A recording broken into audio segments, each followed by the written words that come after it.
This girl asked me for help to save her life. I shot her a cold glance and flashed the magic circle on my wrist so she'd know I was a mage. She was left in shock as I unleashed my fire magic and turned her into a flaming torch. Earlier today, the slave merchant splashed a bucket of icy water on me. I shouldn't have been snoozing when new buyers were about to show up. He smacked me right in the face for giving him a dirty look. All I could do was wait for potential buyers. A group of adventurers picked me. This was my big break. Adventurers typically use bait to lure in their enemies through portals. Monsters are wild and terrifying beings, and employing slaves to draw them out is a clever tactic. They headed toward the entrance, where the leader made a mark with his knife. They were set to be the first ones inside. The treasures here have yet to be uncovered by anyone. We stepped through the portal. Once inside, the world felt entirely different. The plants were gigantic, and while I was shackled, I couldn't stop thinking about how massive the monsters might be. They claimed to be seasoned adventurers, yet they didn't even notice a creature sneaking up on them. The girl was the first to fall victim. Everyone looked shocked. How did it manage to get this close without them seeing? They hadn't even had a chance to use me as bait yet. The group leader confronted the monsters, yelling for his buddy to tie up the slaves as bait. This hefty dude intimidated the other slave, and then they took off running. They thought they had pulled off a great escape. But then a monster caught up with them and buried the hefty guy in the ground. The leader was snagged by another monster's tongue and met the same fate as his buddy. The red-haired boy noticed me and thought he might survive. He pleaded for my help but quickly realized I wasn't lifting a finger. With a burst of frustration, he shouted, wondering why a slave wouldn't just obey their master. "I'm no weakling. Facing those creatures isn't impossible for me."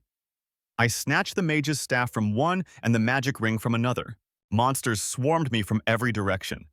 I unleashed my fire magic, taking down anyone who dared to approach. A fire mage is unbeatable in a long-range fight. The skirmish felt endless, but before long, all the monsters around me were defeated. The girl was the last one standing, begging me to help her escape the portal and save her life. My anger must have been apparent on my face. I can't stand those who exploit slaves, so I did to her what they had intended to do to me first. As I stepped out of the portal and back into the city, people gasped. Why was a slave wandering alone through the streets? I couldn't just run away. I need to shake off these chains that bind me. What no one knows is that I remember my past life. When the last and most powerful adventurers fell fighting the legendary dragons Gornthale, I was the sole survivor of the great heroes, the last adventurer Elpom.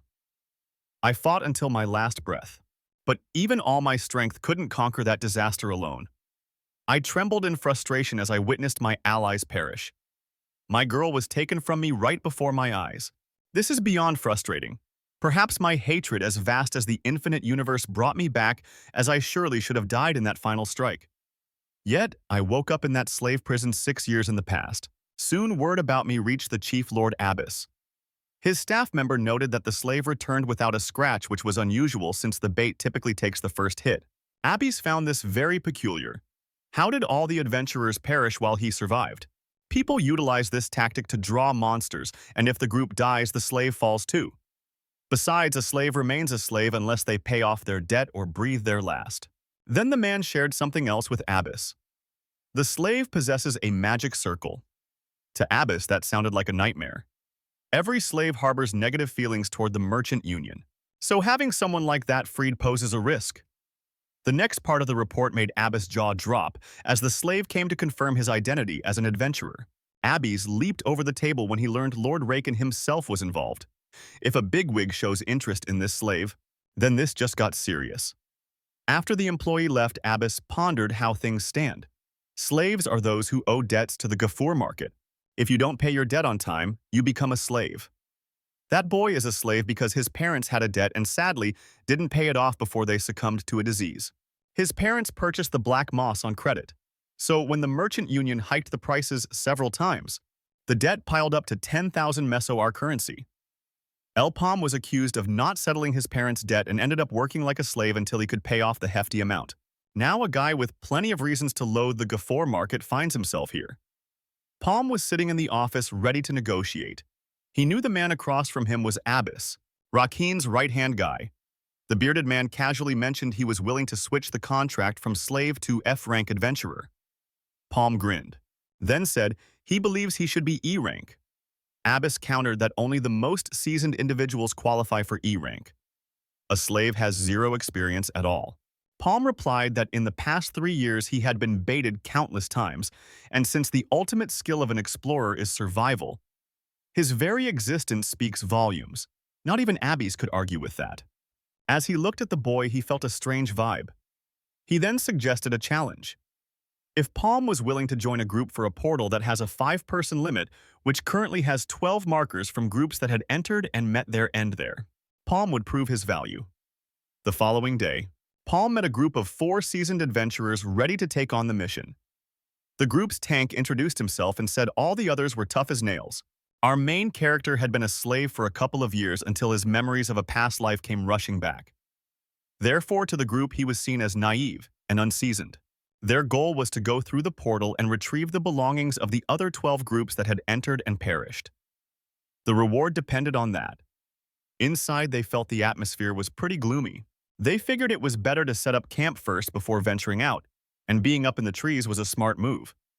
Since Palm was the newbie, he could take it easy. The white-haired guy claimed setting up camp was his forte along with his pals. After a little while, they established a fantastic campsite. They decided to split into 2 teams. The first team would be Tom Max, and the second team would include Chev and Palm. After that, each team headed off in different directions. If anything went south, they were to return to the base. Chev found nothing during his trek, so he commented that he had heard about Palm's past as a slave and invited him to join their crew, feeling moved by Palm's story. Our MC didn't pay much mind and concentrated on a footprint he noticed. Later, they returned to camp empty-handed. So they just had a meal and took it easy. Palm enjoyed his drink, and when night fell, the group came to where he was snoozing. Chev called out to make sure he was really asleep. Then, his buddy asked what the captain was up to. Of course, he was knocked out cold. They had slipped sleeping pills into the food and drink they served to Palm. If they could get rid of the slave, the rewards meant for 5 would only have to be divided among the 4 of them. He raised his arm blade, in hand, ready to get to work. The dagger descended precisely, aimed at the still body on the ground. Tom questioned what was happening, trying to piece together the situation, but when he peeked under the blanket, he shouted that Palm was simply gone. Chev's crew reacted in shock. They couldn't comprehend how he had vanished. Chev barked orders for a search, instructing his men to find him. After all, he couldn't have gone too far. Suddenly, a huge explosion rocked the area. Palm watched from afar as their supply depot erupted into flames. Chev instantly figured out who was behind it and commanded everyone to grab the food and items. Max pointed to something and asked the boss what was happening. A gigantic slimy creature appeared before them, taking shape. Chev understood the chaos and grasped that Palm was responsible for all of it. He got the plan, realizing they were used as bait to attract the monster. Tom was sent flying after the creature's impact. The gooey beast charged at the group of adventurers, bearing down on them while Palm observed from a distance. He expressed his outrage, saying, "This is absurd. They shouldn't have been so nice if they intended to fool him." After all, he noted that they had taken him on as bait in a portal where 12 groups of veteran adventurers had already met their demise. Palm solidified his suspicions, stating that the boss of this area was indeed that monster, just as he had anticipated. Chev darted around, realizing that dealing with such a creature put them at a complete disadvantage. Max questioned the boss, asking who the monster was, to which he guessed it was a gold slime. He provided context, stating it's a rare boss that only shows up in red portals, which are quite uncommon in Maple World. That creature's body was fully acidic, making it the worst possible foe for melee adventurers like them. Max yelled for Chev to duck and shoved him away from the monster's assault. Chev whirls in surprise and calls out, "What was that?" He quickly realizes the danger, noting that the monster can also attack from a distance. Max freaks out as he figures out what hit them. Understanding that the acid arrow means the creature can shoot acid from its body, Chev urges everyone to get it together. He tells them to retreat, since that ability should have a cooldown of 1 minute. Tom, hiding out, realizes the monster's ability is cooling down. He rushes over to Max, shouting, "We still have time." He lunges forward with his blade, commanding, "Let me take care of the monster." But Chev tries to pull him back, saying they need to work as a team. The creature strikes again, thwarting Tom's advance. Max stands by, puzzled about what just unfolded. He adds logically that there should still be 10 seconds left on the cooldown. Just then, the creature fires its long-range attack yet again. Palm glares at the now frozen monster, noting it looks like it's game over. He ponders, admitting that Shev's words had a point. A golden slime enhances itself using the items it consumes and lowers its cooldown. He starts to piece things together, realizing why past teams failed due to its massive size and the almost non-existent cooldown on the acid arrow.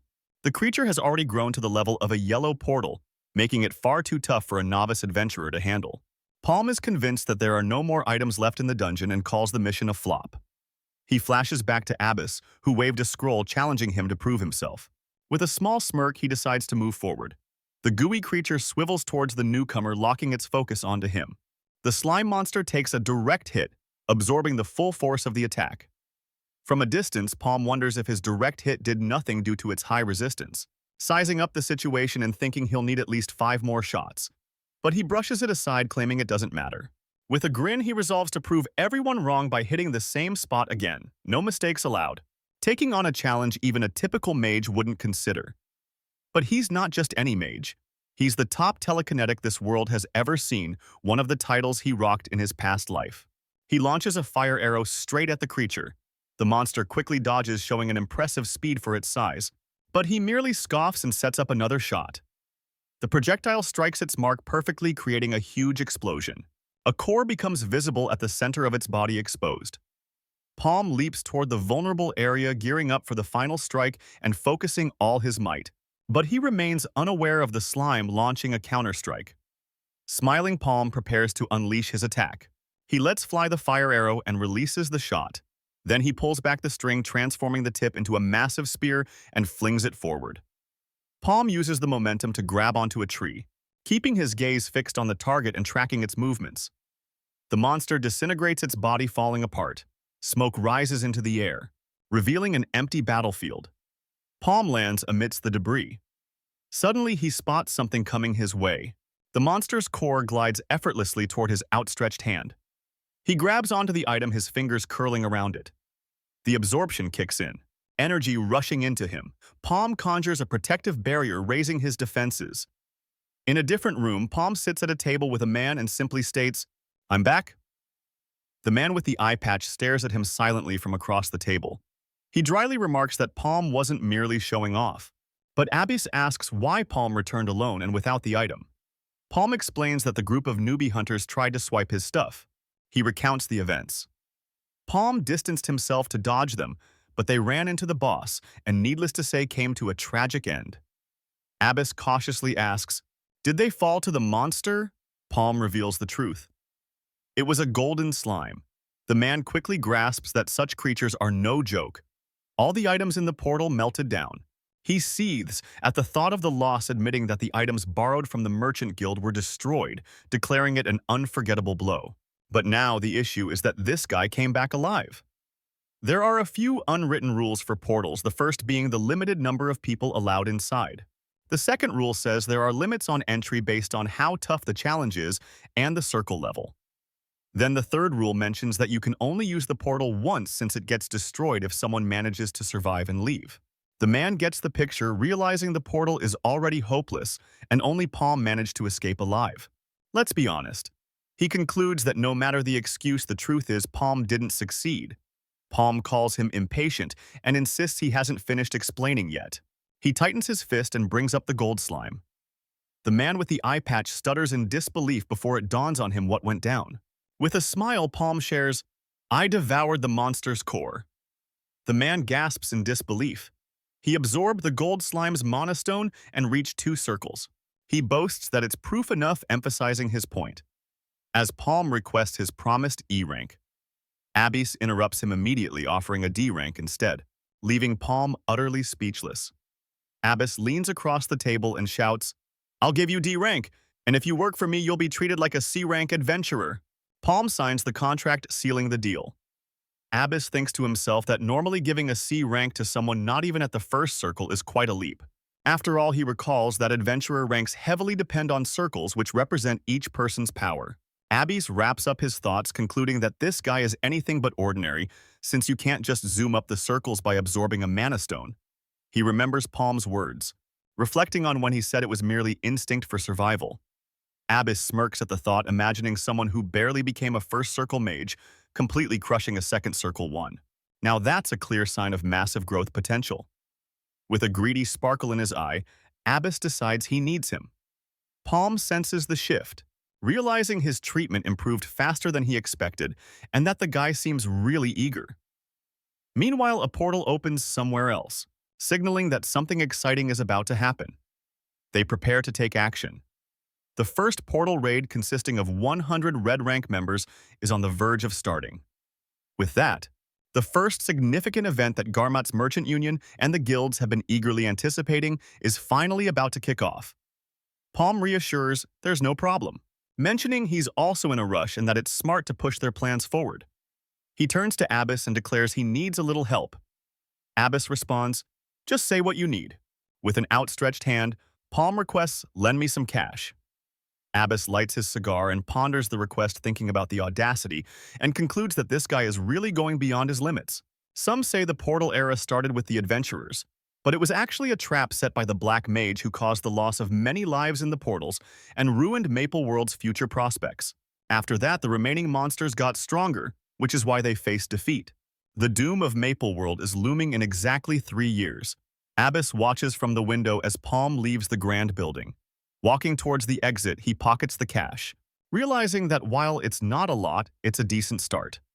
After all, the red-level portal meant for 100 only lets in those with 2 circles. The Garment Merchant Union is backing him specifically because they're going after that portal. Spending all that money on items would be foolish right now since things at his level are super pricey. Palm strolls down the street, heading directly for an entrance. He steps into the place and surveys the scene.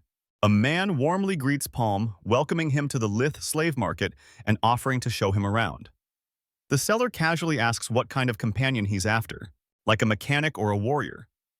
Palm coolly replies that he has someone special in mind and asks the man to lead the way. The seller looks a bit puzzled, not quite catching Palm's drift. He guides Palm through the punishment area to a spot reserved for the type of person he's looking for. Arriving at a cell, he points inside.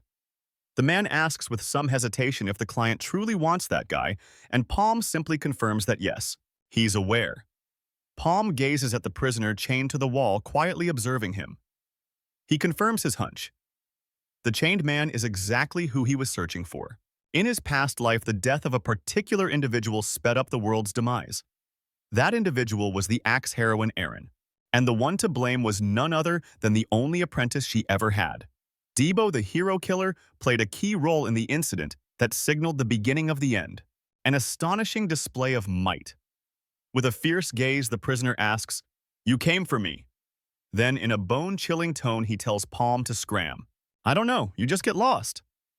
The vendor, apologizing to the client, comments that the prisoner's mental state seems a bit wobbly. The prisoner grinds his teeth at the treatment. The vendor bluntly states there are plenty of other wild ones like him hanging around. Palm wears a slight grin and watches quietly. Standing next to him, Debo was one of the few who caught attention after the last day. Sometimes they were even seen as rivals from the same area. Debo taunts Palm. "So what's my price?" "You look like a young master who can handle any cost." He quickly demands 1 million meso. "Is that cool for you, young master?" The reality is, they both greatly needed cash. After all, Debo had a little sister suffering from the black blood disease and time was running out. He tells Palm to take off if he doesn't have the cash and watches as Palm reaches into his jacket pocket. The prisoner reacts in surprise and tracks him with his eyes. Palm pulls out a hefty bundle of cash and confirms, "Yes, it's 1 million meso." Both the vendor and Debo question its legitimacy in unison. "Is that real cash?" "Are you kidding?" Debo lowers his head for a moment and goes quiet. Palm then lays down the terms. He offers a 1-year agreement with shared benefits and a priority in selecting portal items. The vendor quickly gets the idea. This was a party member contract, not a slave contract. Palm hands over the paper and invites Debo to inspect it. Debo snatches the contract from his grip. No going back now. He bites his own thumb, gearing up to seal the deal, and agrees without hesitation since his sister's life is hanging by a thread. Palm watches the whole scene with a slight smile. Palm reassures him for the next step. With the contract signed, they head straight for the portal and Debo instantly says, "Leave it to me." Palm bluntly warns, "You'll need to prove your worth." With a grin, Debo assures, I'll work harder than anyone you've ever seen. Already in the woods, Debo trails Palm swinging an axe.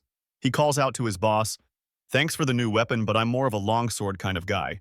We should probably go back and switch it." Palm calmly states, "From now on, you'll be using an axe." Debo then asks, "And is this the portal to test me?" Facing a red-level portal with an 8-person entry limit, Palm confirms it's the right place. Debo glances around and asks, "Where's the rest of the crew?" A wealthy boss ought to have a solid team. Palm just stares silently at him and Debo protests, "We need a healer. Why are you looking at me like that?" Stumbling over his words, he questions, "Is the boss?" But Palm quickly reassures him, "No need to stress about more members." Debo feels relieved for a brief moment. Palm then points to Debo's chest and commands, "Right here." Caught off guard by the oddness of it, Debo stares at him perplexed. He stammers again, "That can't be real." But Palm doesn't wait for a response. He kicks Debo right into the portal and commands, "Stop dragging your feet." Debo screams as he's flung to the other side. They land in a rocky desert. Debo immediately calls Palm crazy, pointing out it's an 8-person portal, but there are only 2 of them. He grumbles about having to use a weapon he doesn't know how to handle at all. Then out of nowhere, a swarm of wooden monsters known as stumps appears before them. Debo realizes he messed everything up with his shouting, attracting those tough-trunked creatures. Palm simply shoves him aside and commands, "Get out of the way." He charges headlong toward the advancing monsters. Palm launches a projectile that lands right on one of the creatures' heads. Debo stares shocked at what he just saw. Several more projectiles slam into the stumps perfectly. Palm scolds him, "It's disappointing to see you act like this," and warns him not to make mistakes like that again. Debo wonders, what kind of monster is this guy? Under the glowing full moon, the news spreads. The merchants took the bait. Someone reports that while they're still stalling, the 40 required people have already been caught. Then the crucial question is directed to the leader. Do we have permission to move forward in the shadows? A figure replies affirmatively. Holding a wine glass, he declares everything will unfold according to that person's wishes. And as he raises his glass, he toasts to freedom for Maple World. Debo approaches with a bag and reports he collected a total of 27 mana stones. Palm just instructs, "Keep it going," and his companion eagerly agrees. Debo thinks Palm looks like a random weirdo, but his telekinetic skills are the real deal. He gets all pumped up thinking about the cash he's going to rake in. But Palm cuts him off. "I found something." Facing a fresh batch of stumps, Palm comments, "That's a perfect number." Debo wonders what he means by a perfect number. Palm gives him a long stare, then dashes off, leaving Debo facing the monsters alone.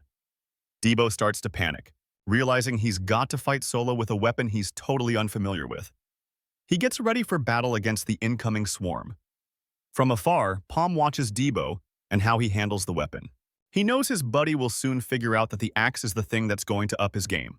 After all, there's no question he has talent since he's the only apprentice chosen by the axe hero Aaron. Debo weaves through the monsters, dodging and blocking their strikes. Palm notices he picked it up really quickly and is already super strong even without awakening a circle. Debo starts to get freaked out as the ground begins to shake and thinks, "Is that an earthquake?" Suddenly, a massive spike bursts from the ground right in front of him. He gets knocked back by the impact and shouts, "What the heck was that?" A gigantic Stumpy then looms before him. Palm rushes forward, pushing Debo out of the way of the monster's strike. He glares at the creature and declares, "Your size just makes you an easier target." Lying flat on the ground, Debo realizes magic might actually work against the beast, but the Stumpy blocks the attack with its mouth. Palm sees the creature reacted quicker than he thought and uses telekinesis for another hit. He's taken aback to see the monster block that one, too. The Stumpy holds its ground and Palm yells at Debo, "Run unless you want to bite the dust." Debo gets the message. It's not that their attacks aren't effective, or else the monster wouldn't even bother blocking them. The issue is those branches of the creature. Palm tells Debo, "Take care of the little stumps while I deal with the big guy." But Palm leaps into action and Debo wonders, "How is he so fast?" Debo shouts, "We can't just take that monster down without a plan. We need to skedaddle." But the Stumpy blocks their strike and Debo points out, "I told you so." A second projectile then lands squarely on the beast, and Debo wonders if it actually hit. He's impressed by the tactic. After all, by concealing a fire arrow behind the first one, The monster couldn't defend against 2 hits in a row. Debo realizes a Stumpy is totally vulnerable to tricks like that, and his boss is 10 times scarier than he imagined. He grinds his teeth in frustration. Suddenly, he notices some stumps slipping past them and yells at Palm, "Look out behind you!" But Palm takes care of them in no time. He then asks, "Can't you even handle the small fries?" The giant Stumpy gets hit again, kicking up a massive cloud of dust. Palm realizes the monster gave him a split-second opening. Debo jumps in front, blocking the attack as he charges toward his boss. He says, "I just saved your skin. You better take back what you said." Palm replies, "You finally seem to be pulling your weight." Together they gear up to take that nasty thing down. Debo shouts, "It's not over yet," and strikes at the monster from below. He lifts his axe and braces for the final shot. With blood on his face, Debo decides it's time for dessert.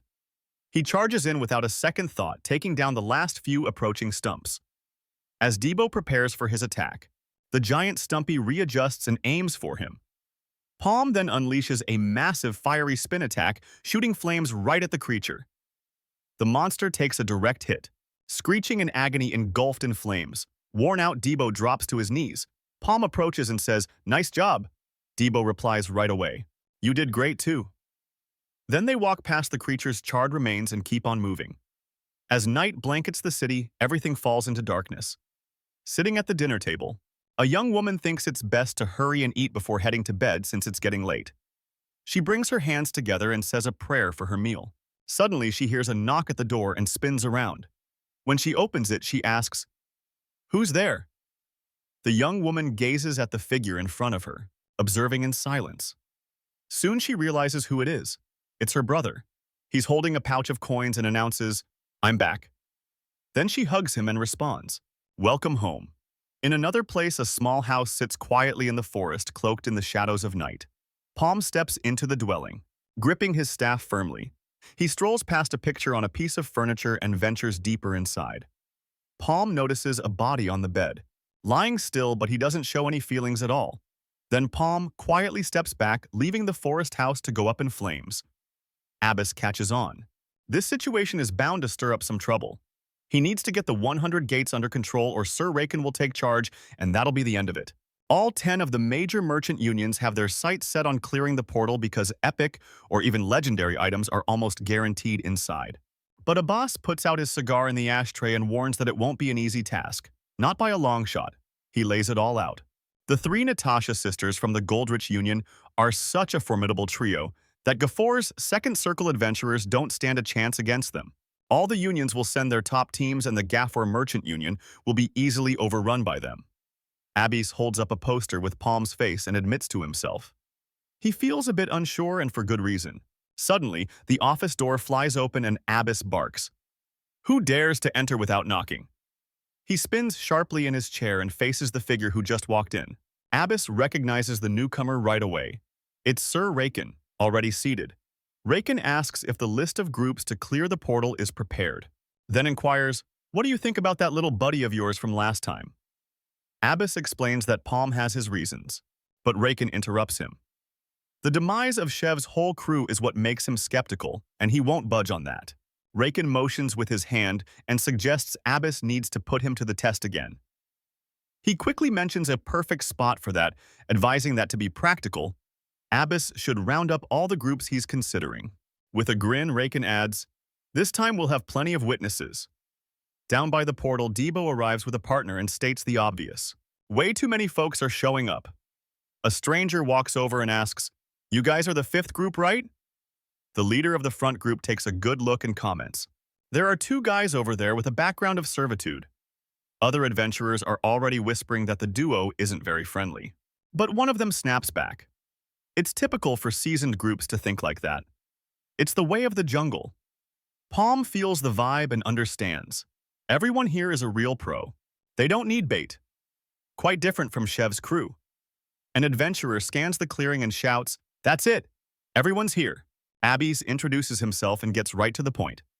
"I'll be straightforward. I'm giving you a chance to prove your skills." The leader of one of the groups immediately asks, "What kind of chance are we talking about?" Then Abbis gestures toward the portal and explains the deal. "It's the chance to clear it. Plain and simple. The man with the bandana and his partner's eyes widen in shock and they ask, "Is he really talking about the 100 gates?" Palm observes the scene and hears one of the guys say, "Looks like we're getting some special treatment." Abbis tells everyone to give it their best shot, and then a number 40 appears at the portal's entrance. The portal's entrance fully activates and glows with a sinister light. Transported to a thick forest, the group hears their leader question, "Are we in the same spot again?" He turns to one of the mages and asks, "Should we just jump in on the boss hunt?" That could be a sweet deal for all of us. They decide to split up and agree to regroup at the first sign. Debo and Palm quietly watch the other groups walk away, not saying a word. One of the mages, Dolan, tells his team, "Take out everything in your way. Time is not on our side." Dolan halts when he spots a small creature scuttling and scoffs. Is that all? He concludes that the monster is a total waste of time. So he starts prepping a powerful attack and unleashes a deadly energy beam at the creature, finding the task way too boring. Dolan barks, "Grab the magic stone, let's get moving." But the creature is still standing resilient, leaving everyone speechless. Dolan wonders if his magic just bounced off while a partner quickly says, "That won't cut it." Dolan yells at the team, "Hold up, be careful, you fools." Suddenly, the group finds itself completely surrounded by creatures bursting from the earth with dark fury. After the fierce battle, the group is wiped out amidst the fallen monsters and one of them sighs, "It's finally over." One of the adventurers complains to Dolan, "The monsters are tougher than usual. What are you all trying to pull here?" She figures out that winning by kill count is complete nonsense and that they'll exhaust all their stamina before even facing the boss, even if it's a total gamble. Dolan decides to break the alliance and make a straight shot for the boss. No more waiting around. From afar, Palm observes the situation and remarks, "That's exactly what most groups are going to catch on to." Leaning against his spear, Debo grumbles, "Those things were incredibly tough, and you just kinda stood there like a bump on a log." But Palm snaps back, "There were only 3 of them. Chillax." Debo insists that regardless, they can't afford to waste any time. So he agrees to keep going. Debo suggests they tackle the boss right off the bat, but Palm firmly insists, "Let's clear out the small fries first." Palm explains that how they deal with those little monsters is super important, as the battle with the seriously fierce boss is going to be a real challenge. Debo grumbling snaps, "You always act like you're the expert. You think you know it all." Palm glances at the sky and warns, "I sense something very menacing coming from that portal. A creepy vibe." Meanwhile, Dolan's team moves deeper into the same woods. One of Dolan's pals points out something odd she spots up ahead. Facing the escape portal, Dolan instructs his crew, "Make sure to leave marks from here on out." Suddenly, one of the guys bursts out laughing. A really strange laugh, and Dolan looks at him incredulously. "What the heck was that?" "Shut it, you fool." He grabs the adventurer and warns, "That way you're just going to attract all the nearby monsters, you moron." But the guy cannot stop laughing and wonders through his cackles, "What's happening to me?" Right after all the other teammates start laughing uncontrollably, a really unsettling scene. Dolan figures out it's poison right away and decides he has to make a run for it even if he has to go solo at any cost. Dolan turns to flee and finds a massive mushroom-shaped monster blocking his way, cutting off his escape. Totally affected by that sneaky poison, Dolan starts laughing uncontrollably, a hollow and chilling laugh. The scene shifts dramatically to a sizable river squeezed between towering cliffs. Debo strolls along the edge and notices Palm hasn't fought even once today. Suddenly, a signal erupts in the sky and Debo instantly recognizes it. The group gathers at the spot and the leader is completely stunned. They actually found the boss.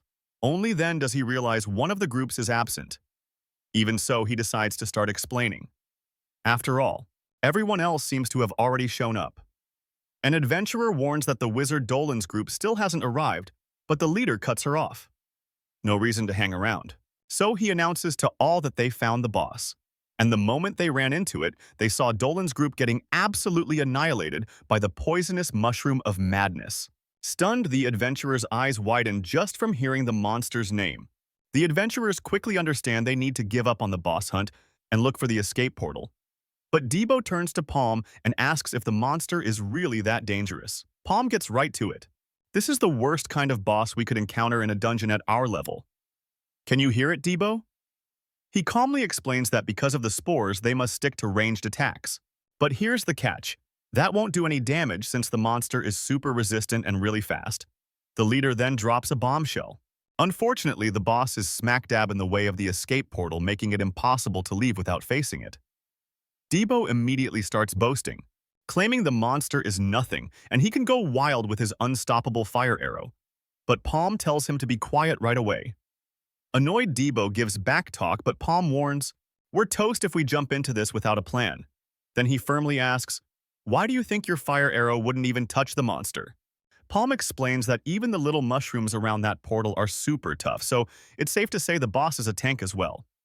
An adventurer complains about how obvious that is, but the leader cuts him off. "We don't have time for this. We need to figure out a game plan now." Raising his hand, Palm drops a bombshell. 50,000 misos. The leader turns to him and asks, "What do you mean by that?" Palm breaks down the numbers. It's 50,000 misos each, and since there are 30 of us, you'll need to cough up 1.5 million. Then he proposes, "If you chip in Debo, and I can be the bait for everyone." Debo's eyes widen in shock, wondering, "What's going on with Palm?" He shouts right away. The adventurer leader chimes in, "Don't get too full of yourself."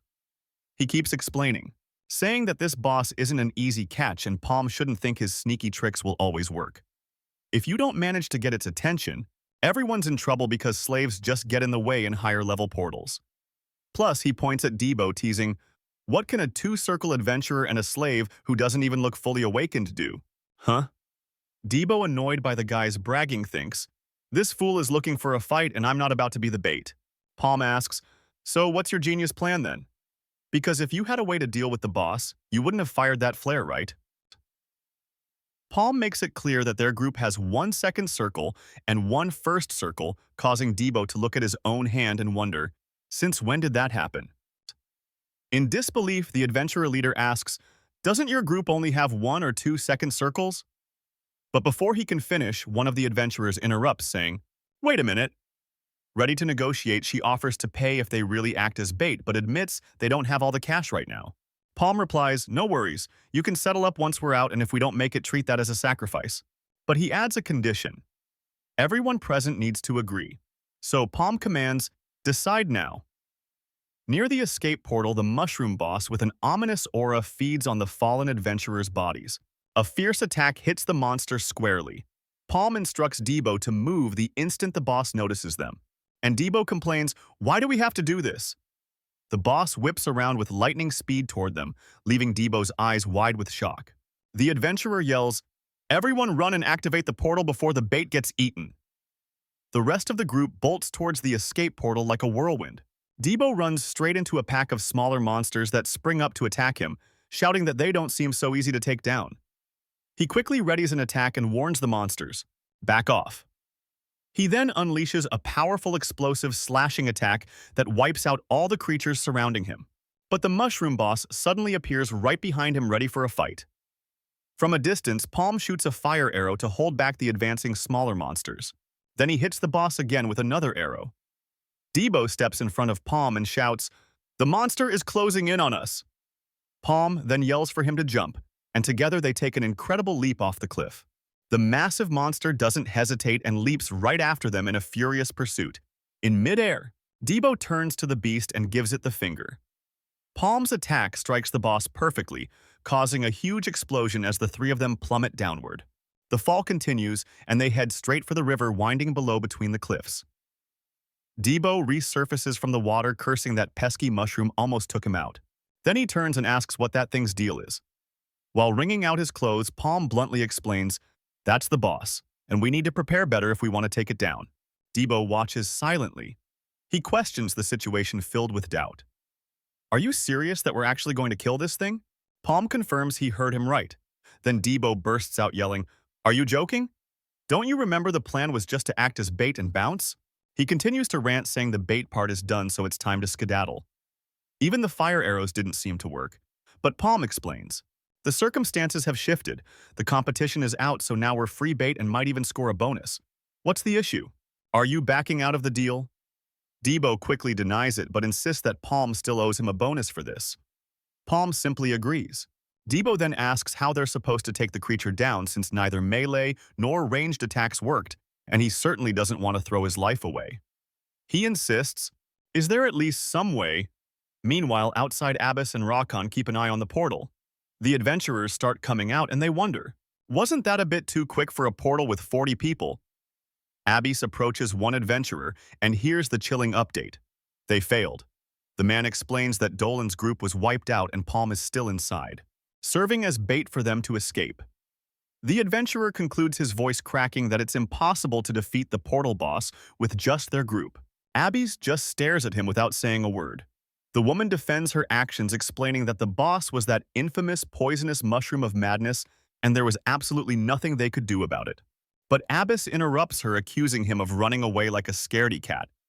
Abbis turns to walk away, only to be stopped by the adventurer. Hold on, she argues. Palm's group hasn't come out yet, and the portal is still active, which means they must be alive. But Abbis stands firm. They won't make it. After all, you just said the boss is that fearsome poisonous mushroom of madness. He then insists that if they want to wait, they can do it on their own since he doesn't have time for this nonsense, and storms off, calling them completely useless. Abbis concludes that their luck just ran out. He goes on to say that it's impossible for even a two-circle mage to come up with a plan to defeat a poisonous mushroom, and mediocre adventurers are of no use to him at all. Inside the portal, things are entirely different. Palm knows he needs someone who's capable of overcoming challenges, someone who can turn the impossible into possible, and he fits that description perfectly, all while getting his staff ready for combat. Then he declares, it's time to kick off the hunt. The right strategy against the boss is simple. Keep your distance and hit them with powerful long-range attacks. After all, that creature is quicker and tougher than the rest. Plus, it spews poison. As he gears up for his assault, Palm tells himself that if he uses telekinesis to make the arrow spin, its power will skyrocket. The energy projectile speeds through the air, cutting through it with ease. It's a skill only he can master, a technique he created when he envisioned a bullet that could turn the impossible into reality. Launching his move, Palm unleashes what he calls his revolver. The attack slams into the monster head-on. The energy keeps shredding through the creature. Palm watches closely, gauging the impact of his strike. A second energy projectile wreaks serious havoc on a tree. Even still, the monster remains standing, and Palm figures out the game plan. He missed the head where the core is, and then another explosion rocks the upper part of the beast's body. Palm realizes that using revolver while on the move is tricky, and the cooldown is a significant hurdle. He sets up for another strike, reminding himself he needs to finish this before the boss gets back on its feet. The monster charges at them once more. Suddenly, the creature halts, looking dazed. Palm yells, "Now's our chance!" Debo yanks on a rope with all his strength. The rope wraps around the monster's legs, causing it to trip forward. The creature then goes face first into the muddy ground. Slowly, it gets back on its feet, and from the cliff, Palm watches it rise. The monster turns its gaze towards Debo and gets ready, snarling at him, calling it a filthy mushroom. Debo swings his axe at it. He relentlessly strikes the creature, causing a wound that lets gas out of its mouth. Turning to the monster, Debo taunts, "So why don't we have some fun now that the air is nice and fresh?" Palm figures out the play, wondering if that's really the monster's head. He thanks them for the revelation and is already holding what looks like a flare. Debo quickly realizes what it is. That's a flare, and the whole previous attack was just a clever ruse. From the cliff, Palm launches his revolver attack, sending pure energy slicing through the creature's outline. The attack slams into the ground, creating a massive explosion and causing an outrageous amount of gas to erupt from the monster's body. Debo grumbles, clearly annoyed that the guy was a pain until the bitter end. Then he's thrown backward by a rope that saves him from the explosion. He struggles back to his feet and admits, "I thought I was a goner." The monster's poisonous gas spreads throughout the area, and Debo still wonders if it's really over.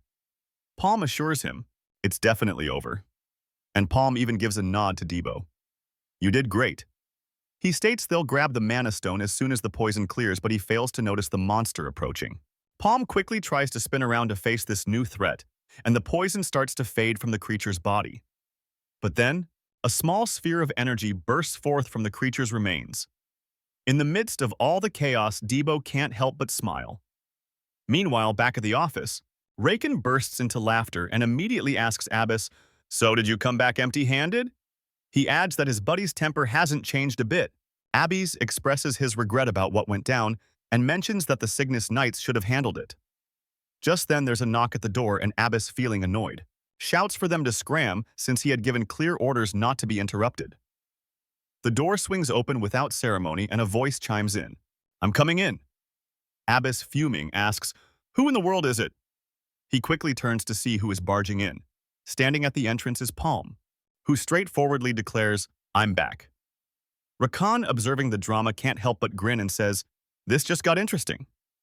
Rakan then turns to Abbis and curiously inquires about what's happening, wondering if someone just crawled out of their grave. He introduces himself to Palm and jumps right in. The survivor's skills are off the charts, just like everyone has been saying. He adds that Palm is just the type Gafur needs right now, and the young man coolly nods in thanks. Rakan then proclaims that he enjoys polite folks and has just one question. He calmly poses, "Could Palm demonstrate that same skill again at the 100-man gate?" Palm replies honestly, "That's a tough one." Rakan simply stares him down silent after that answer. Abbis then snaps at Palm. "Is that any way to speak to Mr. Rakan? Do you think you can just choose your missions?" reminding the kid that he still has a debt to pay. Rakan grins and remarks, "If it's hard, then it's not impossible." But Palm, cutting to the chase, says he'll rephrase the question. He looks up, locks eyes with Rakan, and directly asks, "What do you want?" Meanwhile, at a tavern, Debo spits out his drink in shock. He protests loudly. 5 million mesos per person is absolutely wild. That's a total of 10 million for the two of them. Palm turns to him apologizing. Debo asks if Palm is getting a bit too greedy. After all, they can't just walk away from their first big mission offer. Palm wipes his face and shrugs, saying it's not his problem. The choice is theirs. Worried, his friend comments that if things go awry, Abbis will have them both blacklisted. Then he spots movement. Someone is coming closer. The adventurer leader speaks candidly. Palm seems relaxed, unlike them who are feeling like they're on the edge of collapse. Debo stands up fuming and dares him to a fight. "Is that how you thank someone for saving your skin?" But the man's friend bows quickly and apologizes. Ibu also expresses his regrets, admitting he misjudged them and feels embarrassed as an adventurer. The other man hands over a bag of money and explains that everyone chipped in a bit extra out of gratitude, but Debo turns it down. Palm reiterates, "What we agreed on was 1.5 million mesos." He coldly explains that he just did the job he was paid for, so no need for thanks. He warns, "Don't get this twisted." Ibaru and his friend exchange looks, reacting to his intensity. Debo holds onto the money bag and mutters that he got worked up for nothing and decides to do the count now. Palm settles down at the bar and asks Ibaru what his friend's name is. Ibaru wonders if Palm can really carry out the job he's hired for. Back in the office, Abbis shouts that he can't do it. He argues with Rakan that 10 million mesos is meant for a third or fourth circle adventurer, and accepting that would set a bad example. Abbis suggests they tread carefully, saying Palm might just be testing the waters, so it's smarter to call him back to negotiate the payment terms. Rakan simply asks, "You really think that?" Abbis confidently replies that he wouldn't be shocked if he asked for double that amount. Rakan hands him a document and tells him to give it a read. Abbis scans the paper and realizes they've only sent Palm's team to represent the Gaffa Merchant Union, wondering what two people can accomplish there. He continues reading and reacts to the details he uncovers.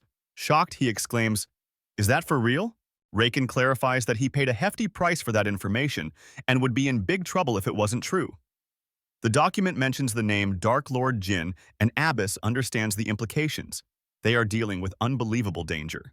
Rakan grabs a pen and warns, "Make no mistake." He points the pen forward and announces, "The war has already begun." The scene shifts. The gate is now encircled by a massive camp. Different groups of adventurers are waiting. They're gathered around campfires, and you can feel the tension in the air. A young adventurer exclaims, surprised that he didn't actually think they'd agree to the terms. Palm cautions the guy not to get too excited and to stay focused. But Debo retorts that he's an experienced adventurer now as well, showing off his pride with the Merchant Union's emblem displayed on his cloak. In the meantime, other adventurers in the camp are getting ready but feeling a bit on edge, the tension thick in the air. Palm comments on the vibe, taking in the surroundings. Debo chimes in, saying it seems like there's a newcomer in the mix. An adventurer named Sheldon from the Genus Union strolls over and asks if they're with the Gafford Merchant Union. Palm introduces himself and says, "I'm just a C-rank adventurer."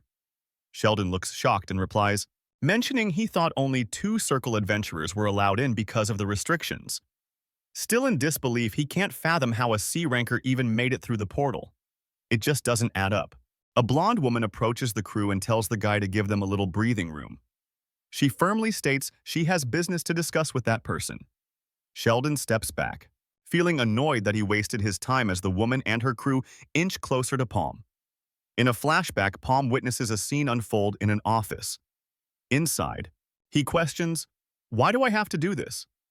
Seated at the table, a woman responds, telling him to just follow orders, and wonders why he's so curious. The blonde woman seriously fills them in. The Gaffer Merchant Union will be collaborating with the Cygnus Night Order at this gate. Following Empress Cygnus's teachings, she's the strongest one of the group and is seriously interested in this gate.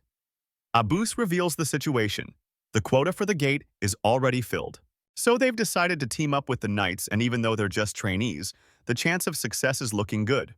He mentions possible hidden agendas for their visit, saying the offer isn't half bad, so they'll work together. Palm nods, understanding that cooperative work shouldn't be a hassle, but he still feels like it's not going to be a walk in the park. However, Abbis admits there's something off about them. A vibe that just doesn't sit right. Back at the camp, the woman introduces herself. "I'm Kiri, leader of the rookies from the Cygnus Order, and I hope you don't think we're on the same level." Not wanting any trouble, she asks him to just follow orders without a fuss, which absolutely rubs Debo the wrong way. Kiri asks Palm if it's just the 2 of them from the Gaffer Merchant Union, and he confirms with a, "Yeah, that definitely seems to be the case." She raises an eyebrow, questioning the situation. Is Gaffer not taking this seriously? Meanwhile, the Crocus group from the Dig Merchant Union gear up for the mission. An elite squad along with Kubl's group from the Marina Merchant Union also makes their entrance, showcasing their power. Debo picks up on the shift in energy and states that the elite from the merchant unions completely altered the atmosphere.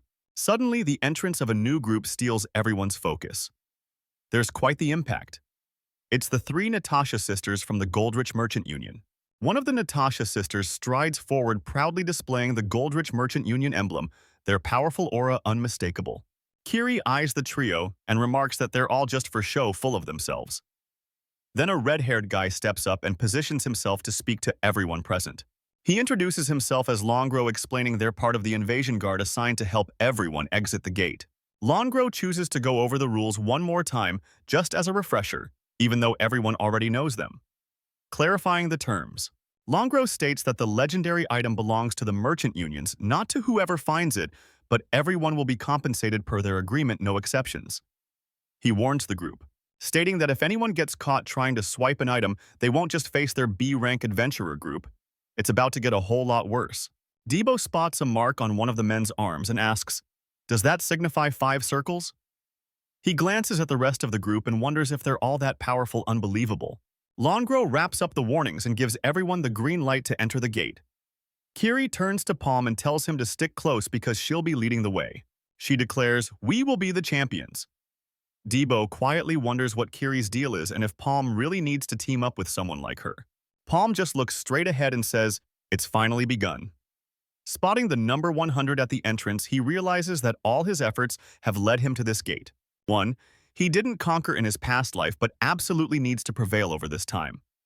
Palm declares this is where everything kicks off and steps forward with Debo, who complains that he won't be helping the others if they show up dragging behind. Later. Not a chance. An adventurer zooms ahead of the group, telling everyone to follow him. Debo wonders about the surroundings and asks, "Why is the grass so tall here?" Kiri warns him, telling him to stop playing around and stay with the group. Then she asks, "Do you think this is a field trip?" He notices the others moving ahead and ponders if he truly needs to put up with this kind of treatment. Suddenly, he sees something in the distance, a palm lying on the ground. Debo approaches the fallen guy and asks, "What's going on?" All of a sudden, something heavy crashes down hard. One of the men turns around, noticing the ruckus and spots movement heading toward the other group. He figures it out and shouts, "It's a whole herd of ribbon hogs." He quickly realizes that at least 1,000 of them are charging right toward everyone. Kiri frantically tells everyone to move out of the way since most of the other groups aren't even here yet. One of the guys asks, "Who broke the rule about not attracting danger to the portal entrance?" Another leader instructs his crew, directing the El Nado merchants one way while he takes his group in a different direction.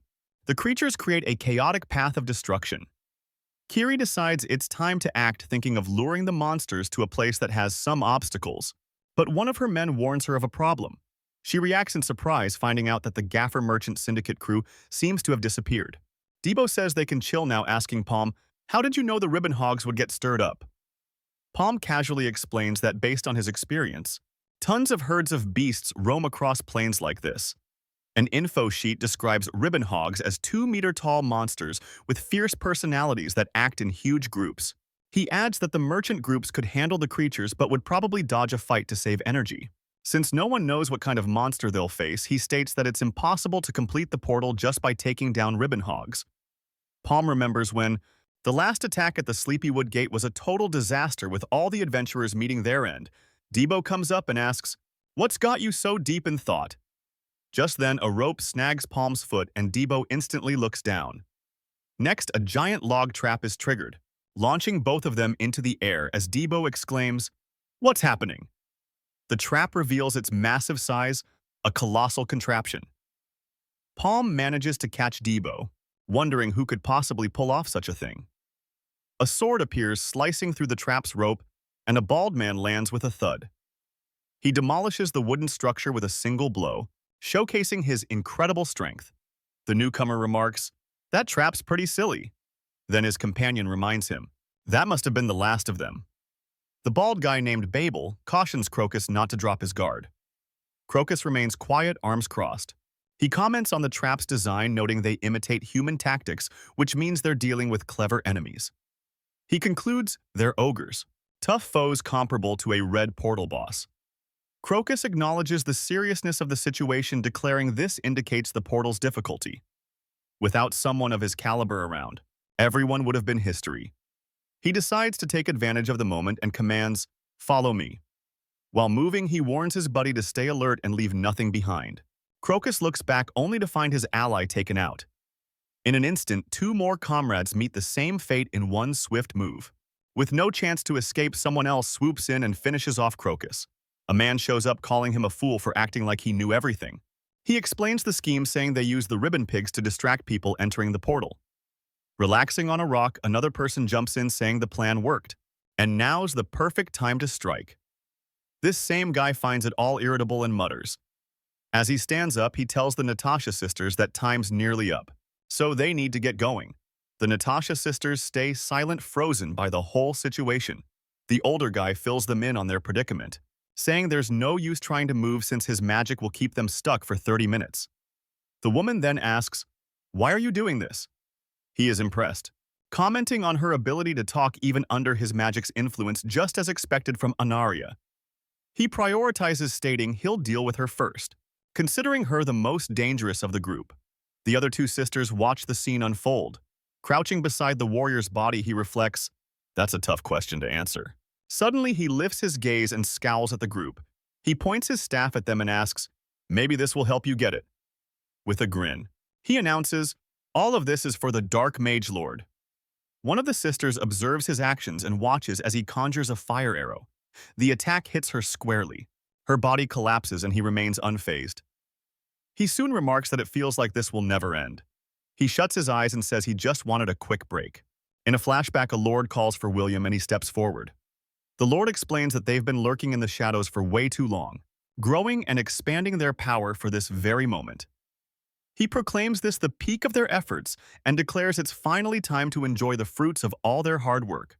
William vows his loyalty and says, "I won't let you down." His master gifts him a feather, cautioning him that there's no room for failure. Back in the present, William remarks he can't even tap into half his power after all that's happened. He retreats, saying he can't do anything, then wonders if he ought to take the situation more seriously. A massive army of gigantic ogres stands guard, keeping watch over the enormous wooden fortress cloaked in the night. Hidden behind a tree, Debo is amazed by the sight and instantly exclaims, "What in the world is this?" He questions whether everyone there is a boss-level monster, but Palm quickly catches on and reminds him there's really only one. Palm explains that ogres are naturally incredibly strong and mentions they become even tougher by stealing items from fallen adventurers. Debo feels a wave of dread wash over him as he realizes that the stolen weapons might allow the monsters to use powerful abilities, leaving him breathless. He understands they will be fighting against the equivalent of an entire army, and then insists, "We've got to regroup with Kiri." Palm then asks, "Why didn't you want to split from her before, Bekbu?" and pokes fun at Debo for thinking taking down an army is impossible. They stroll along a forest path when suddenly two ogres burst through the trees. Palm shoves Debo toward the ogres, forcing him into battle. Debo immediately grumbles that was totally on purpose, and insists he never said he wanted to fight Solo Man. Debo charges at one of the monsters trying to land a hit, but the creature counters with a direct punch. Debo barely manages to defend the blow with his axe handle. Feeling the impact, the furious ogre tells Debo to pipe down for yelling so loudly and hurls insults at him. Debo raises his axe for the final blow and exclaims, "You're finished, you monster!"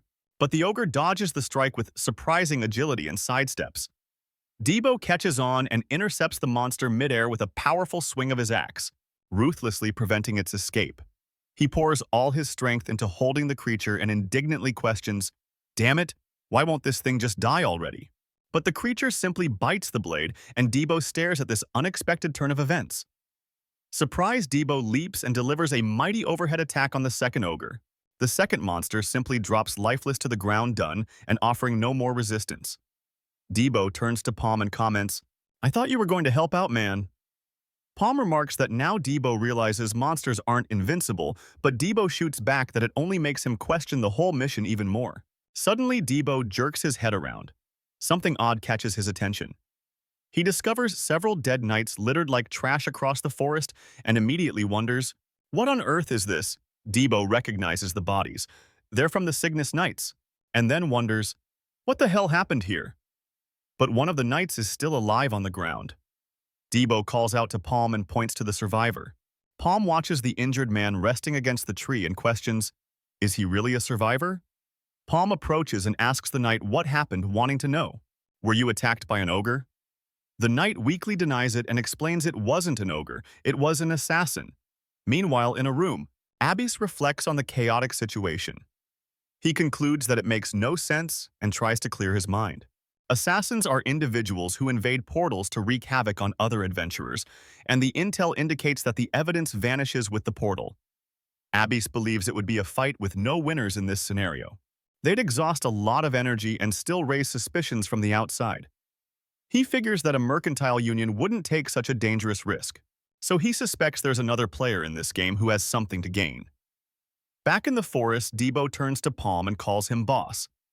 Somewhere else, Kiri notes that it's been quite a while since she last spotted a certain girl. The injured knight slams his fist into the ground in frustration and questions, "Why on earth would Lady Kiri do this? Is there a traitor among us?" Palm confused adds, "She's one of Cygnus Knights. Why on earth would she be an assassin? He can't believe it."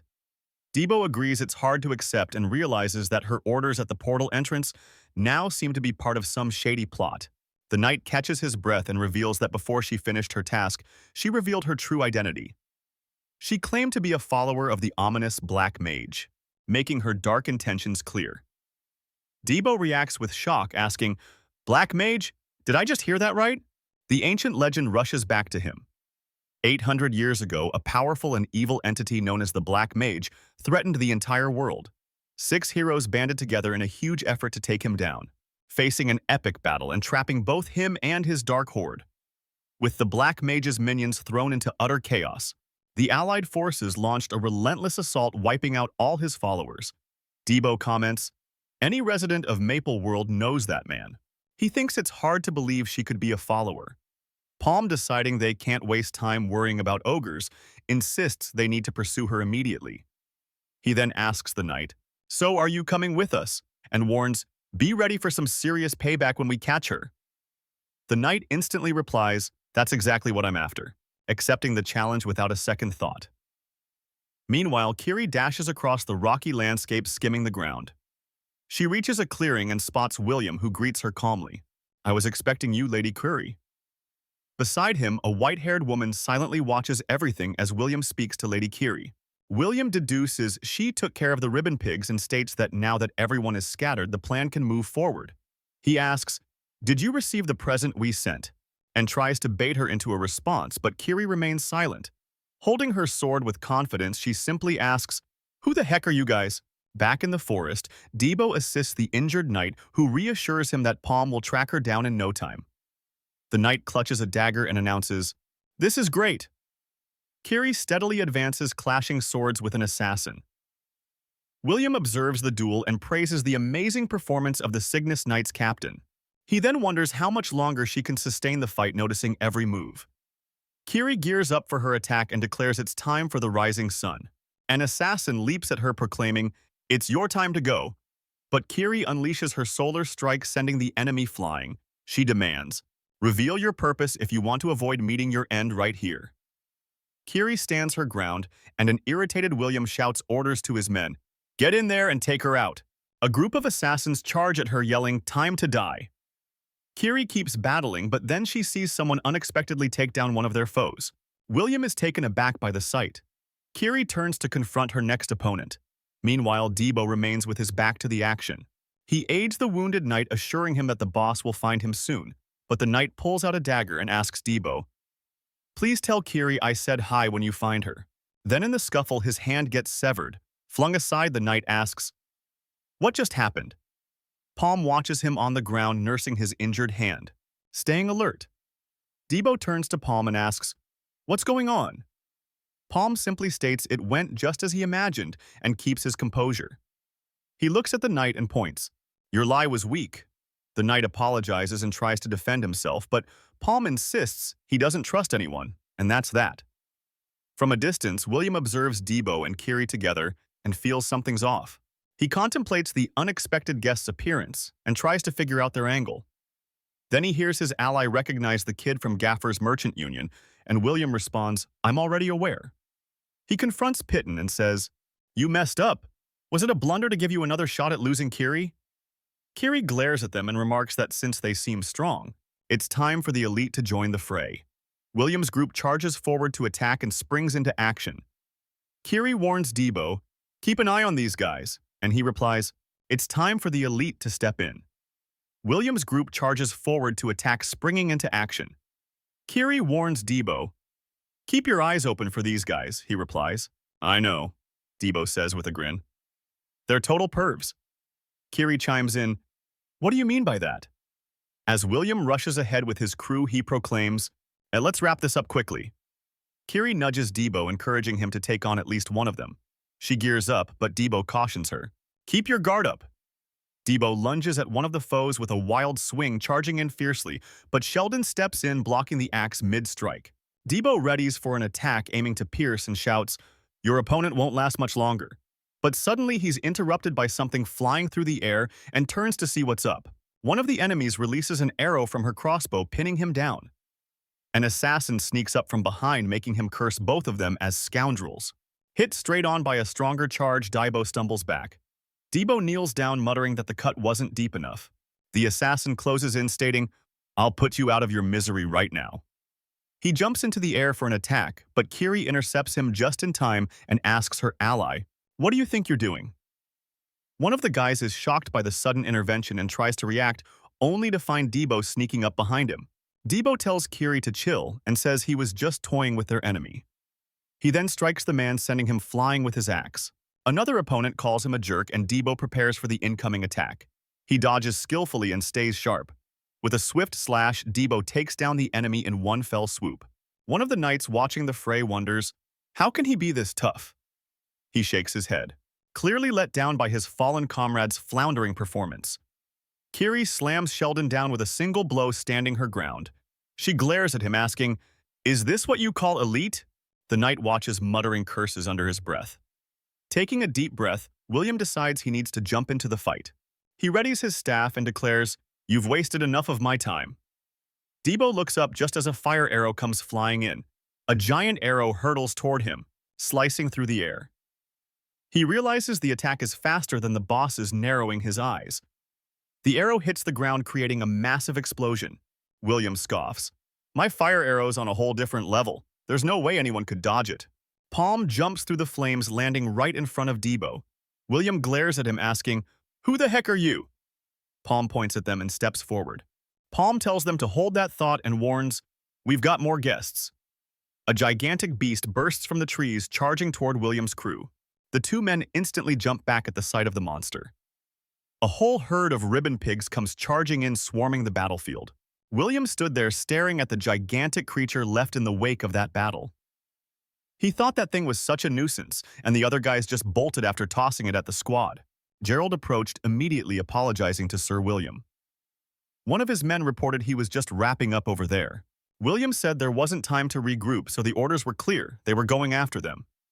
He felt the situation was spiraling into a headache, and Palm truly seemed like a tough cookie to crack. William recalled how his man had warned him about Palm, but had reassured him, claiming he could handle the guy himself. With confidence, William declared that no one could possibly be stronger than him in that portal. He brimmed with self-assurance.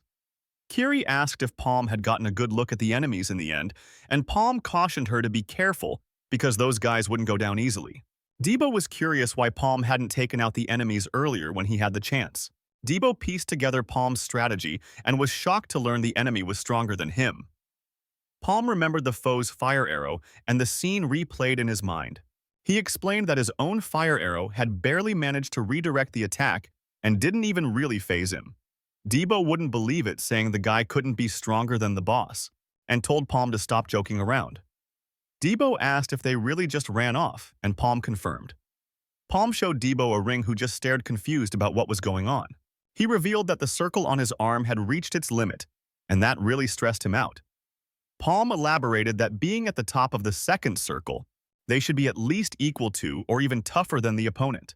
That was the thought process, but there was something about the guy's magic that stumped Palm, since it somehow boosted his abilities. Debo was in disbelief, concluding that this made the guy the mightiest adventurer in the portal. Debo proposed using a similar strategy with the Ogres, but Palm shot down the idea right away, saying it could backfire on the group. Palm questioned if Debo didn't grasp the pickle they were in and tried to make him see the danger. Kiri interrupted, saying that the intel about a dark mage follower hiding among the knights could completely alter their future.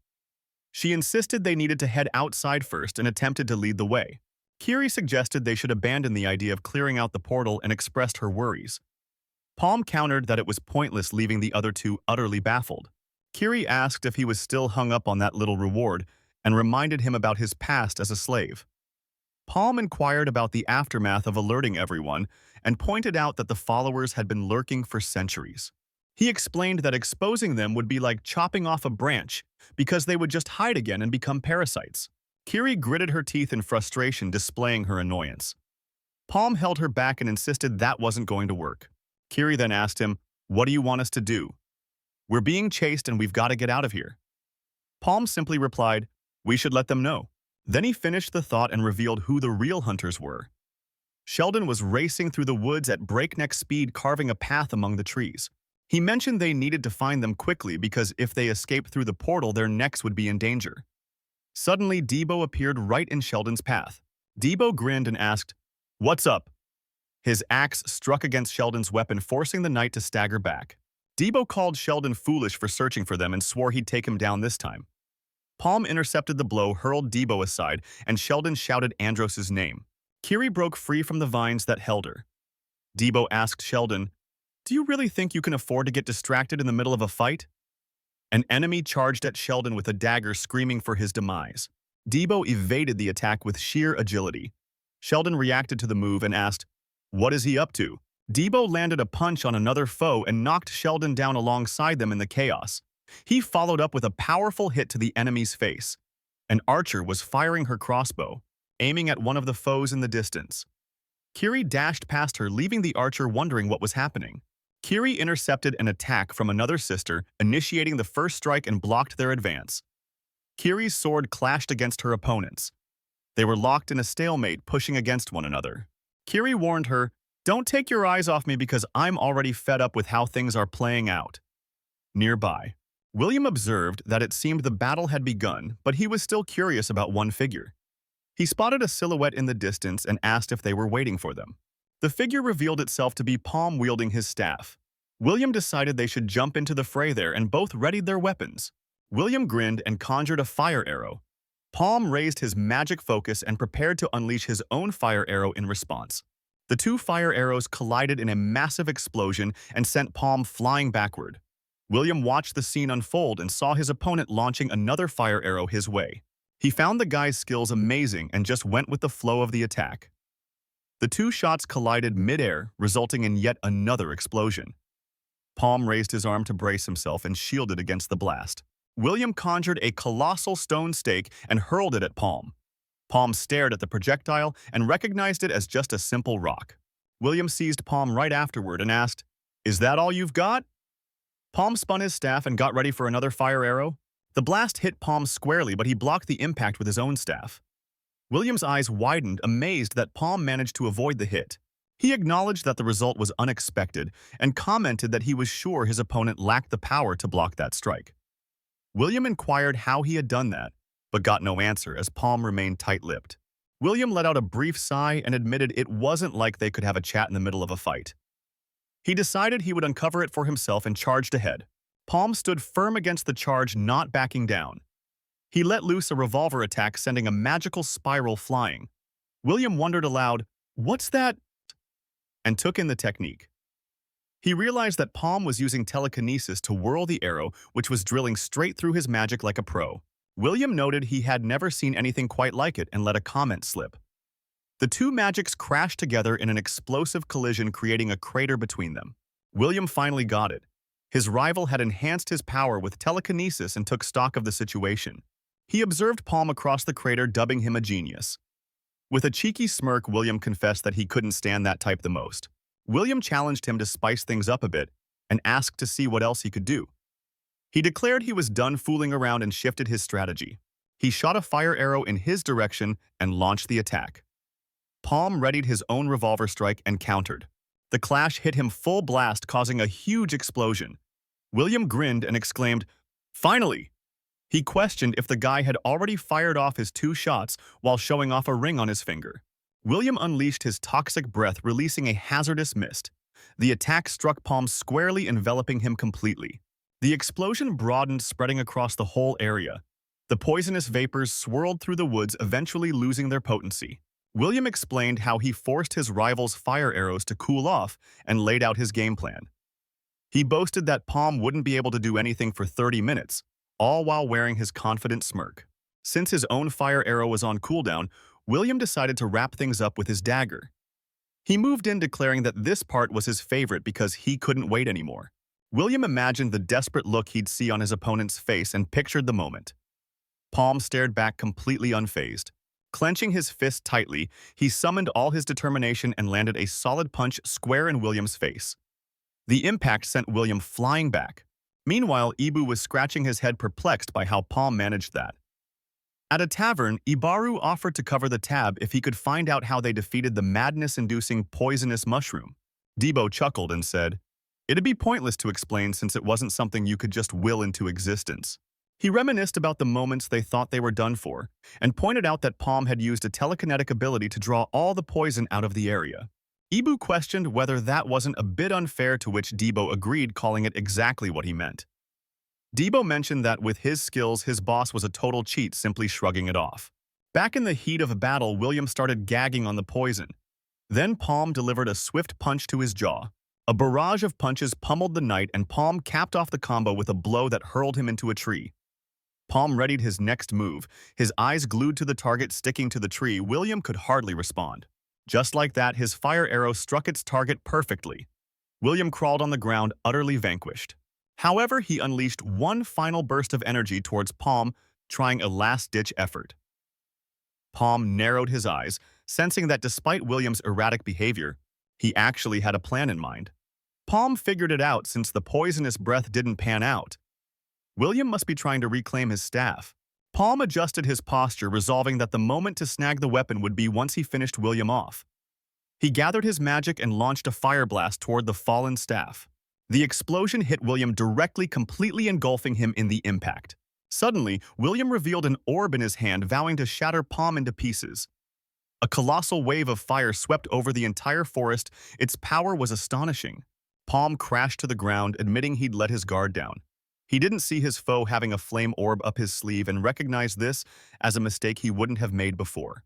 As a storm of fire orbs surged towards him, Palm realized he had lost his edge. Meanwhile, Debo watched the explosion from a distance. He turned to Sheldon, who he was still holding by the neck, and called for his boss. Meanwhile, Kiri took her opponent down in a single strike, radiating strength. Annoyed, she warned Debo, "Quit playing around and wrap this up. Palm's opponent is too powerful." Debo replied, "That's exactly what I plan to do." Out of nowhere, a crossbow bolt strikes Sheldon from behind. A swarm of green ogres rushes towards them. Kiri takes a deep breath and tries to regain control. "Focus up. Finish them quickly," but Debo cautions her, "Don't take them lightly." He notices an odd-looking ogre lounging on a throne amid the chaos and scrunches his face in disapproval. In the midst of the flames, William ponders whether that lowlife Palm is finally finished off. He spits out a mouthful of blood onto the ground, desperately gasping for air. Realizing his opponent isn't half bad, William wonders if he should have asked for his name sooner. A voice pops up behind him saying simply, "Palm." William spins around in disbelief, staring at the figure. Palm warns him, "Keep this in mind, that'll be the last name you ever hear." William retorts, calling him a cockroach, insisting that bluffing won't help. "I have to agree," Palm admits. He reveals a stone, asserting that it's nearly impossible to take him down with just 2 circles. William gapes at the stone, recognizing it. "It's a monostone. Are you really hoping to absorb it to power up?" He calls Palm a crazy bastard. "You're an idiot." Palm shoots back, explaining, "Simply absorbing the mana stone won't make you level up." He follows up with, "What you truly need is experience and knowledge." William looks completely baffled, but then a new magic circle conjures around him, radiating an explosive energy. Palm reassures William, declaring, "I already have enough of these things to spare. You're just trying to scare me again, aren't you?" William accuses charging in for an attack. Palm stands firm, watching the incoming strike, and then unleashes a fire arrow. The shot morphs into an enormous blast, unleashing jaw-dropping power. William's eyes widen in shock as he recognizes the incoming flame orb. Utilizing his other hand, he combines the force with his telekinesis while Palm intensifies the projectile. The spiral of destruction races toward William, slicing through the air with fury. William takes the hit straight on, spewing blood. Surrounded by the explosion, he cries out Palm's name as the flames engulf him. Palm observes calmly amid the fiery chaos, his expression unchanged as his enemy's body burns away. Palm then casually comments, "I forgot to catch his name." In the forest, Kiri is on the ground, hurt. Suddenly, the goblins come charging in. Debo holds her tight, but Kiri exclaims, "This is getting messy." He pulls out his weapon, glaring at the foes, ready to take on the battle.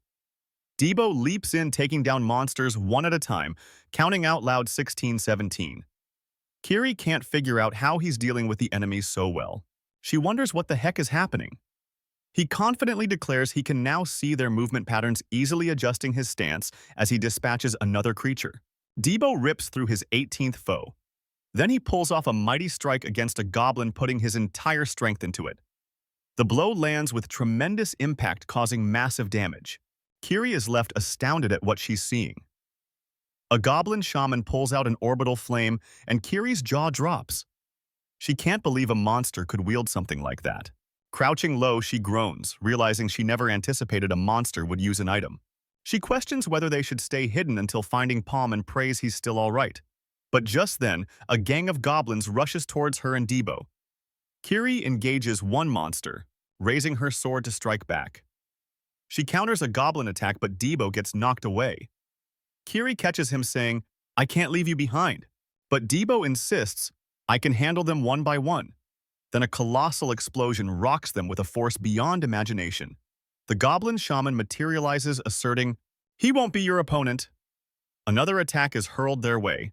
The energy sphere erupts upon impact, sending out an overwhelming aura. One goblin charges forward, closing in with a creepy grin. 2 figures emerge from the dust, leaving one monster utterly baffled. Palm steps out of the smoke. The reinforcements have arrived. Kiri, still grounded, turns to look at him. Palm lowers his head momentarily, taking a deep breath. He whirls his spear in a swift circle, preparing himself. It's about to get intense. From above, the shaman observes the goblin swarm rush towards the newcomer and reacts. The shaman unexpectedly attacks one of his own goblins from behind, catching everyone off guard with that bizarre tactic. Kiri watches in disbelief, calling it incredible. She ponders if Palm is genuinely from the first circle, then witnesses as he goes all out against the goblin shaman. Debo also gears up, ready to unleash his axe with all his might. The blast zooms right across the battlefield, but the attack is blocked, sending both Debo and Kiri flying through the air. What a powerful move! With injuries, the goblin shaman gasps for air. He gets ready to cast another spell with his staff, summoning a dark energy. Palm steps in front of Kiri and says, "Stay back." "Kiri, I'll take it from here." The monster releases an intense burst of energy, and just as it comes close, the attack is halted midair. The shaman watches in disbelief, completely frozen. All of a sudden, his body is split in two. A deadly hit. Kiri gapes at the scene, utterly stunned by what just happened. Palm exclaims, "Looks like I made it just in time." Abbis grumbles about 4 whole days passing with no updates. So, he declares he's done with defense missions from now on. But then he catches sight of a ruckus in the distance and wonders what that noise could be. Suddenly, a massive root whacks Abbis and he shouts, "What on earth is that thing?" The gigantic root thrashes in the air, lunging forward like a living attack. A guy rushes over, yelling for someone to grab the bishop. He reports that some folks have returned, but the gates are gone. Abbis hears the news and is left speechless. He wonders if they really made it back and turns to see Palm, Kiri, and Debo all injured on the ground. Palm's eyes spring open as he wakes up. He blinks and asks, "Where am I?" Abbis replies, "You're finally awake." He warns Palm to spill the truth and adds, "Only the 3 from the Garfer merchant group made it back." He inquires about what went down inside the portal, and Palm repeats, "Just the 3 of us are left." Palm receives treatment and regrets not thinking that everyone else might not survive. But he's reminded to provide the correct answers. Palm reveals there was a demon in there, which completely shocks the healer. He asks for a pencil and paper to sketch what he saw, claiming he's clueless about the creature's name. Abbis reacts uneasily to the drawing on the paper. A man yells from inside a tent, "That makes no sense." The leaders of the merchant guilds are gathered, questioning, how did 100 elite people perish in a red portal? Toriel, a representative from the Sky Merchant Guild, shares that his cousin was among the victims and tries to keep his anger in check. Abbis shows them a drawing and explains that Palm described the portal's boss as a green ogre. The other men chime in, noting that green ogres can't use items, so it couldn't have been easy for 100 people to take him down. One of the representatives refuses to accept the circumstances, his face hardening. Franco from Goldrich Merchants jumps in, saying, "There's no way my Natasha could have lost to something like that." Abbis asks, "What are you implying?" Keeping his tone serious, Franco suggests foul play must have occurred since nothing else makes sense. Supporting this suspicion, Toriel remarks that the 3 survivors are all from the same group and someone could easily take advantage in there, you know? Ibrew chimes in, stating he can't handle that nonsense anymore and declares, maybe they survived because they had someone stronger. Franco reacts with irritation, accusing him of implying that the other guilds are inferior to Garfor's. But Ibrew counters that he's just speaking the truth. The argument heats up, with both sides throwing insults and snide comments about their guild rankings. Abbis observes the scene, asking, "Are you 2 done yet?" Franco stands up and demands Yu provide proof for his claims. Yu stands firm, stating they didn't bring any items out of the gate and had no reason to. "Come on," Palm thanks them and says his goodbyes, while Abbis wishes him to take care. A man next to Abbis leans in skeptically and asks, "Is it really all right to let them go like this?" Abbis calmly responds, "They've already come to their conclusions." The group quietly moves through the forest. Suddenly, a creature peeks at them from behind a tree. Kiri looks uneasy and asks, "Is that thing really following us?" The tiny creature stares at them, unblinking. She questions why he's hesitating and pushes for a decision. In a flashback, Palm outlines the plan. Get rid of the items and injure themselves before exiting the portal. He remembers his choice at that moment, keeping his gaze steady. Inside the bag, an item glows and reacts unexpectedly. The goal was to defeat the boss and ditch the items, but Palm snagged one. It was the Phoenix Feather, an item that boosts fire magic power. Palm holds the shimmering item, realizing he has to get that unexpected treasure out of the portal. Kiri tries to give him a heads up, reminding him that taking anything unregistered could raise eyebrows about sabotage. She tells him not to let greed get the best of him and stick to the plan, saying, "We've already discovered the exit portal." In the midst of all the chaos, the 2 chat and assess the situation. Palm lowers his voice, explaining that the snail is a pet that collects things and poses no threat. He shares that it's a life form found after the portal opened back in his past life and lets out what he knows. Palm proudly displays the phoenix feather with the snail perched on his shoulder and observes her reaction. Kiri stares at the shimmer, amazed that he managed to bring the item along, and he replies that he'd rather try something than leave empty-handed. She asks what his next move is and waits for a response, but he simply says, "Don't rush." As they navigate through the wreckage, Palm notes they need to tread carefully while gathering intel, so enemies don't hide even deeper. He mentions that the others must have returned by now and figures they'll just have to sit tight. Meanwhile, it turns out multiple unions were wiped out, and the raid was a total bust. A man reports that everyone was taken down by the boss, mentioning that despite suspicions of sabotage, the lack of proof closed the investigation. He's relieved he wasn't revealed even with the mission's flop, and is already gearing up for the next one. Kneeling before a shadowy figure in a room overlooking a storm, he keeps his head low. His boss simply asks, "You got away?" The man replies that the plan was to wipe everyone out and wonders if Palm might have a reason to hide something. He speculates that Palm could have discovered the Black Wizard's followers and wants to spread the news, making him uneasy. He asserts that if that's the case, they need to get rid of their infiltrated members, but then he's cut off by an unexpected invitation, chuckling at the offer. The leader accepts. He decides to prepare something special for the event while keeping a calm demeanor. The leader announces they'll be the first and the last guests, as he watches a gigantic marked creature emerge from the storm, radiating a dark energy.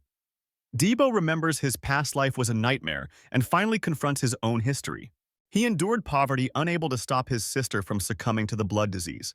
Debo recalls he couldn't even afford to bury his family, and then it hits him that place was always a living hell. Suddenly, a woman appears before him, commenting that someone was still around. She finds him among the wreckage and offers her assistance, but Debo just tells her to scram, marking the first interaction between him and Aaron. Back to the present. A beast charges toward the contestants. One of the warriors celebrates snagging first place amid the fray and raises his fist. Then, a young man laments not being 30 seconds quicker, but adds that Debo actually seemed pretty cool.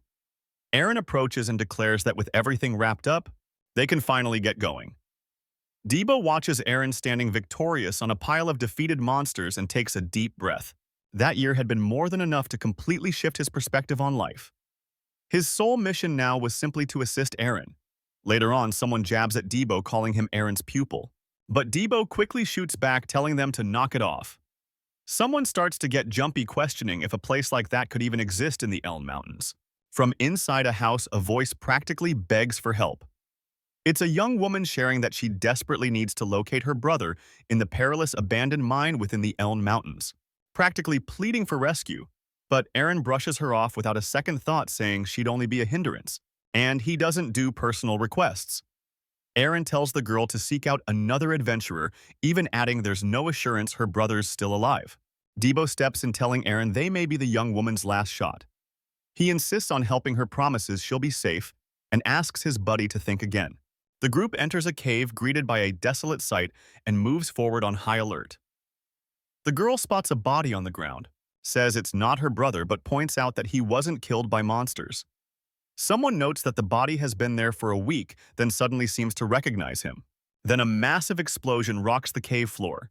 The impact sends debris flying all around, engulfing the entire area. Debo protects the young woman with his body, wondering what in the world just occurred.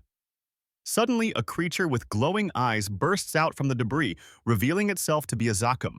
The beast lets out a roar, and Debo shouts at the girl, "Get behind me!" Aaron rushes ahead, directing him to strike from the left. Debo gears up for battle, vowing they'll finish this quickly. Aaron and the other warriors engage with the Zakum, skillfully exchanging blows. Meanwhile, Shannon watches the fight with great focus, analyzing every single move. After the clash, Debo leans against his axe, remarking that it was just as tough as the stories had said. One of the warriors inquires about Shannon, catching Debo completely off guard. He glances towards the cave entrance, puzzled about why she wandered off alone. Aaron instructs everyone to prepare themselves, feeling a strong energy radiating from deeper within. The others hesitate, murmuring that they sense something perilous in there. But Debo asserts he'll go get her.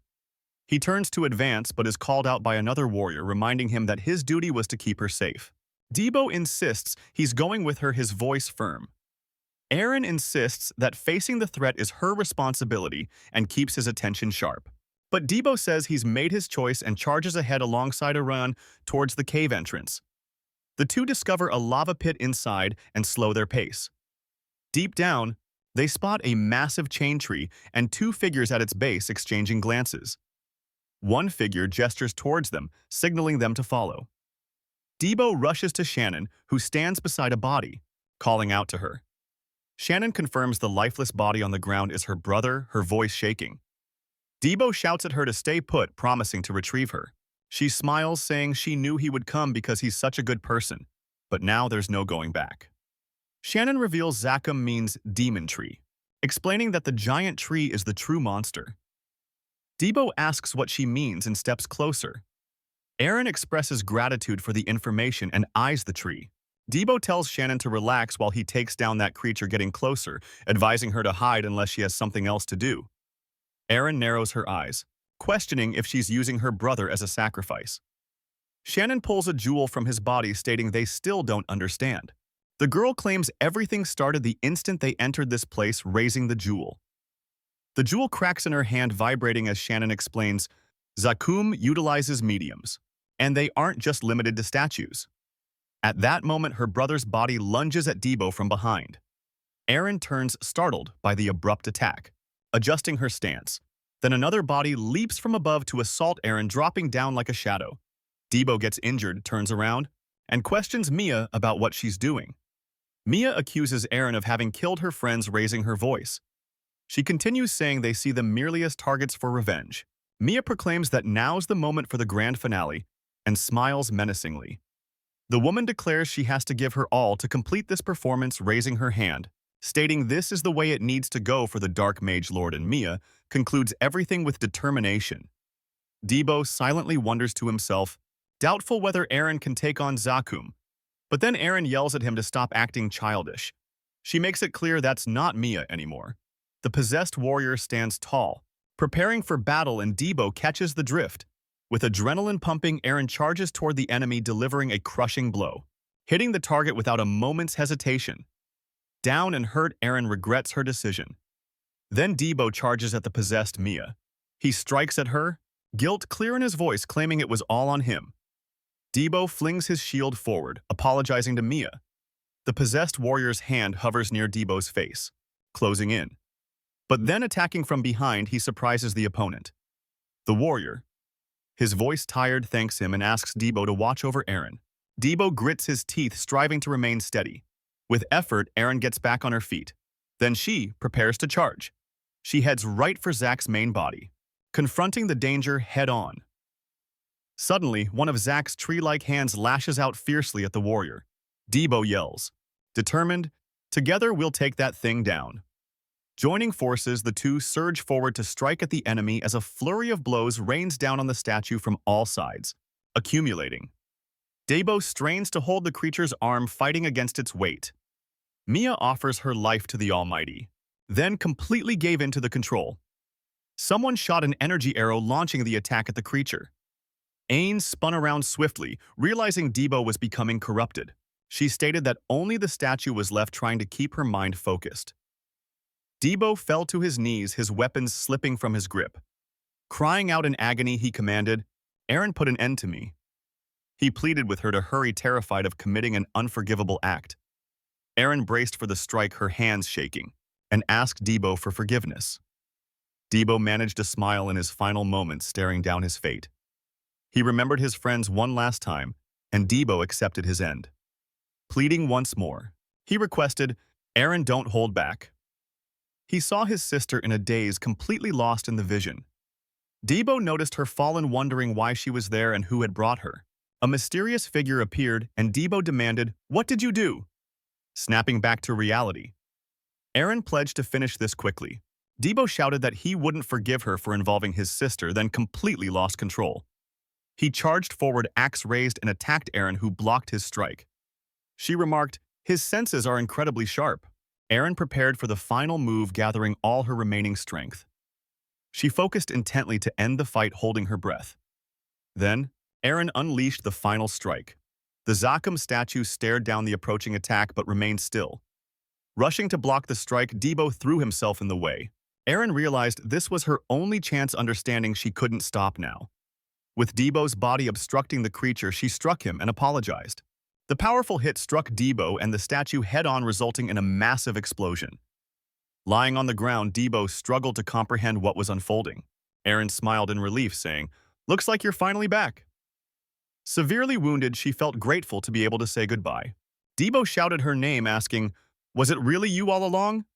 Desperate for answers, he wanted to know why he hadn't been ended as he requested. Fallen. She revealed that Debo was the true chosen one to stop the Dark Mage thanks to his extraordinary talent.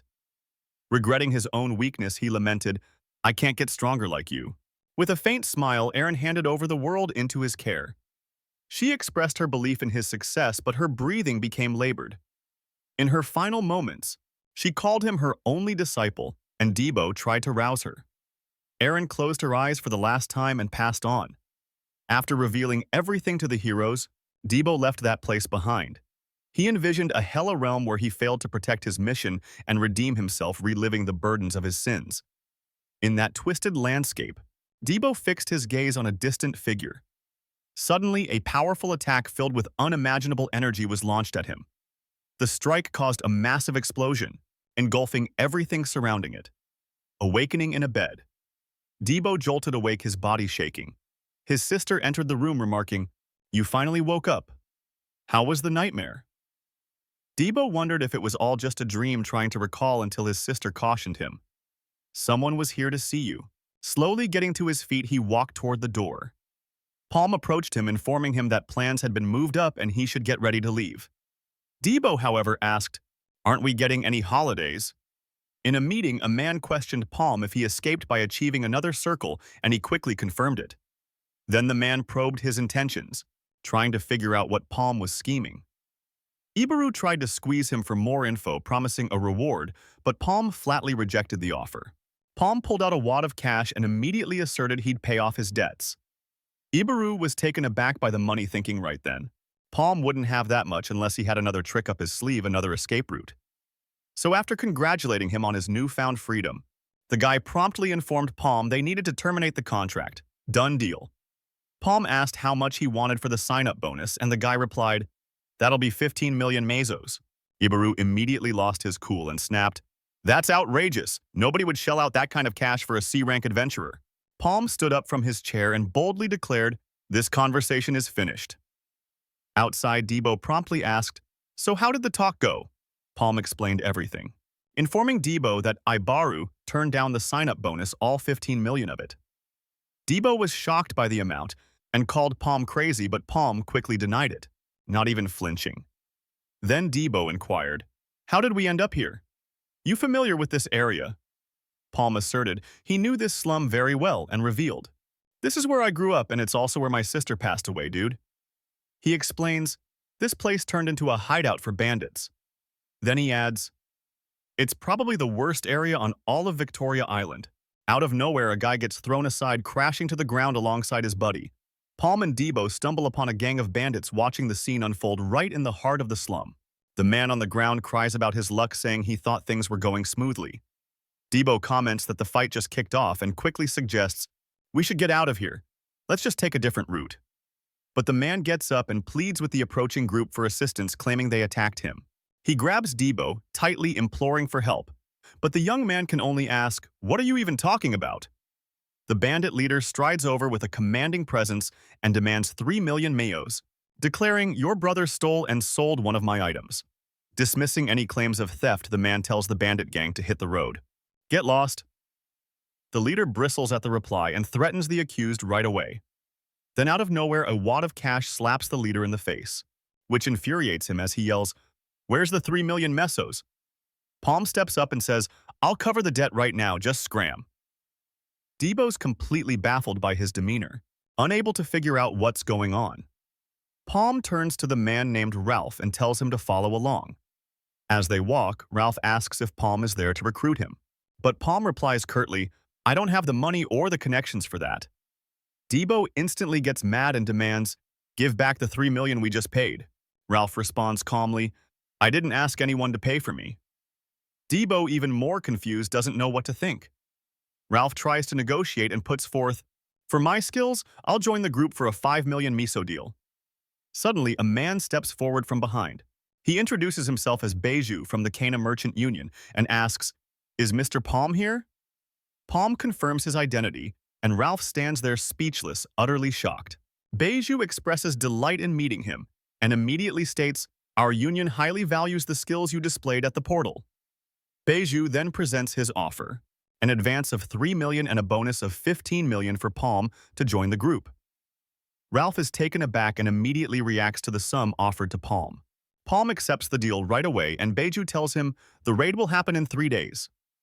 Debo is over the moon naturally.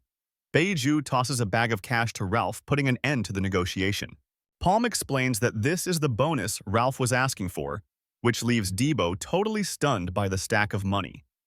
In disbelief, Debo questions the expense and asks, "Where are we heading now?" Kiri shows up, arms crossed, watching the duo closely. Later at the tavern, Debo asks, "Why is this loudmouth girl here?" But she insists she only came to keep her promise. On a stormy day, the group gears up to enter the portal, and Kiri remarks, "Today's a perfect day for a raid." A woman gives instructions, letting everyone know 5 teams numbering 50 people will be on this mission. Ralph immediately starts complaining. "So many useless people are going to cut into my earnings." He's clearly super frustrated. Then Beiju, from the Kana Merchant Union, announces that this portal is at the orange level. He believes 50 people and 5 marks will be sufficient, stating that clearing the portal should be a piece of cake. Palm, not expecting the Union to summon him here, suspects that the followers must have already occupied the area for sure. Despite the different time frame from his past life, he vows he won't change his strategy. After all, Palm has cleared that portal before. The woman reinforces the protocol, stating, "All groups need to fire a flare if a second portal is discovered." Kiri tries to help, explaining, "The second portal leads to another dungeon with completely different monsters, so stay on your toes." Debo tells Kiri to pipe down and turns to Ralph. "Just because I hired you doesn't make you the leader, understand?" Ralph snaps back, saying, "A leader shouldn't be defined by skills alone. So what?" Palm attempts to mediate the argument, suggesting, "Let's determine the leader based on everyone's contribution within the portal." Ralph smirks at the idea, thinking right away, "This newbie fell for my trap. This is how I'll take the lead." And he comments, "This is going to be really interesting." Palm wishes them luck and watches the crew of adventurers dive into the portal, knowing the mission has finally kicked off. Then Debo turns around annoyed and questions what he just heard because one of the companions called him useless. Ralph shuts down any reaction, insisting he won't do anything that doesn't put cash in his pocket, even with the dude pushing for a fight. So Debo gripes to the leader, pointing fingers at bringing Ralph on board because honestly, he's totally dragging the team's spirit down. Out of nowhere, monsters spring a surprise attack on the group and the leader yells, "Stick to your positions or we're doomed." Debo gets knocked over in a flash. Then one of the beasts slams into him. He's caught up in the creature's jaws, but he digs deep and keeps its mouth open. Then, out of the blue, Ralph spins around and delivers a kick to one of his teammates. Kiri realizes the portal dropped them smack dab in enemy land and shouts a warning to the gang while Ralph orders everyone to shape up. Palm pieces together that the situation doesn't match up with his previous life and understands the monsters haven't attacked them like this before. Kiri dashes toward the creature and unleashes her Rising Sun attack, but the monster dodges at the last moment. She goes for another strike but misses again as the creature slips away for a second time. Then the knight takes a hit and gets sent reeling back, surprised that she couldn't foresee her foe's move. Soon enough, Kiri finds herself surrounded by multiple monsters, and she's really in a pickle. An explosion goes off nearby, surprising her from behind. Debo keeps swinging, trying to fend off the beast while Ralph steps onto the battlefield. Ralph takes down the monster with one clean hit and utterly destroys it. He lands perfectly and assesses the scattered remnants. Debo sees everything unfold and hears Ralph's remark. "That's 2 for him, 1 for the lady, and a little friendly competition." Ralph says he'll keep pushing on with his mission and cheers them on to keep it up. Kiri watches him more closely, realizing that the true skills of a third circle are on an entirely different level, a ridiculous tier. Then one of the creatures charges again, getting all aggressive. Ralph stops it with a powerful punch and vaporizes it. He zeroes in on the next monster, saying, "Its moves are all over the place, but that's about it." He strikes the monster's eye, assuring that the 2 kids are holding their own. Then the knight notices Palm controlling an arrow with telekinesis and admits his speed exceeds hers. Ralph swivels to Palm and gives him a serious look. He keeps another creature's mouth shut and admits Palm is definitely a valuable ally. He thinks about the whole thing, concluding that a 50 million contract fee isn't for just anyone, and the merchant union will shell out even more in the future.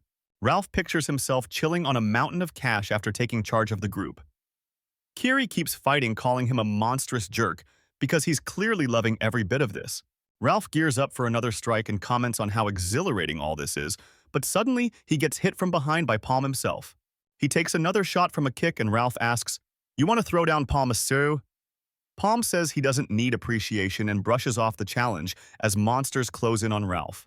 All of a sudden, a bunch of projectiles fly across the battlefield, taking out the creatures for good. Palm spins around and asks, "Who's behind that attack?"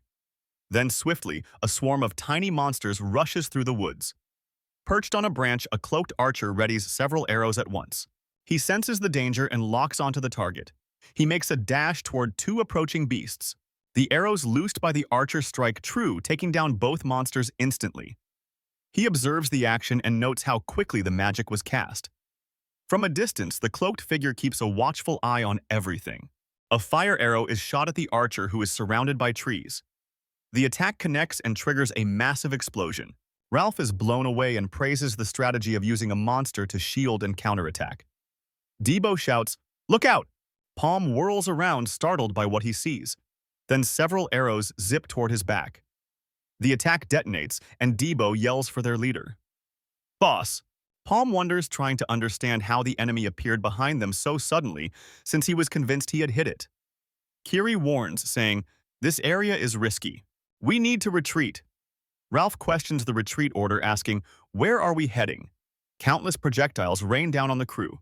One of the guys yells for everyone to bail and tries to do something, but the arrows keep coming, and then the attack directly strikes two of their mercenaries. Kira uses her solar slash to protect herself from the flying objects. Then she spins around and shouts at them to flee into the forest if they want to stay alive. But one of the guys responds, "No way." The enemies are already lying in wait on the path. Just then, a huge creature lunges at one of the mercenaries. Out of nowhere, a path surprisingly opens up right through the flames and the fallen monsters. Ralph then decides he'll take charge and gets ready to move ahead. Kira yells at them to quit wasting time and get going already. Debo warns the boss, saying they'll end up as toast if they keep this pace. Palm unleashes a fiery attack, giving it everything he's got. The magic erupts with incredible force, and he yells at Debo to focus up. The enemy archer is taken aback by being pinpointed so quickly. He admits he really did find him. He draws more arrows and insists his lord's concerns were definitely justified. Palm says his farewells, apologizes, and quickly retreats. He darts through the trees, evading multiple projectiles at a ridiculous speed. The enemy archer wonders, why is he so fast? Then it finally clicks for him. One person is missing from the group, the guy with the halberd. Then a massive fireball slams into the archer. The attack explodes violently, wreaking havoc in the forest. Palm steps out from the flames, declaring he witnessed the strike firsthand. Debo charges forward and remarks, "That was awesome." He explains the strategy, saying the disguise swap worked flawlessly thanks to the time he managed to create. But then suddenly, a colossal, brutal projectile rips through him. Kiri spins around and Debo's body crumples right in front of her. Palm turns and observes the chaos unfold. He then gets ready for another assault, concentrating an insane amount of energy. The attack blasts forth at the enemies, and one of them stares back, proclaiming it's impossible. Another mercenary gets hit, screaming for help. Kiri grabs Debo and pulls him along, urging everyone to dash away as fast as they can. But a projectile pierces through her leg just as she shields him. The force knocks both of them hard to the ground. The knight writhes in agony from the injury. The enemy archer shouts at his men to stay sharp while the duo struggles to escape the attack's range. Ralph, now carrying both, grumbles about babysitting the entire crew. The enemy states they'll never escape his grasp no matter how fast they flee. He notches another arrow, zeroing in on his target. Then he notices something approaching. Kiri questions the plan, asking Ralph, and he responds that he's just following the boss's orders. No questions asked. The group races through the forest, keeping an insane pace, but they suddenly stop, confronted by something totally unexpected. Before them, a second portal pops up, and Ralph wonders if Palm knew where it was all along. With a grin, he says they're alive because of Palm and they can reach the portal before the arrows do. Kiri asks if he really intends to jump into the portal without the boss, but Ralph believes that was exactly Palm's plan. He insists they should enter the portal to wait. He gets ready to move forward, but a projectile swiftly approaches. It explodes violently on the ground with tremendous force. Debo is hurled to the ground, his weapon falling right beside him. Ralph wonders how he was attacked from the front while Kiri remains down and unresponsive. Then a new massive attack crashes into them, sending everyone flying away with an explosive force. Palm then uses logs to block the portal access. A brilliant light emerges and suddenly, the path to the portal reopens, revealing a passage. The enemy archer watches from a distance and calls the attacker a crazy bastard. Palm keeps moving through the forest. Then one of his projectiles hits and obliterates yet another monster. The archer can't figure out why Palm isn't hiding, even knowing he's being hunted, so he decides to test the target's limits, turning it into a game to see how long Palm can endure. The archer reminisces about the day his master took him in, recalling the brutal selection process. 300 assassins fought until only 5 were left. The bloodshed lasted 7 entire days, and since no one could even lay eyes on him, he earned the nickname Ghost. What incredible power! Right suddenly, another projectile slams into the ground right next to the archer. He instantly realizes he made yet another mistake and narrows his eyes, fuming. Then a fire attack zips past him at incredible speed. Dodging yet again, he concedes. Not a bad attempt. The bowman realizes Palm must have figured out where he is thanks to that strike and quickly sets up a counterattack. But his arrows only strike a tree, leaving him momentarily dazed. Suddenly, the fiery projectile comes hurtling back at him, catching him completely off guard. Getting hit directly by the blast, he grumbles about that sneaky telekinesis trick, but Palm just keeps powering through the woods unbothered. In retaliation, the archer releases another arrow. Unfortunately, his shot collides with Palm's, resulting in a ridiculous explosion in midair. Complaining like crazy about the smoke clouding his sight, he struggles to spot the enemy. Then he unleashes an arrow against the incoming fireball. Another explosion even bigger erupts, crashing to the ground. The bowman yells, "You jerk!" However, he stands up again, finding the situation oddly fascinating. Palm senses a lull in the chaos and gets genuinely annoyed. That jerk hits again. He realizes that everything shifted when he stepped through the portal with 100 men and now suspects Kenna sent this assassin. He shouts, "Come out of your hiding place, you coward!" But he's totally shocked to hear the archer's voice coming from across the way. The archer replies, "Let's stop dragging this out. Hiding won't change a single thing." He cheekily taunts, "Would you rather fight or continue hiding?" Palm is puzzled over how the enemy got so close without being spotted.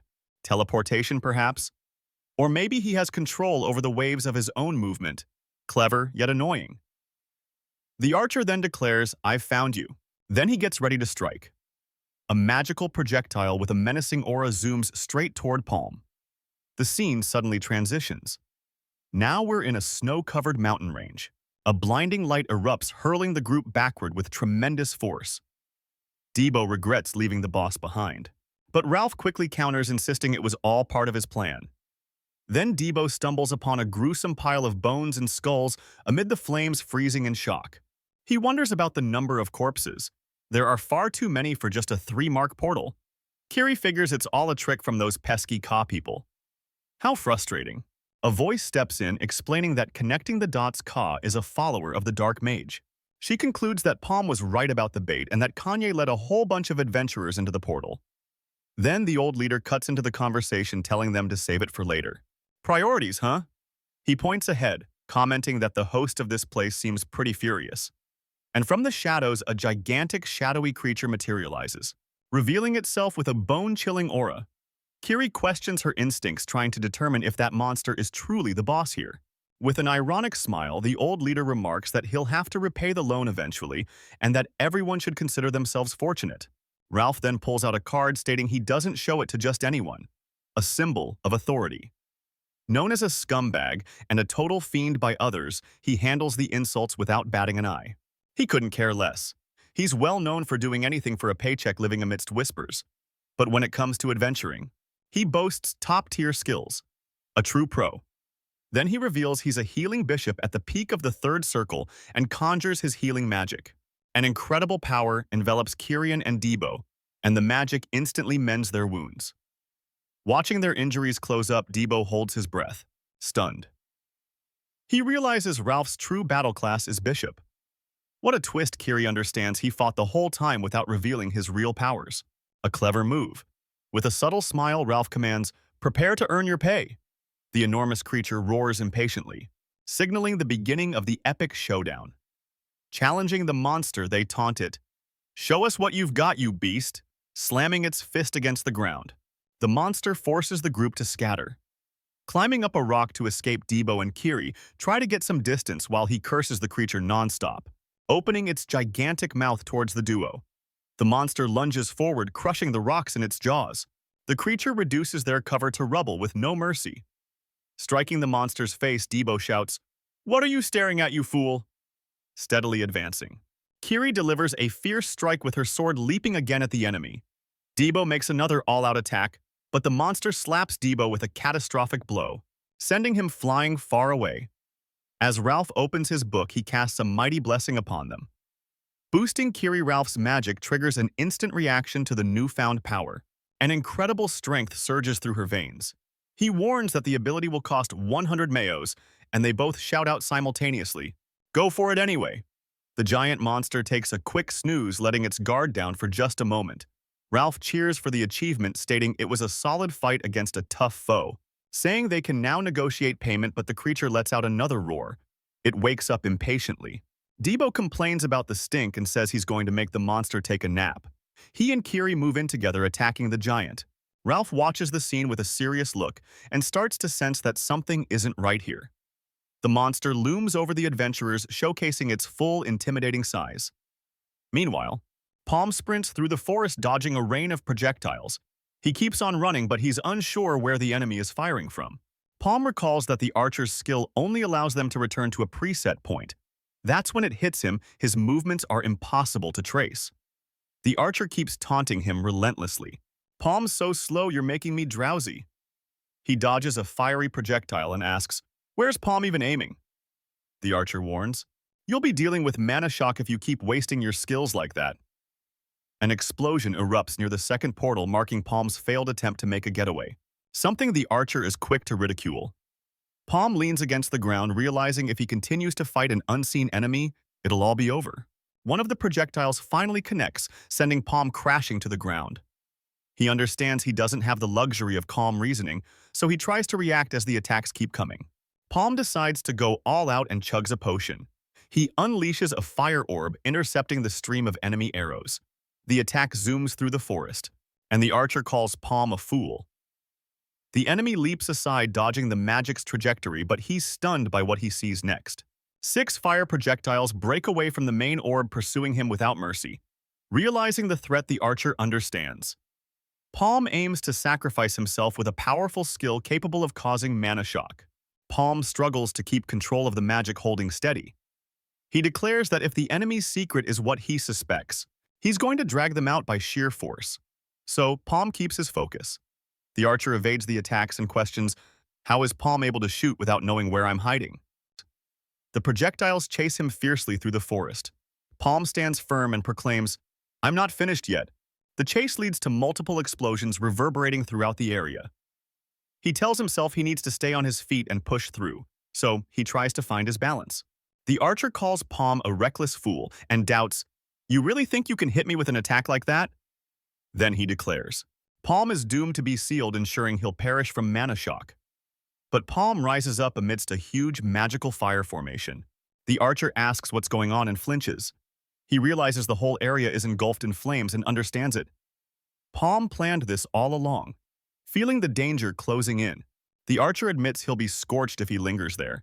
He spots an open field and darts towards it to escape the inferno. But then he suddenly halts, finding the open field's appearance incredibly suspicious, shouting, "No!" He tries to change his mind. Realizing it was a trap, the archer decides to retreat. He spins around and questions who the figure in front of him is. The archer moves suddenly and attempts to react. He's struck from behind by a barrier and screams for his brother. Palm appears behind him, strikes with his weapon and says, "Take that!" The archer collapses to the ground, breathless, fully aware he's in serious trouble. He frantically scrambles across the burning ground. Then it dawns on him there's no way he's escaping this. Suddenly, he turns back and things get super weird. Something massive is coming toward him. Then a gigantic barrier forms right in front of him, shielding him from all the devastating fire. He stands up immediately, but his head is spinning. Where's his brother in this chaos? He needs to find him. He runs blindly, but then takes an unexpected hit. It's his own brother attacking him from the side. The archer yells in his face, furious. "You half-dead jerk!" His brother charges in, yelling desperate to take down that archer, and then he lands a massive hit. The protective barrier shatters completely and just disappears. Now he's out in the open facing pure hell. He dashes through the flames, but he's totally confused, clueless about what just happened. He takes in the chaos around him. His shock is total. His face tells the whole story. Then he spots his brother's body lying amidst the flames, and he screams his name. Frantic, he rushes to his brother and cries, "Hold on!" He cradles his brother and mourns, "We dragged this fight on way too long, dude, but we have to get that phoenix feather." Suddenly, right before his eyes, his brother's form shifts. It's that hand, that jerk in disguise, and he attacks mercilessly. The blade cuts through the air with insane force and pierces the archer's body. What a crushing blow.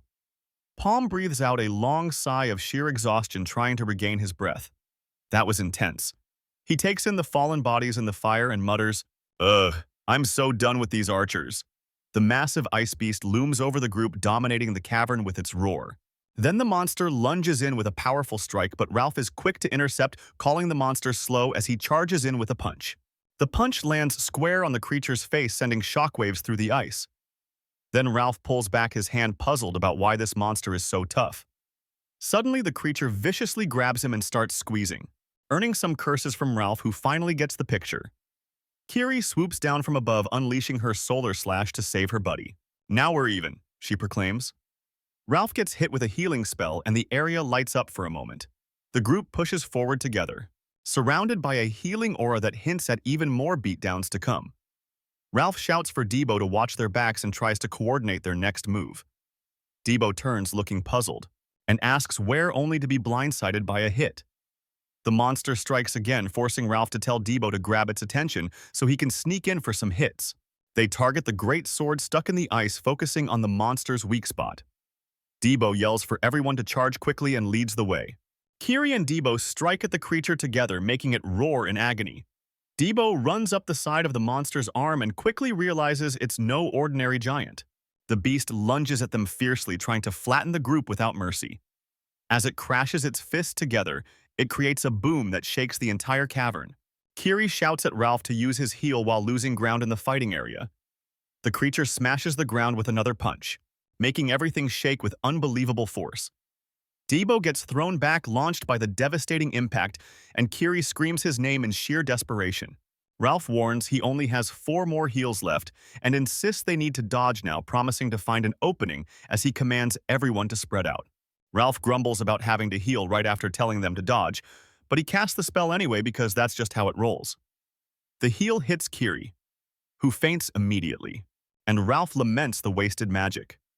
The monster barrels through the ice cavern, advancing relentlessly. Debo gets crushed against an ice wall, struggling to breathe. Feeling raw agony, he collapses to the ground, gravely wounded and barely clinging to life. Suddenly, Debo finds himself sitting in a chair and asks about the circular thing. Palm tells Debo he needs to grasp the basics and tries to guide him, but the young man responds, "It's all about how you think and what you want to achieve." Palm takes a sip of his drink and states that everyone's experiences differ, and his wouldn't apply as a compass. So, Debo has to carve his own path. Debo asks what he should pursue, and Palm says he needs to find his own key. Whether it's understanding mana, gaining knowledge, or even a memorable moment that makes your heart race and powers bloom back in the heat of battle. Debo's eyes snap open. Filled with new, fiery determination, Debo unleashes his explosive slash and strikes the creature with all his might in a furious attack. Ralph watches in disbelief, shocked that Debo managed to cut through the ice beast with a single blow. Ralph immediately wonders what in the world happened to the kid. Debo continues to attack with his axe, keeping up the pressure as Ralph questions, "Did the kid level up?" "No way." Scrambling over the creature's back, continuing the barrage while Ralph can't help but ask, "Did the kid seriously level up?" "No way." as he scrambles across the creature's body. Debo lunges toward the sword stuck in the monster's chest, aiming straight for its weak point. He slams the blade with fierce determination, hitting the creature's power core directly. Now its time is running out. The creature roars in pain, struggling to fight back, but Ralph praises him. "Way to go, Debo!" He tells Debo to get up and casts one last healing spell as a final attempt. The heal catches Debo, but the monster retaliates immediately, showing no mercy. The creature seizes Ralph with its huge hand and lifts him off the ground, squeezing tightly. As Ralph is crushed by the foe, he calls Debo a damn fool for worrying about him at that moment. What an idiot. Revitalized by the heal, Debo gets ready to deliver the final strike and end this fight. He yanks the sword from the ice and charges at the beast with all his strength for a decisive attack. The monster's core violently bursts and shatters, closing out the battle with a hard-fought triumph. Kiri finally blinks awake by the campfire. Debo announces that she's awake. She asks if they're still alive and what happened to the monster. Debo reveals that he was tempted to munch on the creature's meat because he was so hungry. He had no choice but to stay put since there was no escaping from that portal. He also mentions that the hide gave him a little comfort and tells Kiri she should rest too because he needs a moment away. Debo steps out of the cave shelter and strolls alone through the icy mountain scenery.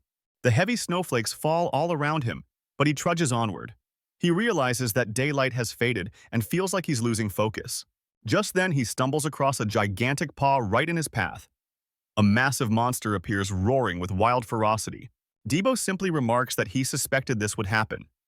Then he charges at the beasts, grumbling that they keep blocking his way. Back in the cave, Kiri rises up and immediately asks, "You're back already? Where's the exit?" She's startled when she sees he's injured, but Debo just shrugs it off, saying he encountered a few critters on the way. No big deal. Kiri questions if there are still monsters out there and insists she's joining him next time because it's too risky. She insists that someone has to keep an eye on him after all. They're still companions. Debo hushes her, explaining that even with some distance between them, it's safer for just one person to take the risk. He tells her to save her energy and just take it easy. Still on the ground, he pushes himself back to his feet and recalls the fierce battle against the monsters. He bravely faced an entire horde of monsters right on a cliff edge. In the heat of battle, he pauses for just a moment, gasping for breath, complaining about the biting cold. Suddenly, one of the creatures charges at him. The monster leaps and bites down with savage force, but Debo manages to slam the creature's head into the ground.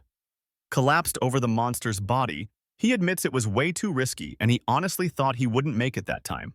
He glances over and notices someone in the distance. It's a man sitting in the snow, and he quickly realizes he's not lifeless.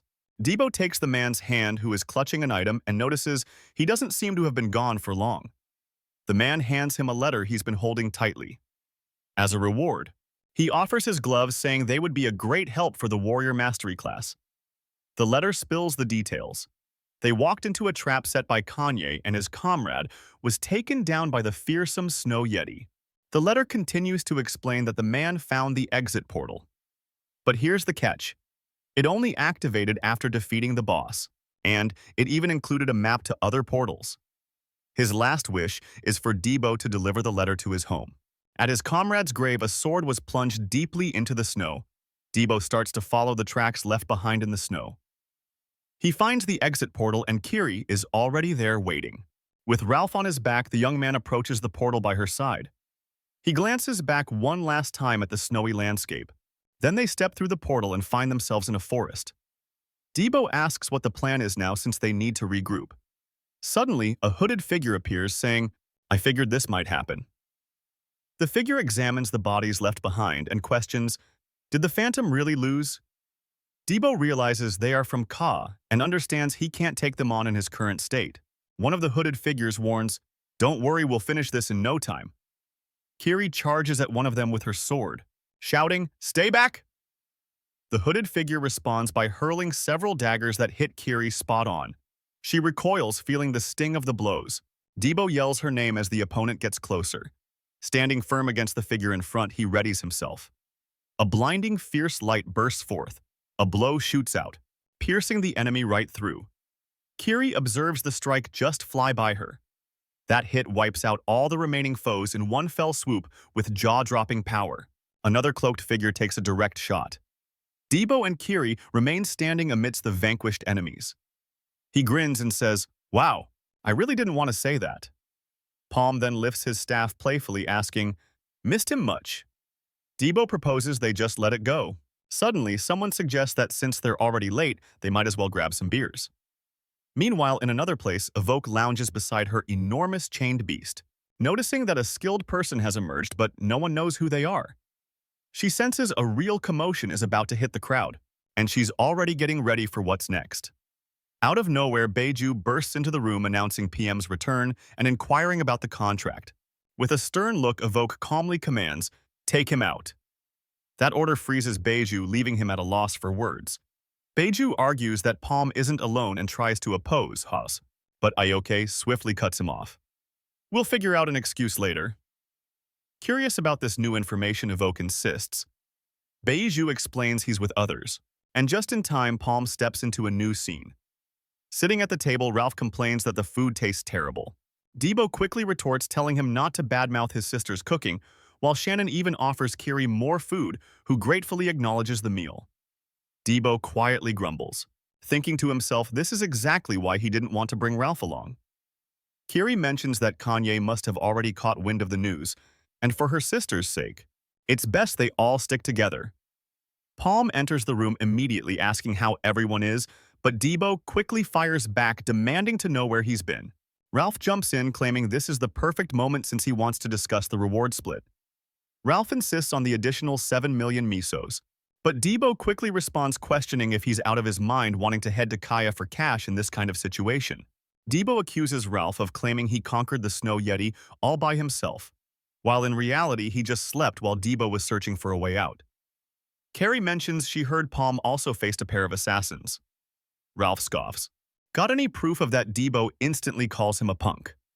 Kiri asks Palm what his next steps are, and he confirms Kanye will definitely pull something again. Then there's a loud knock at the door from outside, asking how long they plan on keeping him waiting. Shannon opens the door, utterly stunned to see who's standing there, then asks, "Who are you?" Debo and Kiri also react in disbelief at the man's appearance. Abbis demands, "Tell that dude who just walked in to hurry it up." In a shadowy place, a scarred man barks an order. "Fix this situation." Sitting in his office, Abbis cradles his head, completely frustrated with how things are unfolding.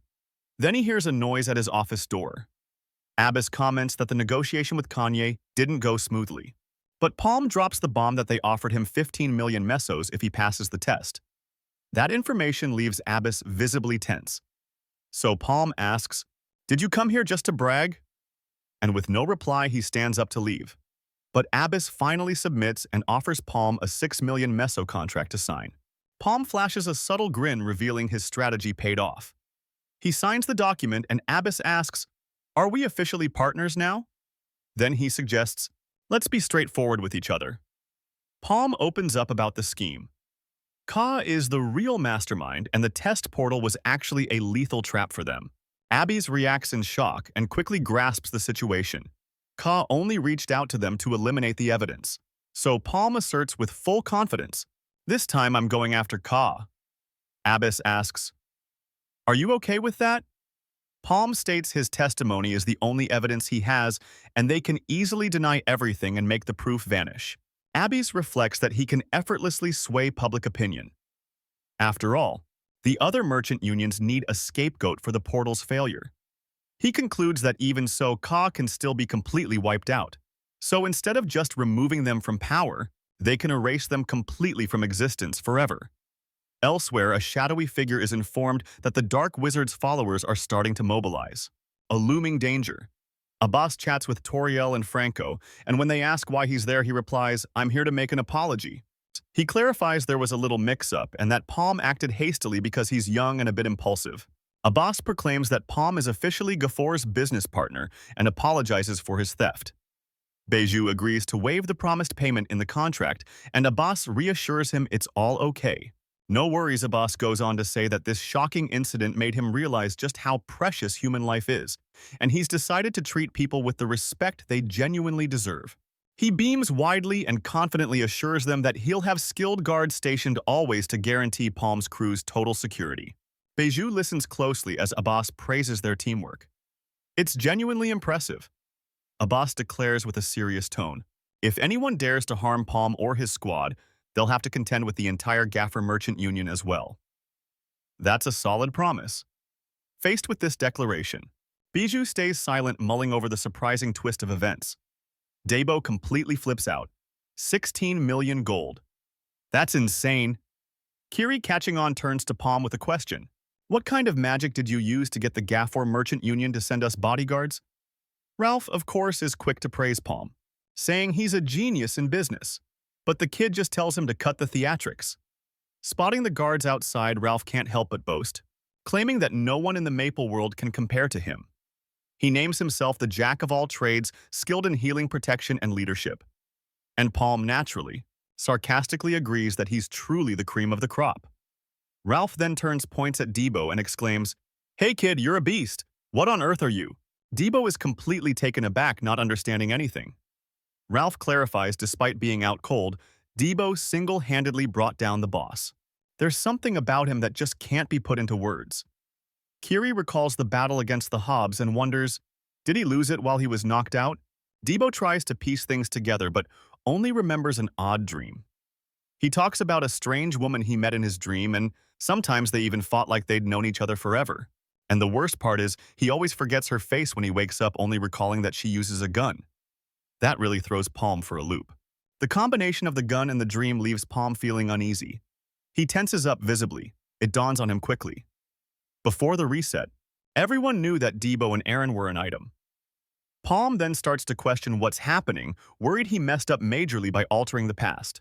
Then Ralph just yells, "Idiot," and continues eyeing Palm. The same goes for you. He caught on to the circle pretty quick, and now Ralph understands why Gaffer is after him. He then turns to Kiri, who looks back at him unafraid. Ralph sizes her up. She's got savvy instincts. She's clever, which isn't bad for a second circle gal. But he bluntly states there's nothing particularly outstanding about her compared to the others. He explains that their current mission is to infiltrate Ka, and he'd really appreciate it if she returned to her duties. Ralph's comments leave her completely shaken. Kiri approaches an impressive and grand building. Once inside, she spots a man and exclaims, "I've stumbled upon a cool gig lately." Sir Kasim greets her with a smile, saying he hasn't seen her in ages. She asks if he's going to chat with the master, and he casually confirms that he is. Kasim realizes she has lowered herself to an explorer group, even smirking. "This must be the perfect fit for you." He tells her to head in because the master is expecting her in the office. Kiri steps out onto a balcony and sees her master.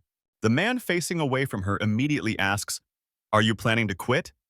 Kiri replies that she can't explain what's wrong right now, but her master presses, "And when will that someday happen?" He then instructs her to provide updates every 3 weeks on what's happening with the explorer group. The master reminds her to keep in mind her discipline and her role as an everlasting knight of Cygnus. Back with the group, Kiri confides in Ralph that she can't go back to the master empty-handed since one of her loyalists is among the knights. She claims she's not in it for money and is ready to grow. All she needs is just a bit of time. Ralph calls her childish and asks, "Are you really certain about this choice?" Debo and Kiri respond to what he says, and Ralph questions, "What on earth are you talking about?" Palm thinks it's going to be a disaster for them if she goes off looking for the loyalist all by herself, given her attitude. Palm pivots to Ralph, challenging him about saying she didn't have what it takes. Then exclaims, "I need to add something?" He notices Ralph strutting around with that confident look, but it turns out he's not the only one let down by the team's performance. Palm explains he sent them to the second floor thinking they'd tackle it, but without Debo, they would have been in real trouble.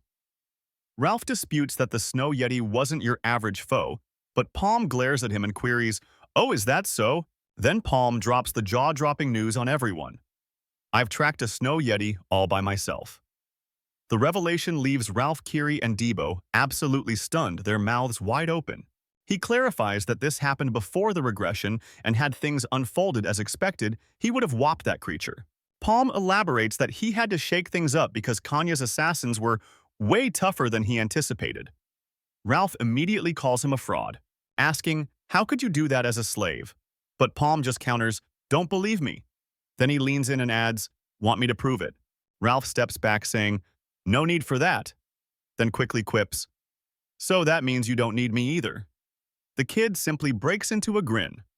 Shortly after, he warns the crew that they need to beef up quickly because there's just 1 month left until the next raid, then bluntly states, "Violence is the only way." In another room, Beiju bows and says, "Things didn't go as planned." He tells Eren that the spy didn't gather much intel and that the negotiation might have been a setup from the get-go. Sitting next to her beast, Eren quietly utters a name, Gafor. She observes that they haven't been a bother and that taking care of them when the time comes will be a piece of cake. Eren insists that their true enemy is just the Maple Association. After all, a spat with merchant unions wouldn't need the upper management's involvement, but she admits to a nagging feeling asking, "Did he pull all this off with just Gafor's backing?" Beiju remains quiet, not offering a reply. Eren commands, "Get me more intel on Gafor." And Beiju vanishes into the shadows to complete the task faster than the blink of an eye. He watches her fade away while a single name resonates in his mind. Palm. He hopes that Palm turns out to be a formidable opponent, someone truly worth the challenge. In a sunny forest, the group kicks off their training. Ralph hits the ground and Kiri promptly asks, "What kind of magic are you even using?" Palm strolls over and inquires, "What's the issue now?" With a cheeky grin, he dares them to land a punch on him.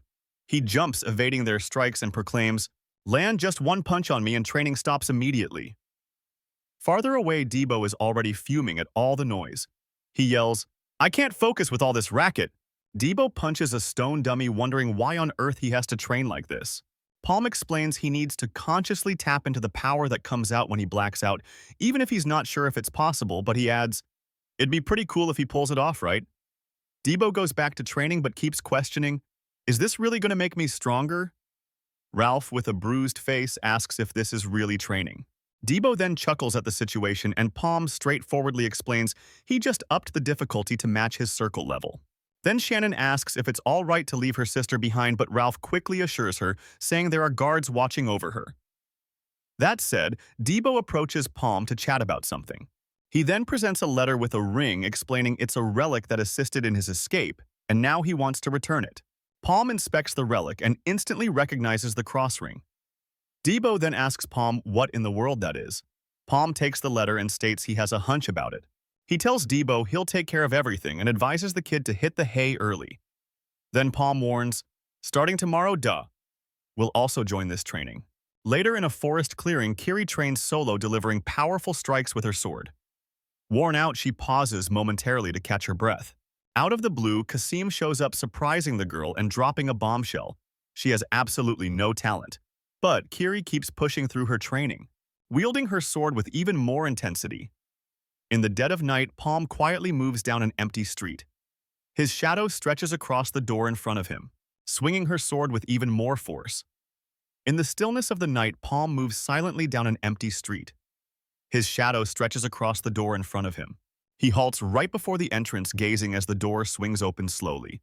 Someone peeks through the gap and questions him directly. "Who are you?" "I'm Palm the mailman here with a letter." He then reminisces about the portal destruction incident. One entrance was wrecked and the guards sent to check it out just vanished. But just when it seemed lost, the portal made a reappearance not far from its original spot. And after that, there were no more portals getting destroyed. That's when Palm connects the dots, realizing who was really behind all the chaos. As the door swings open, he understands the reason behind it all. Palm steps into the place, staff in hand. Then a man asks, "How did you find this place?" From the shadows, a woman demands in a spine-chilling voice that he explain himself in precisely 5 seconds. The group finally reveals their faces. They are the legendary Cross Hunters. Palm now gets the full picture. They were the secret squad that took down the portal, making a selfless sacrifice that nobody would ever notice. A woman from the group grips a dagger with a ring. Palm claims he came to return what they lost, but realizes they're probably not in the mood to reward him.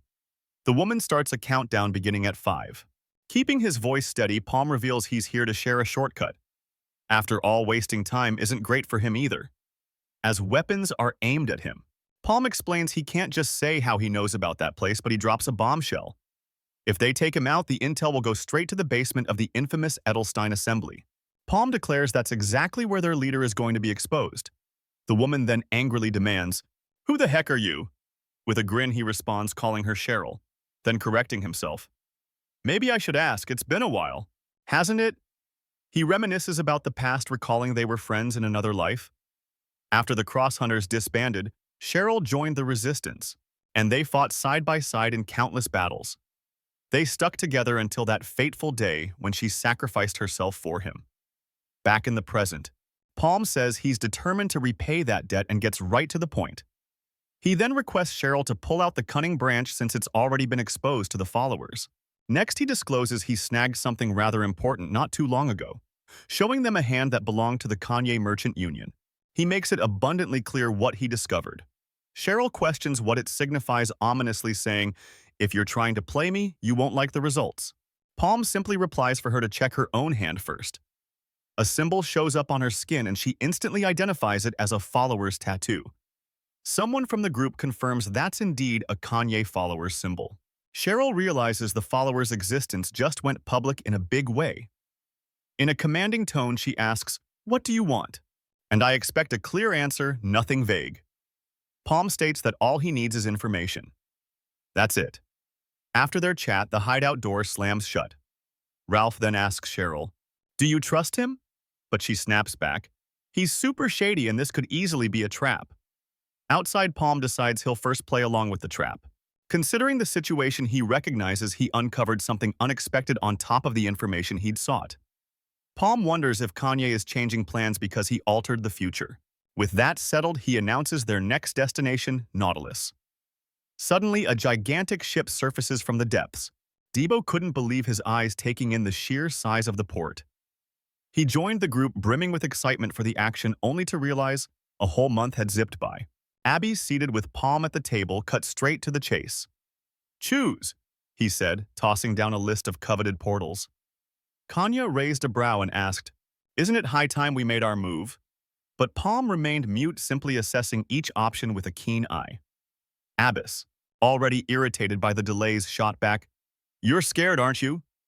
That's when the young man finally announced his surprising selection, the eagle-eyed tomb. Abbis was completely stunned by the choice and instantly questioned if Palm realized what kind of mess he was walking into. That place had a notorious reputation, closely linked to Kiri Nautilus's legendary captain and her disciple Leah, the feared Eagle Eye.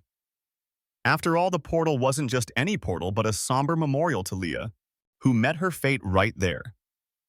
Abbis made it clear the tomb was deemed impossible to conquer, but Palm confidently affirmed Kanye wanted to take on that challenge. Just at that moment, Rockin strolled into the room and jumped into the chat asking Palm where he had snagged that jaw-dropping info. He shared that he'd thought about presenting a gift, a fresh start for everyone. Then Rockin extended his hand and presented the gift. They turned out to be 2 phoenix feathers, created by the legendary Gafor. Rakan then beamed and wished everyone good luck. Debo quickly realized they now had 4 phoenix feathers, and Palm guessed Rakan was hinting that their collection had to be truly epic. Palm mentioned they were still waiting for the rest of the crew, and Debo became super curious about who they were. Palm then shouted, "Oh, you drunken whale!" A gigantic guy Iu appeared carrying a massive sack and greeted everyone, and Debo instantly inquired about what he had brought. Ibaru explained it was the boss's order, and Kiri grumbled that on top of everything, the boss had even made him deliver it personally. Kiri suited up in his new gear and immediately noted it felt way lighter than he expected, like he wasn't even wearing anything at all. Ibaru revealed the material was made from snow yeti leather and that the boss had set it aside for Kiri to use. Debo decided he wanted one too, and Ibaru mentioned that was the reward for clearing the portal. He added that he was the only one who knew just how rare the item was, but not to worry because there was still an extra vest available. Ibaru then offered the vest to Palm. Palm didn't catch on, but Ayu immediately warned, "No time, go change now."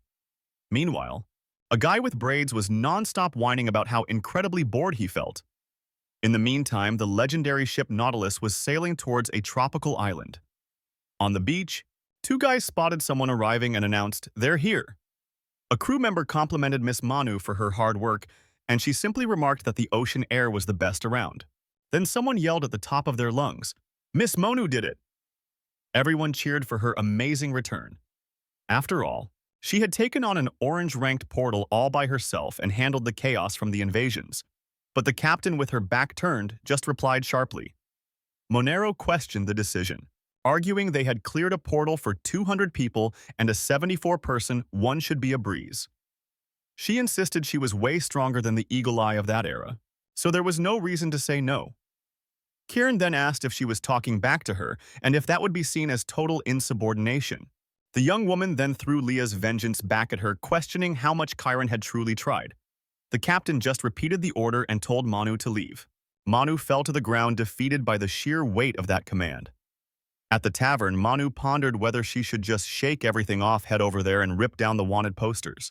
One of her friends attempted to calm her down, saying that just meant the captain cared for her, demonstrating pure overprotectiveness. Just then, another guy rushed up to them, shouting there was a serious issue and she needed to leave immediately. He revealed that someone had taken down the wanted posters from the eagle-eyed tomb, and Minu was completely floored. Her friends then questioned what in the world those mainlanders were and why they'd removed the posters. Palm and his group were already striding together down a long, eerie corridor. Debo immediately griped about the atmosphere, saying he felt totally awful. Kiri explained they were in their territory and wouldn't be shocked if they got shot on sight for ignoring an unwritten rule. She elaborated that the Nautilus rules were straightforward. Whoever tore down the wanted posters got total priority in invading the portals. Just then, a woman approached and questioned them directly. Manu charged forward, livid, and bellowed at the top of her lungs, "Who do you think you are taking my poster?" Palm asked why she hadn't taken it down before, and she replied she didn't have permission yet. Palm said he didn't remember needing permission for something like that, but she insisted she did because Captain Kern was her mentor. Manu then blurted out that they were foolish and Nautilus wanted posters were only for pirates. One of Palm's crew added that non-pirates couldn't just show up and do that at every Nautilus portal. Debo then spit out his drink in sheer disbelief. He started laughing hysterically at the scene, and Manu told him to stop right then and there. Debo then challenged her, asking what she would do if he didn't want to stop laughing. That's when they introduced themselves. They were the Uru pirates. Ibu chuckled at the whole situation, crumpling a piece of paper in his hands, finally getting the hint. Minu quickly declared they couldn't just call themselves pirates because there was a whole process for that. Debo shot back that being called fakes really got under his skin, so he reaffirmed, "We are the real deal pirates." Then Iu introduced himself and laid out the whole story. Manu claimed he hadn't heard of Captain Ibu and his gang of pirates, but Manu countered, arguing that just because they were with Ibu, a genuine pirate, didn't mean the whole crew was pirates too. He went ahead and accused him of pushing the issue. Other pirates then concluded that the rest of the crew weren't pirates, leading Debo to wonder who had the guts to talk back to him. Manu noticed someone just walked in. She turned to the newcomer, greeted him as Mr. Murath, and asked outright, "What's all this ruckus?" Palm claimed he had never heard of Murath and insisted they weren't breaking any rules. Mirth explained that Kern was the one behind the posters and the judgment, then asked where the rest of their crew was. Palm replied that all 5 of them were already present. But Debo questioned how the guy could see them given that there was a 74-person portal. Mirath found the situation fishy and asked for his name. Upon hearing Palm, another pirate reacted, asking his buddy, "Do you know him?" The pirate recalled hearing about him, identifying him as the survivor of the legendary 100-person Red Rank portal. Debo commented on the portal, saying he thought most of them had perished, then he figured out the deal. These folks weren't your average crew. Then he just blurted it out. "So what?" The pirate instantly fired back that their invasion flopped and they barely made it out, calling them cowards. While Debo asked, "Why are you raising your voice, my comrade?" Another pirate defended Manu, saying she tackled a 200-person orange rank portal, which would make her way more impressive. But she just thought they were making a mountain out of a molehill. Morath then got the situation and said, "He's one of you." Proposing a deal, he added, since they snagged the poster first, they could keep priority if they gave up the other 69 spots. Debo started to refuse, but Palm interrupted him right away and accepted the offer. Palm set the price at 100,000 messes per person for a max of 10 people. In another area, a guy challenged Manu, "Are you serious?" and said she was just making sure they wouldn't kick the bucket. The guy handed her a wad of cash, saying he had no time and would do what he wanted, then begged Karen for forgiveness later. Manu was resolute. There was no way she was letting anyone else have that portal. "Back to the negotiation," Ralph asked irritably. "Why did you say that, Palm?" he yelled. that giving up 10 out of 69 spots cost them 690,000 mayos and told Debo to go say they changed their minds. Kiri jumped in warning there would be too many of them if they went that route, but Ralph suggested they just wipe them out. No mercy. Palm stated he couldn't change his decision because their current goal was something much more important, something grander altogether. Their mission is to take out Monu, Captain Chiron's second disciple, and they plan to do it at Eagle's Eye, the very spot where the first disciple fell. Chiron was utterly devastated, going into a state of shock and isolating herself after losing her second disciple in the same portal. And the followers seized this chance to wipe out the Nautilus pirates. Palm got some hot intel that Kanya moved funds to Nautilus, so he had to limit the invasion crew to ensure her safety. He also needed to keep his mana expenditure low to avoid making the same blunder again. Ralph complained about the lost money, but then told the other guy to pipe down. Certain that Palm had a trick up his sleeve, he then wondered why he was even involved in all this. Under the moonlight, the ship glided gracefully across the sea while a seagull soared freely above the waves. Back in his room, Palm heard a knock at the door. Opening it, he asked, "Who's there?" The guy had an instant reaction, a total shock when he saw who it was. Finding the visit completely out of the blue, he welcomed them inside. Captain Chiron and Mirath entered the room. Karen questioned him about his presence and said she needed to confirm something vital, asking him not to stretch the truth. Then she asked him point blank, no beating around the bush, "Are you a follower of the Dark Mage?" Palm wondered how Chiron knew about the followers and if the future had suddenly shifted, or if she always knew everything. Morith noticed his reaction and asked, "Do you have any ties to the Dark Mage?" He firmly denied it. He can't believe she actually said that, while Chiron points out he's clearly not doubting the followers exist. The captain insists she has no reason to doubt anything and demands he prove he's not one of them. Palm admits he has no evidence but thought she was after him because she already had the answers. Chiron insists she knows all about the followers and his ties to them. Otherwise, she would have attacked him without hesitation. Palm asks, "Are you referring to the Cross Hunters?" and admits he wasn't aware she had a connection to them. She confirms that the followers are part of the notorious Kanye Merchant Union and concludes he's their enemy, but Chiron makes it clear that this doesn't mean he's on her side, not by a long shot. Palm hints he could be an ally and asks if there's something she needs from him, figuring that's the real reason she's come. The captain acknowledges how serious the situation is. She reveals that the Dark Mage's followers are responsible for Leah's death. And since they're embedded within the Nautilus, she can only trust Murath and a select few others. He realizes things are already way worse than expected, and they're escalating faster than he thought. Much faster. Chiron has heard they're planning to strike again and thinks they're targeting Manu, who has become an icon and a symbol of the ship. If something happens to Manu, total chaos will reign on the Nautilus, and not even Charon can control that. It would be the end. Palm immediately understands this is a crucial negotiation.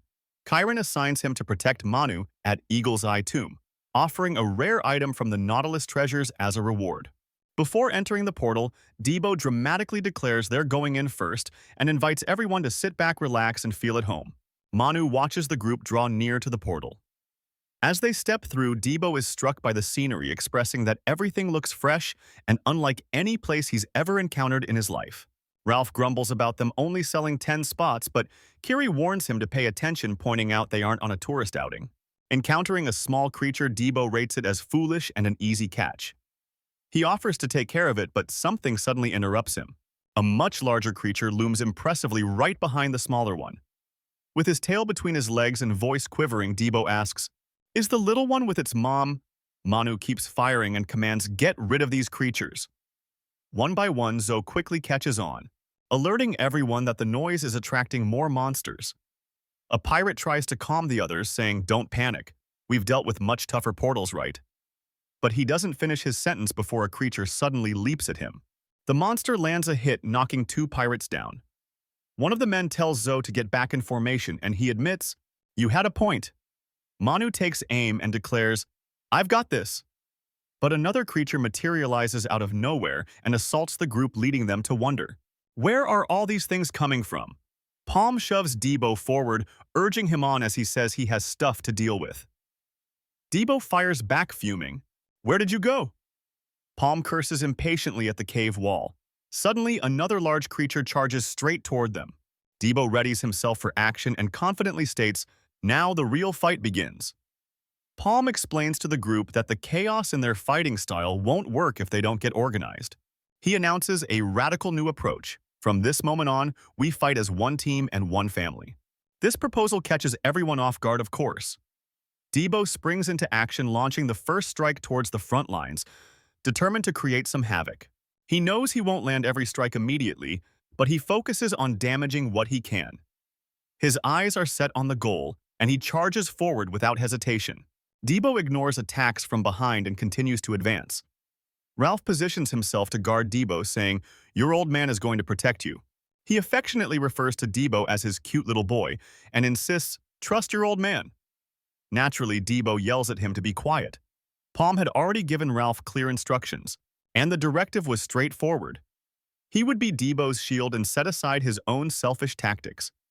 Ralph was meant to fight for Debo, and he was determined to protect him at all costs. And the order was crystal clear. He was to be Debo's bodyguard, setting aside his own flashy techniques. Ralph's mission was to fight for Debo, protecting him no matter what, because that was a command he couldn't ignore. So Ralph goes for it, tossing a smaller creature right at a bigger one. Debo shifts his position, all set to put the plan to the test. Ralph shouts, "Son!" as he watches the bigger creature take a swing at the monster he just hurled. The hit connects perfectly, and they know it's a success. Fired up by the love of a father for his son, Ralph gets really excited. But Debo shouts at him again to quiet down. Palm turns to Kiri, emphasizing that her role is the most important of all. Her skill stops enemy burns from healing, and that's crucial right now. He gives her instructions. Use this to eliminate all the foes. Kiri zeroes in, targeting the monsters that are already weak. She charges ahead, cutting through several creatures with one powerful strike. Palm remarks that Kiri has made incredible strides in the last month, showing remarkable growth. Kiri scans the battlefield and says, "This is all easier than I thought." She boosts everyone's spirits and commands, "Keep pressing forward against the remaining beasts." Outside the cave, two guys are standing guard at the portal. One of them looks up as he spots someone coming. A group led by Cadril shows up at the entrance, and the guard immediately asks, "What are the invasion members doing here?" Cadral tells the man to step aside, insisting he has important business, needing to alert Manu right away. Inside the cave, Manu gives a thumbs up to one of the pirates for a job well done, urging them to keep the momentum going. One of the guys catches her attention and points out a massive find, a huge mana stone. A pirate cheers about the discovery, claiming, "If we sell this, we're going to make a fortune." But out of nowhere, she gets hit and wonders what in the world just happened. The others react swiftly, with one yelling, "Guys, look out!" Zoe jumps in front of a teammate, saving him from another projectile, and calls out for Monero. Manu firmly tells her she already knows and immediately retaliates. But she turns around just in time to notice a radiant light coming from behind, sensing the threat is close. She gets a warning that an attack is coming from her rear and adjusts her stance in a heartbeat. Multiple shots fire rapidly, striking the group of pirates. Minu spins around to confront the shooter and demands to know what's going on. Palm responds that he's just doing some house cleaning. He tells her to stay put and assures her it'll be over quickly as he surrounds her with his projectiles. Yu yells angrily, complaining that everyone has forgotten about him. He's running from a creature, grumbling that Debo left him behind after asking him to trust him. Trapped in a narrow crevice, he thinks he would have easily perished if it weren't for an anthill. What luck. Ibu resolves he can't stay hidden forever, then realizes that if everyone else makes it out, he'll be left behind.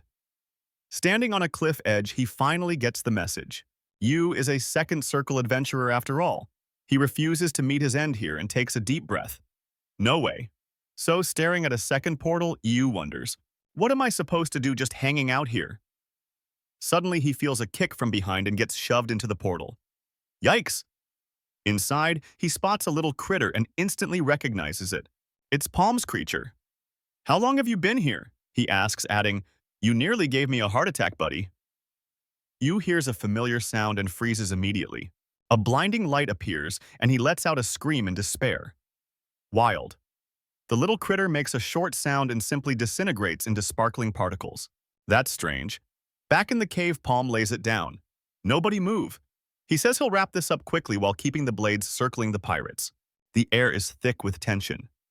"Shut up, Palm," Manu snaps. She demands he explain himself right now. Zoe tries to hold her back, stopping Minu from firing, and one of the pirates looks taken aback. Cadril and his crew arrive lamenting their timing, saying they got here too late, and Minoru wonders aloud, how on earth did he find us? Minu points out that Palm is still alive and tells them to chase after him, but Cadril mentions he'd done something similar at the 100-person portal. Cotter goes on to explain the situation, revealing that Chiron figured out their move and sent them there. Manu is shocked by the news and reacts immediately. It was Charon's request. What a twist! Palm charges at the pirates and swings his staff, unleashing an attack that knocks several pirates down. Bam! Furious at the sight, Cadral's ally questions, "What are you guys doing?" "It's just one person," he shouts, kicking off an insane barrage of shots. Taking aim like a champ, the man says, "Got him." A massive explosion blasts through the area, catching all the pirates off guard. What a hit! Palm observes from a distance, noting that the attack landed perfectly, but he can't help but wonder if they've sniffed out his plan since they're not alone. He spots a tiny projectile zooming towards him and jumps into action. Firing both weapons, Manu exclaims, "I never miss!" Palm picks up his pace, heading towards a newly formed small portal. Cadral hurls a bomb at the pirates and shouts, "Duck!" The bomb goes off in midair, exploding before it can even reach its target. Boom. The explosion strikes Zoe, who cries out for Manu. The blast sends debris flying, and he gathers the others closer as the pirates make their escape. Manu stands up amidst the dust and debris, gasping for breath. What a tough battle. Out of nowhere, Palm appears and blocks her weapon with his staff. Manu doesn't hold back, asking him flat out, "What's your issue? What are you trying to pull here?" "Huh?" Palm maintains a steady tone, asking, "Are you ready to face the truth?" Zoe scolds Cadril for hitting Manu while the poor dude tries to defend himself. But another explosion rocks the area and rattles everyone. Another one gazing into the dust. Zoe shouts, "Manu, are you okay?"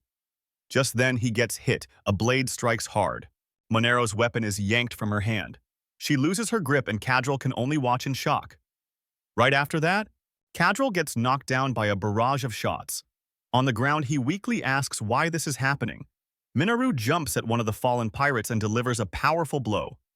She won't stop, reacting fiercely to the chaos. Zoe yells her name and questions, "What's going on?" "Minu." Palm walks up to her and remarks that he used his mana because of her stubbornness, but everything turned out just as he expected. He then addresses a large crowd that just arrived, adjusting his tone. Minu turns towards Zoe and directs, "Gather everyone and let's bolt." She declares these are Chiron's direct orders and emphasizes the point. No room for debate. Near the second portal, Ibu grumbles that he doesn't want to go in there, wishing he had just waited. He peers inside and questions, "Is that another cave? Are the others in there?" He spots someone in the distance and wonders, who could that be? The figure slowly drifts away, prompting Iu to call out, "Wait." He tries to approach, explaining he got separated from his crew and suggests, "How about we stroll together?" Suddenly, he gets knocked down and reacts swiftly to the ambush. Ibaru quickly hops back to his feet, scolds the little pest, and warns, "You're going to end up as dinner if you keep this up." Yu realizes it's not a monster but freezes as colossal footsteps thump right in front of him. Emerging from the dust is a tall and slender creature, looking utterly terrifying. Staring at the creature, Ibru holds his breath. Things just got serious. The henchman warns Cheryl that something feels off, pointing out they know too much about the team's items, which makes them totally untrustworthy.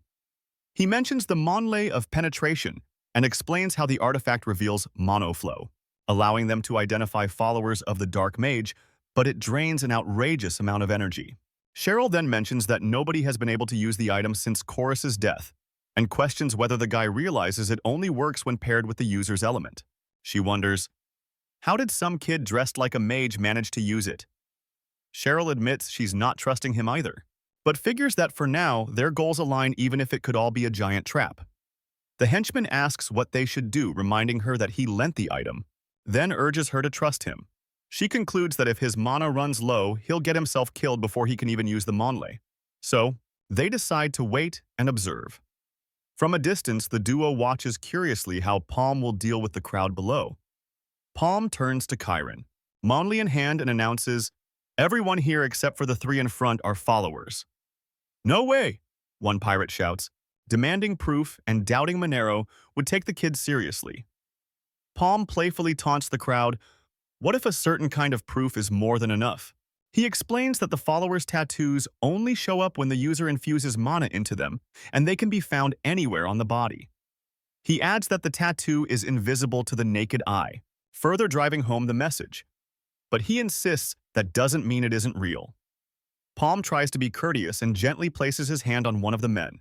"Aren't you being a little too bold with that attitude?" He presses the guy.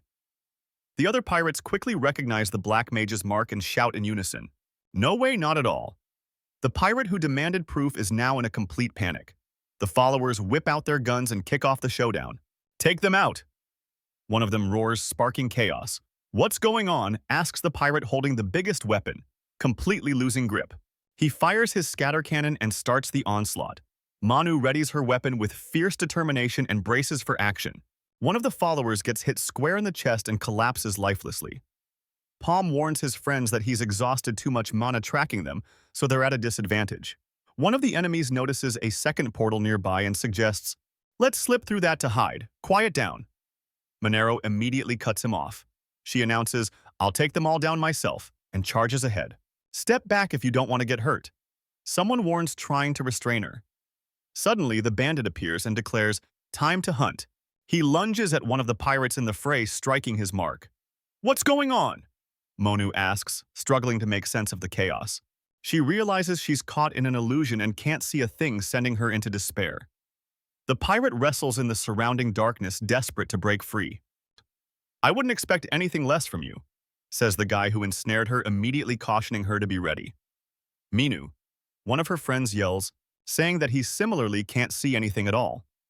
The follower aims his gun at the girl and says, "I'll send you off to where Eagle Eye is since you miss her so much." He pulls the trigger, trying to hit her directly.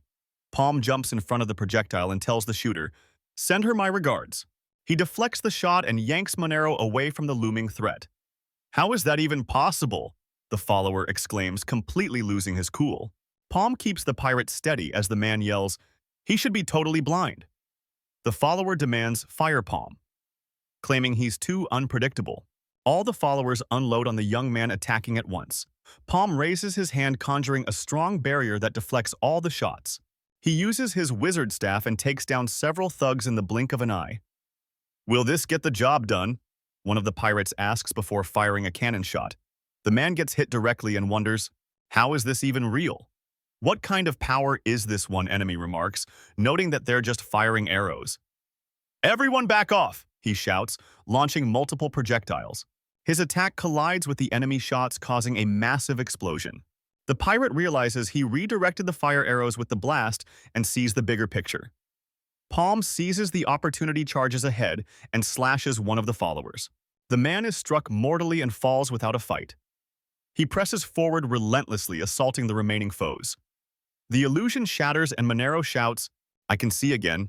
She squares up against one of the enemies amidst the turmoil and faces the threat head-on. The follower unveils an orb and declares, "This is all for the Dark Mage."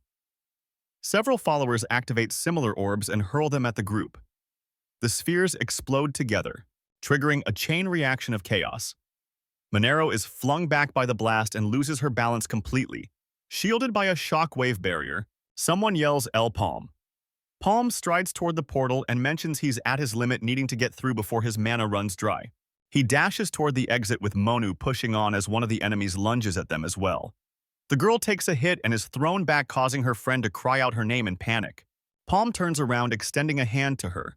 The minion charges and intercepts one of the orbs hurtling toward them. He flings it against the portal, which sets off a massive explosion as it closes. Manu pushes herself up from the ground, catching her breath amid the debris. The portal completely disappears, leaving nothing but a path of pure destruction in its wake. One pirate mourns the loss of the portal and looks crestfallen, but then another wonders if Palm was bested by the followers. Cheryl assures everyone that everything is okay and explains the portal will regenerate nearby. He spills the beans on their real goal, saying they need to take out Monu, then charges right at her. He throws a punch, forcing the pirate to block with her weapon. His buddy shouts that won't cut it and unleashes his own ability. Manu realizes the attack was useless and wonders if he was hiding that move all along. Calling her weak, the guy lands a punch directly. Manu gets knocked backward by the force and stumbles off balance. She uses that momentum to leap over his shoulders and points her weapons down. Manu fires repeatedly at the back and legs of her opponent, trying to halt him. The guy reacts to the bullet wounds and struggles to stay upright. Manu continues her assault without a second thought and pushes forward.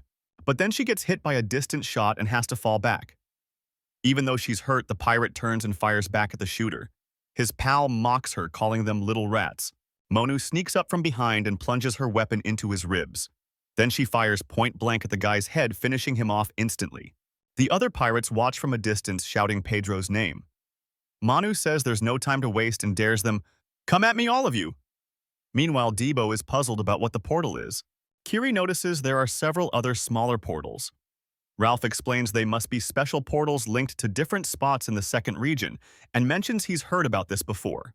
He describes that as soon as a set number of people pass through one of them, the portal shuts down, forcing others to use the remaining ones. The group decides it's wise to explore a bit, and plans to meet up with Palm as soon as they can. One of the pirates spots something fast approaching and wonders, "What on earth is that?" Ibaru dashes in and shouts that the crew came to rescue him. The group tries to stop him, frantically yelling for him not to head that way. Palm watches everything unfold with his monle and understands there's no way out. The creature moves forward without pause, attacking IU. Ralph notices the monsters are dressed and wonders if they're human. He realizes it's not the time for pondering, notes the creatures won't go down, and he's almost out of ammo. Palm admits he's never encountered anything like those monsters and feels worried. Through his vision, he realizes they are zombified corpses without a vital point, something totally different from anything he's ever witnessed. So he tries to make sense of the scene. Desperate to find a way out, Palm sees some connected mana lines. He wonders how far those energy lines can stretch and attempts to figure out their range. Palm figures there must be something on the other side of the wall where the lines gather, focusing intently on that spot. He lets his ability reveal Debo in combat and questions if they're at the second portal, but he doesn't have enough mana to keep the ability active for long and feels the pressure building. One of the pirates tries to snap him back to reality, yelling for Palm to wake up as the giant creature charges ahead. The monster swings its arm, forcing Ralph to narrowly dodge. He desperately yells Monu's name, trying to call for assistance. The pirate fires off multiple shots at the creature's arm, trying to hold it back. Suddenly, a guy named Kevin steps in, saying he's relieved and asks, "Did you get hurt?" Manu tells him to get out of there unless he wants to end up dead, and prepares to attack. Kevin turns to her and simply asks, "What did you say?" Manu unleashes a massive explosion with her skill, blasting a hole in the rock wall. She glances at the freshly made tunnel and takes a deep breath while Kevin gathers himself on the ground. Kevin gets up, says she nearly took him out, but notices even more enemies closing in. Manu asks what they're going to do now since she's running low on ammo. Kevin replies he can use his skill one more time if he focuses his mana. Palm shows up just in time, asking her to hang tight because they need that skill. But Manu pushes back, pointing out they don't have time to waste. He insists he doesn't need 5 minutes, just 3, leaving the pirate curious about what he can accomplish in that short time. Palm declares he's going to clear the portal and stuffs several orbs into his mouth. Meanwhile, at the other portal, zombies charge furiously at Debo's group. One of the knights struggles to keep them at bay, exclaiming, "What in the world is happening?" He realizes that even after getting sliced, they keep moving, and he's running out of breath. The creature violently attacks and sends him flying. Ralph charges in boldly and attacks one of the monsters with his bare fists. He tells his buddy to quit whining, saying, "If there's time for that, there's definitely time to take down more of them." Kiri and Ibaru are battling side by side, facing off against the horde. As Ibaru yells, "Die, you monsters!" One of the zombies grabs hold of Ibaru's arm, trying to drag him down, but the creature is slammed to the ground with a crushing thud. It disintegrates right there on the spot. Kiri gives Ibaru a thumbs up and watches him strut, claiming, "That was a piece of cake." Suddenly, the massive stone wall in front of them starts to break apart and tumble down. The knight witnesses the chaos and exclaims, "That was amazing." A gigantic creature crawls out from the opening, making its entrance known. Debo asks, "What do we do now that this little guy has woken up?" Ibaru responds without skipping a beat, "It just gave me a compliment." The creature swoops in to attack one of the zombies and leaps into the fray. Minu and the pirate start shooting at the monsters, then notice an energy barrier forming. Palm feels his heart racing and knows he has no other choice. It's time to push himself once more. He realizes it's too soon to advance to the next level and understands that it would hold back his growth, so there's only one path left. Palm remembers that before he fell back in time, he always battled monsters that got stronger while his own abilities lagged behind. He risks it all and consumes mana stones, the concentrated essence of monster lives. The plan is to devour the stone's core to turn it directly into mana. He believes this will restore all the energy he has used up, leaving only blasts of mana waves behind. Palm channels a flow that courses through his veins to his heart, hoping his body can endure the shock. Manu continues to fire at the legs of the giant creature to buy them some time. A voice praises the pirate's efforts, ringing out amidst the chaos of battle. She turns to him and asks, "What happened to Palm's hand?" He instructs Monero to prepare her former skill, leaving her confused by the command. Alarmed by Palm's transformation, she asks, "What on earth is that?" Kiri seizes the chance and charges to strike one of the monsters. The creature takes down one of the knights and lashes out with its tentacle. Debo is stunned to see mushrooms sprouting on his own arm, and he instantly pales. Then he understands that's the zombie mushroom secret. Finally realizing the looming threat, someone yells for everyone to watch out for the tentacles, trying to warn the group. The gigantic creature strikes with ferocity, moving forward as the knight warns, "That'll turn you all into zombie mushrooms." Debo concludes that this monster is behind it all, and his despair deepens. Kiri notices that everyone's movements are becoming slower and stiffer, their eyes going wide with panic. Ibaru realizes that at this pace, everyone is doomed, so he clenches his fists. The knight tells them to leave it to him and commands everyone to retreat, attempting to take the risk. But Kiri shouts, "Wait!" He tells himself he must go through with this and takes a deep breath. The knight dashes toward the creature's tentacles, raising his sword. He spins non-stop, deflecting the incoming strikes. Kiri seizes the opportunity and leaps over him to continue the fight. Palm urges Kiri to stay focused on maintaining the skill, assuring him that he will handle the targeting. He points out that they need to obliterate that wall. The pirate mentions they only have one chance, then adjusts the cannon's aim amid the monsters. Palm encourages her to fire and watches as Manu gets the cannon ready. The crushing bullets rocket towards the wall, propelled by his energy. It travels, spinning furiously, and the shot slices through the air with all its power. Palm pushes to accelerate the projectile even more, amplifying his skill. Palm's energy envelops the shot ruthlessly, boosting its strength. Palm roars, "It's still not enough." They need more speed, and tells Monero to keep it going. Adding a fire arrow attack, the combined projectile gains even more force. The pirate realizes he's out of ammo just as one of the creatures lunges at him, so he quickly retreats. Cross shouts at Monero to get out of the way and charges into the throng of monsters. Cross calls out for the boy as the giant creature attacks him, leaving him breathless. Palm grasps through his vision that his ability to make sound decisions was hampered by the puppets of a coreless monster, and he starts piecing it together. He observes the monoline veering off and understands that the true nature of the immortals is different. Palm gets it. The owner of the core is elsewhere, and that's who they need to confront. So he makes up his mind. The united blast strikes the massive creature head-on, bursting with an explosive force. Palm points out the real foe and exclaims, "That's him." The combined projectile races forward like a powerful rocket, zooming through the sky. The knight gazes up in disbelief, trying to comprehend the might of that strike as Debo finds himself surrounded by the leftover monsters. Mineru and Palm stand together against the horde of creatures surrounding them, working in unison. One of the knights gets overpowered and ripped to shreds by the beasts. What a heartbreaking fate. EU cheers amidst the madness and shouts, "I finally did it." Manu glances at the portal, takes a deep breath, and Palm confirms the way is open. Manu then recalls her parents' abandonment, those awful people, and feels the heaviness of that memory. She knows Leah was her only shield, remembering the comfort she found with her sister. Leah always intervened, becoming the hero of her story. 10 years have zoomed by since their master welcomed them. Time really flies. Leah, a prodigy recognized by Kern, speaks with authority, but to Manu, it's just another lecture. She feels weighed down, sensing the gap between them widening by the second. Leah then gives her cheek a playful tug, trying to ease the tension. She tells Manu not to act that way, highlighting that consistency is her forte, but the girl grumbles. "Don't pinch me like that." Leah beams and reassures her that she'll always be by her side so Manu doesn't feel the pressure. Back to the present. One of the knights asks if Kiri is all right, and Debo boasts it's thanks to his healing that she survived. The guy responds sarcastically, "Yeah, right. Sure it was you." A pirate spots something in the distance and calls for the group's attention. They see a figure tied to a large rock in the shadows and approach carefully. Manu recognizes the bound figure. It's Leah. Kiri questions the purpose of the ropes, trying to understand what's going on, and Debo guesses she tied herself up before becoming a zombie mushroom. Manu recalls her master's warning about the followers of the Dark Mag returning. Leah warned them that those followers had infiltrated the Nautilus and couldn't lend her a hand, telling Monero to be on guard.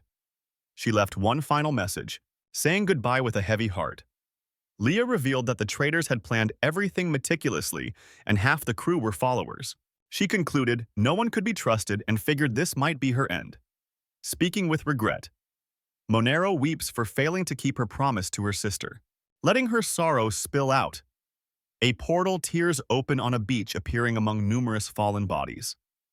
The Dark Mage's followers question why the others are late, and the silence feels off. One of them informs that Kadrel snagged the night fragment, and Minu's team will be under the item's spell trying to stay cool.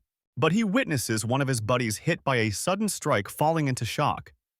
They get bombarded by multiple shots and the group yells, "It's an ambush." The leader recognizes the attacker in disbelief as he thought she was at the conference. Karen aims her weapon at them and inquires, "How's it feel to be ambushed for the first time?" One of her crew reports they've taken out 46 enemies and everyone should hold their positions, driving it home. Abbis reassures the captain, revealing they sent a specific man with the group for a reason. Chiron, eyes fixed on the horizon, states, "If Manu doesn't come back, she won't be able to forgive herself." She strolls along the beach and approaches her crew. Manu is carried in injured by one of the pirates, calling out her captain's name. Chiron watches her with a mix of relief and sorrow, taking a deep breath. The young woman says she managed to bring her sister back but almost collapses. The captain understands, keeps her voice calm, and welcomes the young pirate into her embrace. As dusk settles, several boats gather around the Nautilus. The knight is surprised by the sheer number of people, hearing Kiri comment that it's basically the whole crew. They assemble there to attend Eagle Eye's funeral. Minu observes her sister's farewell ceremony, trying hard to hold back her tears. The knight asks Kiri where the boss is looking for him. Numerous lanterns float over the water, glowing softly in tribute to the departed. Palm drops a bottle beside a wooden box, feeling a bit dizzy. He drinks from another bottle and asks if that's an invitation. Palm sees the proposal as quite the request but listens to Chiron insist it's essential. The captain raises an eyebrow about the mana potions, reminding him how rare they are since the recipe vanished. She then crosses her arms. He responds that he's aware of that and that's precisely why he's asking. Justifying it should be a breeze for her given the Nautilus' financial strength. Karen points out that their agreement is complete, but watches as Palm reaches out, suggesting they still have some collaborations ahead. He offers a new deal, insisting on getting 2 items from her stash instead of just 1 in return for his support. Palm locks his gaze onto him and promises that he'll track down all the Dark Mag's followers on the Nautilus. He sighs, lamenting that this second chance at life isn't turning out to be easy for him either. The pirate approaches Monu and inquires why she seems so lost in thought. She replies, "It's nothing," asking him to just leave her be. Her companion Zoe suggests she should team up with Palm, catching her off guard. He quickly clarifies he didn't mean to pry, trying to smooth over the moment. Zoe continues, indicating he knows Palm attempted to recruit her, but she pushes back on that. He reminds her that everything fell into place thanks to Palm, emphasizing that the followers responsible for Leah's death are still running free. He clenches his fist, asserting he knows she wants revenge just as much as he does. And if Manu joins Palm, they can take the fight to the followers head-on, since Zoe believes in him as a trustworthy ally. He assures her he'll safeguard their location, reminding Manu that she's familiar with him. She simply utters his name, Zoe, and lowers her eyes. The young woman grins, playfully poking fun at his strength while he grumbles about the spoiled moment. With Chiron aboard the Nautilus, everything is sure to be okay. The duo glides along a river, snaking through the thick woods. Following the flow quietly, they navigate their small boat, moving towards their goal.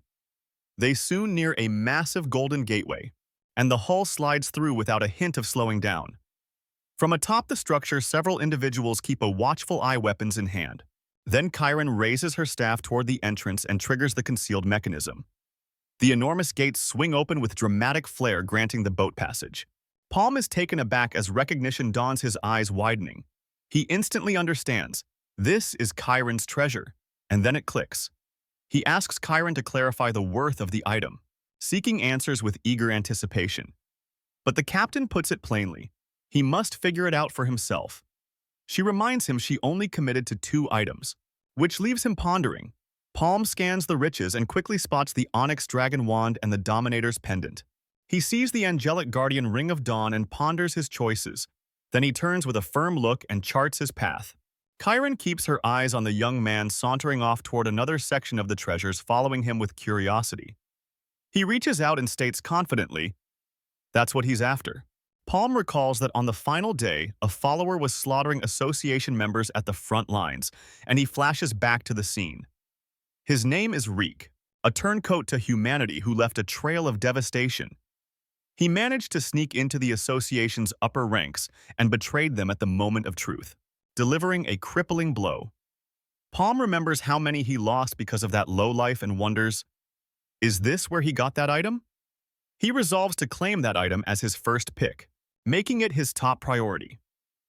Chiron notes he has a keen eye, but questions the decision since the item doesn't align with his elemental powers. Palm shifts his focus back to the other treasures and continues his assessment. Then he notices a ring he's never seen before among the coins and wonders. Is this just an ordinary ring? It seems odd that something mundane would be there, so he reaches out to grab it.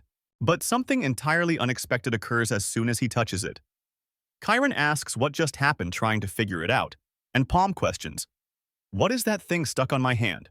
He explains that he attempted to grab it and suddenly the ring got latched onto his finger. He stares at his own hand, puzzled. The captain gazes at him, completely taken aback and speechless. Karen apologizes and clarifies that the ring isn't hers, so she can't provide it. She urges him to select something different. Grinning slightly, the captain simply responds, "Understood. It's all good." Kieran looks at him in bewilderment, awaiting an explanation, but Palm continues. He elaborates that he just can't remove the ring from his finger and shows clear frustration. Meanwhile, Bijou shares that the goldish problem is all sorted out and is praised for his great work. Then Aaron chimes in about Palm, saying, "It must be time." Bijou kneels down, apologizing, and admits they didn't succeed. But before he can finish, Aaron cuts him off angrily, demanding to know how they could have messed up, especially with the night fragment, and then he totally loses it. A deep voice resonates in the air, warning that this is their final chance, and if there's another failure, Bijou will pay with his life. Back on the ship, Manu grabs her backpack and starts getting ready to leave. She rushes out of the room, pushing forward with determination. The group follows her along the hallway, and Palm encourages them, saying, "Let's get moving." Ralph watches everyone board the boat, wishing they'd sharpen their skills before returning. He recalls when Debo won a wager and curses that annoying gambler. Already on the boat, the knight asks Palm, "Are we really going?" And Palm confirms it. Minu dashes to the ship's edge and shouts, "Hold on." The knight questions the new arrival, finding the situation odd. He tells her to wait and tries to stop her, but Palm just observes her with a smile. Manu hops onto the boat and asks, "Where's my spot?" Meanwhile, a man sprints frantically down a hallway. A friend tells him to keep running, and another on the ground shouts, "Run, don't look back." The group keeps fleeing but realizes they won't make it at this speed. They discover a lever on the wall up ahead, and one of them sees a chance. He races toward the mechanism and shouts to the others, "I'll pull it." Gutrin yanks the lever with all his strength, refusing to meet his end there. But before he can finish the motion, a blade pierces him from behind. His friend screams his name as the sword clinks to the ground, losing his breath. A wall crashes shut in front of them, sealing off their escape. After falling, Gutrin shouts, "Get out of there!" A mounted knight appears, and Gutrin insists he needs to survive. Palm breaks the heavy silence in the room, announcing he's back. Abbis slams the table and challenges his confidence. After all, he returned empty-handed, yet still seemed buoyant about the mission.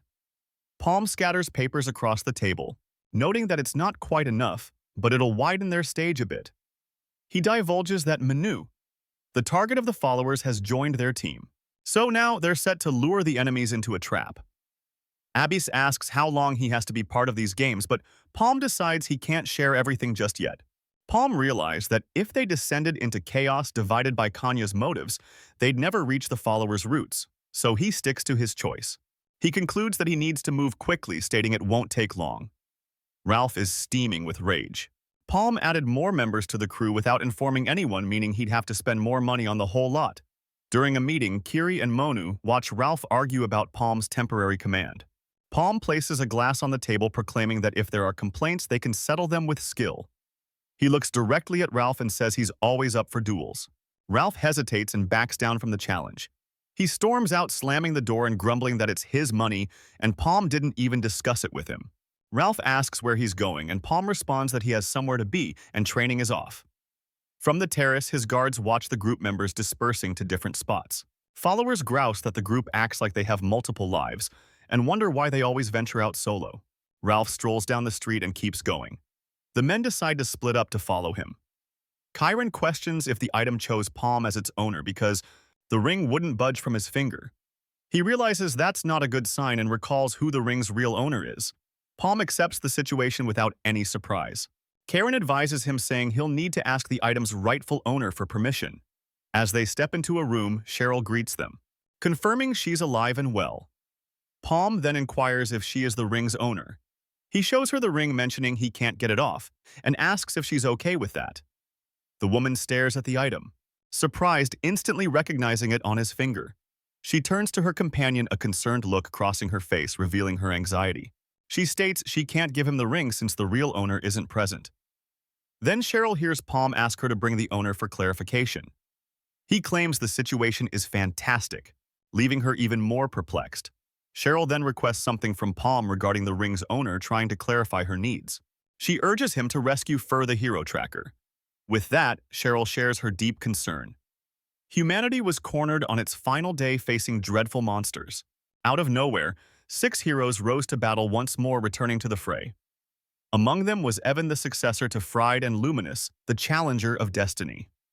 Teaming up with Frey, the crafty thief Phantom and the elf queen Mercedes take their places. Completing the squad are Aaron, the halberd heroine, and Shade, the mystical hero, solidifying their presence. That marked the comeback of the 6 heroes. One of them unleashed a mighty attack, surging forward with explosive energy. It crashed into the creature directly, sending energy rippling across the battlefield. The crowd watched in awe, speechless before their raw power. Observing the incredible might the heroes wield, they began to understand its significance. Realizing the wonders they could unleash, hope flickered back to life in their hearts. They believed they could save the world again, fostering that hope. Yet unbeknownst to them, their strength was not whole. 800 years prior, the heroes had lost their tools in rifts of time. Miraculously, those items found their way into current portals. Without a moment to regain their former power, the Alliance's efforts fell flat. But this time, things had to shift.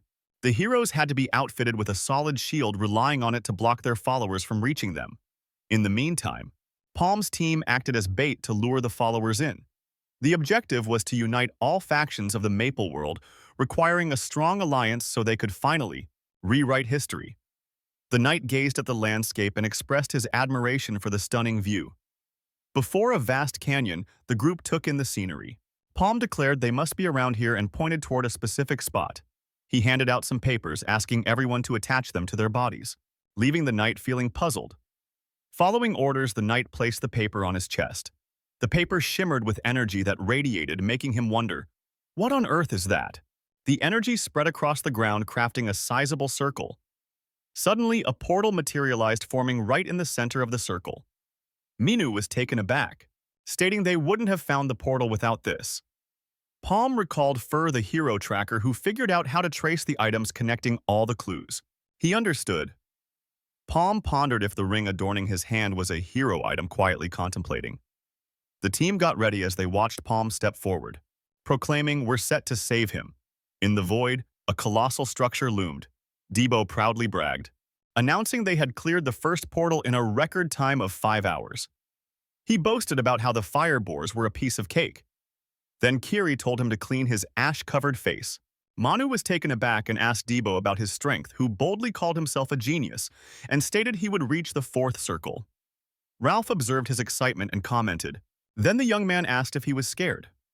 Palm cautioned him not to rush, reminding him that leveling up too quickly might not always be a good move.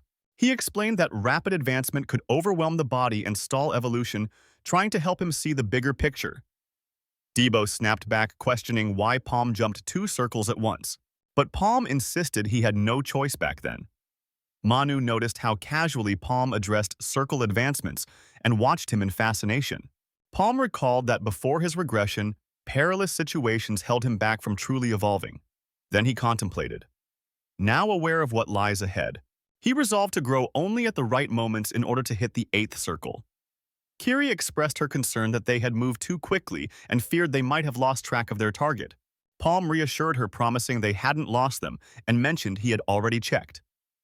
The device in his eye kicked in, recognizing thousands of presences, alerting them that they had visitors. There was no time for thought. Debo barely had a moment to respond. His eyes widened in utter shock at the sight approaching.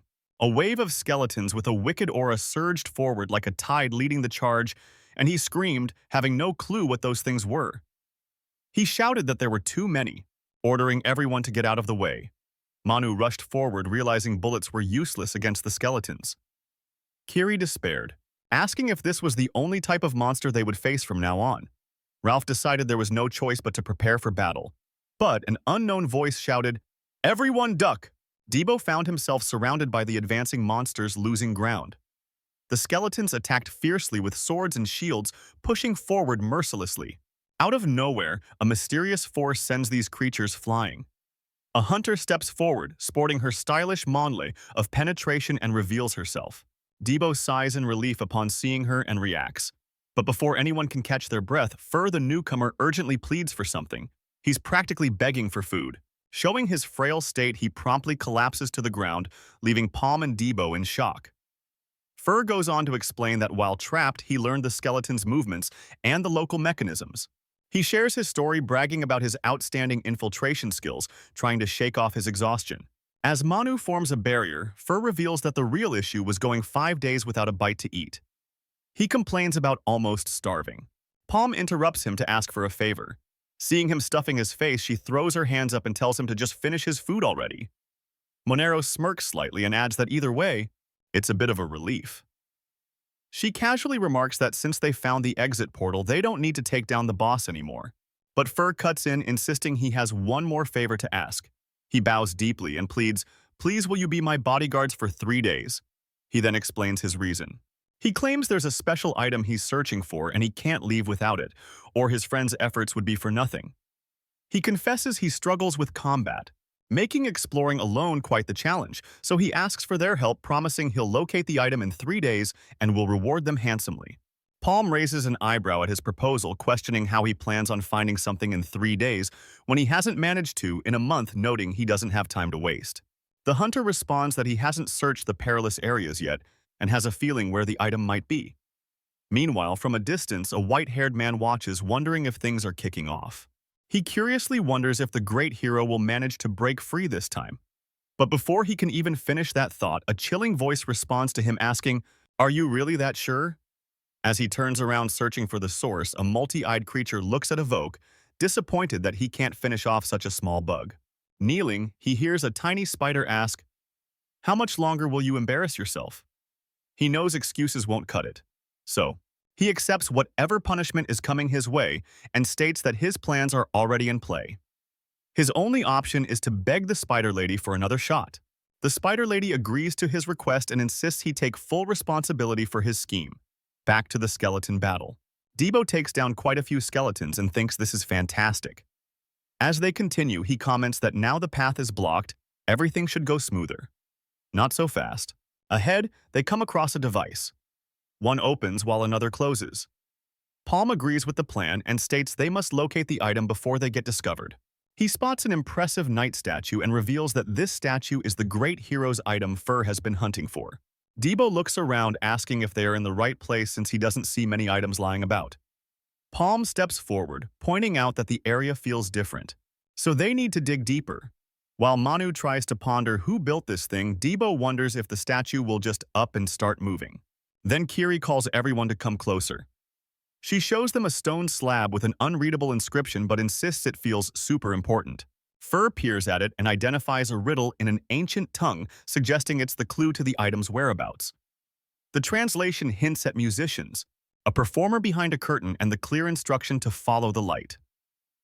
Manu spots a large door adorned with strange figures and asks if that's important. 2. Debo points out that more of those figures are scattered around the walls. Fur believes the symbols hint at the enigma and represent different concepts.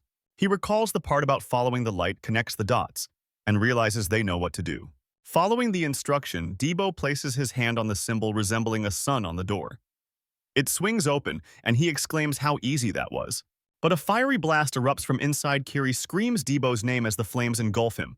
Stunned, he stands there completely singed. What a disaster, Ralph bursts out laughing at the scene.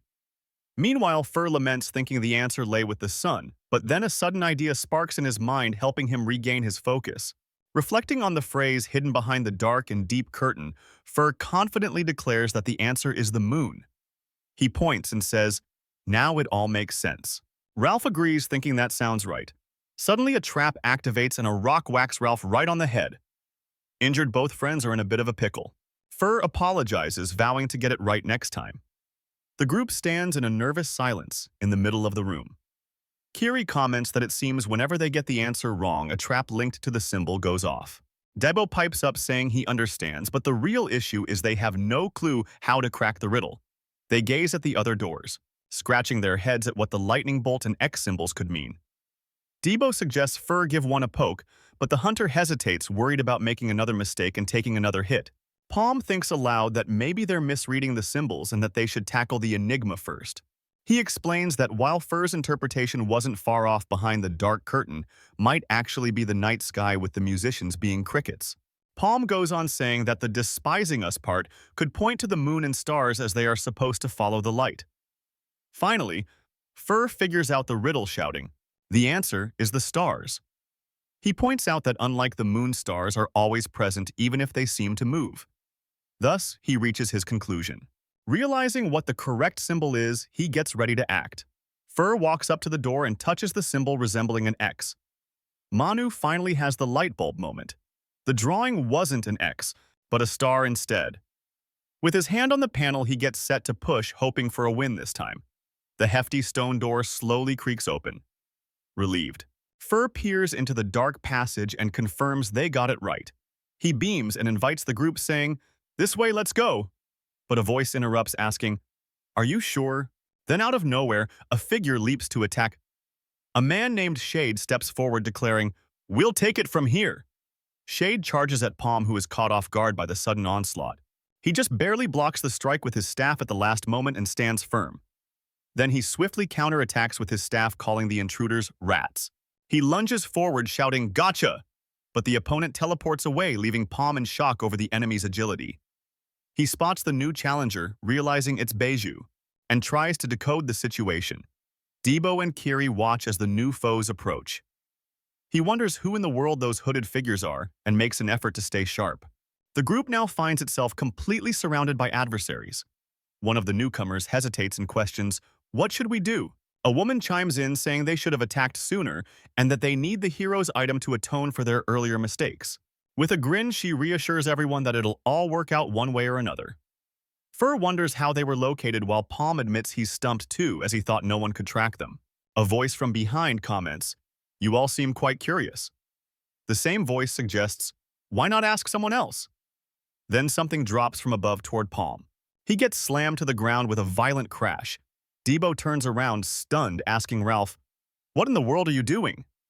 Ralph just grins, brandishing the bloody object in his hand, and says, "I'm making money." Lights from a house illuminate the dark street. Then we jump to a flashback. There, Ralph grins and calls for his beauties. Then opens a chest brimming with gold, proclaiming, "This is what I live for. It's all that matters." Suddenly, loud banging at the door disrupts the peace, and Ralph spins around, wondering who could be visiting him at such a late hour. When he opens it, he sees two figures and immediately asks why they aren't on guard. One of them snaps at Ralph to watch his tone, saying someone wants to speak with him. Ralph stares at them with a worried expression, realizing the gravity of the moment. He brushes them off, asking who she thinks she is to command him. A voice from outside announces she has come personally, and Ralph's eyes widen in surprise at who it is. It's Beiju from the Kanye Merchant Union, and she invites him for an important chat. Back in the present, Kiri glares at the traitor, bluntly calling him a piece of trash. Ralph retorts, telling her not to look at him like that because it gives him the creeps. Debo then cuts to the chase, asking if he really betrayed them for a handful of coins. But Ralph scoffs at the suggestion, revealing that even the guards were offered 3 times their usual pay. This guy is full-on treacherous. Then Ralph turns to Palm, who is struggling to stay upright, and asks what he thinks his head is worth. Bleeding Palm spills the beans. The bounty is a whopping 100 million misos. Ralph bursts into laughter. I mean, how could he say no to an offer like that? It's just too much cash. But out of the blue, Monero ambushes him with a shot from behind without a hint of warning. The masked figures declare that the goodbye time is up, and one of them immediately commands to capture everyone. The fight kicks off right away. Kiri clashes swords with one of her foes, who sarcastically suggests she step aside. The knight then queries, "Do you really believe this is going to go your way?" Her opponent asserts it will and easily deflects her strike with ridiculous ease. Kiri's rival remarks that despite her mastering dual wielding, she still relies on her right arm for the heavier strikes, continuing to explain that by deciphering their enemies' moves, dodging attacks becomes a walk in the park. Meanwhile, Debo finds himself in a pickle because his openings are glaringly obvious when up against more than one foe. Kiri's opponent confidently states they know every one of their moves and insists they should accept their fate. "You're going to meet your end here." Minu takes a shot at the followers. But Beiju easily deflects it and praises her, saying it was exactly what he anticipated from Chiron's student. Manu fires again, but her shot gets intercepted in midair. Then Beiju grabs her by the neck with a chain and warns her she's up against the wrong opponent. She better get that. Just then, a guy named Phantom shows up and attacks Beiju, forcing him to release her. Phantom then yells at Ralph to hurry things along. But the traitor grumbles that fighting Palm isn't exactly a walk in the park, especially since he should be much weaker. Out of nowhere, Fur gets stabbed in the back, a sneaky blow. Debo and Kiri shout his name while continuing their furious battle against their adversaries. One of the masked enemies, however, is taken aback by something. He realizes the item Fur was carrying is a fake, then watches as it shatters, revealing a paper covered in cryptic symbols. Across the room, young Fur smirks and calls them fools. Still standing, he presses another symbol on the wall, announcing, "I think I know what this is for." The wall panel starts to crack and the gears of the room come alive with a thunderous roar. One of the opponents immediately voices his bad feeling, which turns out to be spot on. Then the ground beneath them gives way and all the enemies begin to get sucked down. The masked beings are dragged into the center of the trap with no way out. Beiju's followers scream as they plunge into the chasm that has opened up in the floor. It's game over for them. As they fall, Kiri yells, calling out for Debo in panic. She reaches out and manages to grasp Monu's hand. A glimmer of hope. But Ralph, seizing the chance, attacks Debo from behind, sealing his betrayal. Debo shouts for the girls to hang on tight. He drives his axe into the wall, trying to stop everyone's descent. Kiri clings to his leg and he's doing everything he can not to let go. The tension is unbearable. Kiri pushes Monero ahead, urging her to go and save herself. Manu uses the momentum and desperately flings herself toward a safe platform. Both of them land and collapse on the ground. Adrenaline surging, but the trap's passage starts to close relentless, leaving Debo behind. The enormous gears of the mechanism keep grinding, and the ceiling of the room slams shut, sealing his fate. Debo figures out they're in a maze, and Kiri quickly realizes the area must connect to other zones. She recalls the cliff entrances and concludes that path links to the previous area. Manu quips that with luck, they might find Palm. But Debo already knows they're more likely to encounter the followers. Then, out of nowhere, a heavy iron gate crashes down, trapping the trio in the hallway. Debo, feeling cornered, asks, "Are we in trouble?" Kiri rushes to the bars, immediately blaming Debo, but he denies it instantly and hollers a warning. The walls are closing in. Kiri strikes the bars with her solar strike, but the attack doesn't even budge them. Debo punches the gate and notices a strange energy shielding it, prompting Monero to say, "Get out of the way." She aims her weapon and fires a powerful bullet. The projectile slams into the gate, causing a massive explosion. Manu thinks she's solved the issue but is shocked to see the structure remain unscathed, pressed against the wall. She grumbles, "The gap's already way too tiny."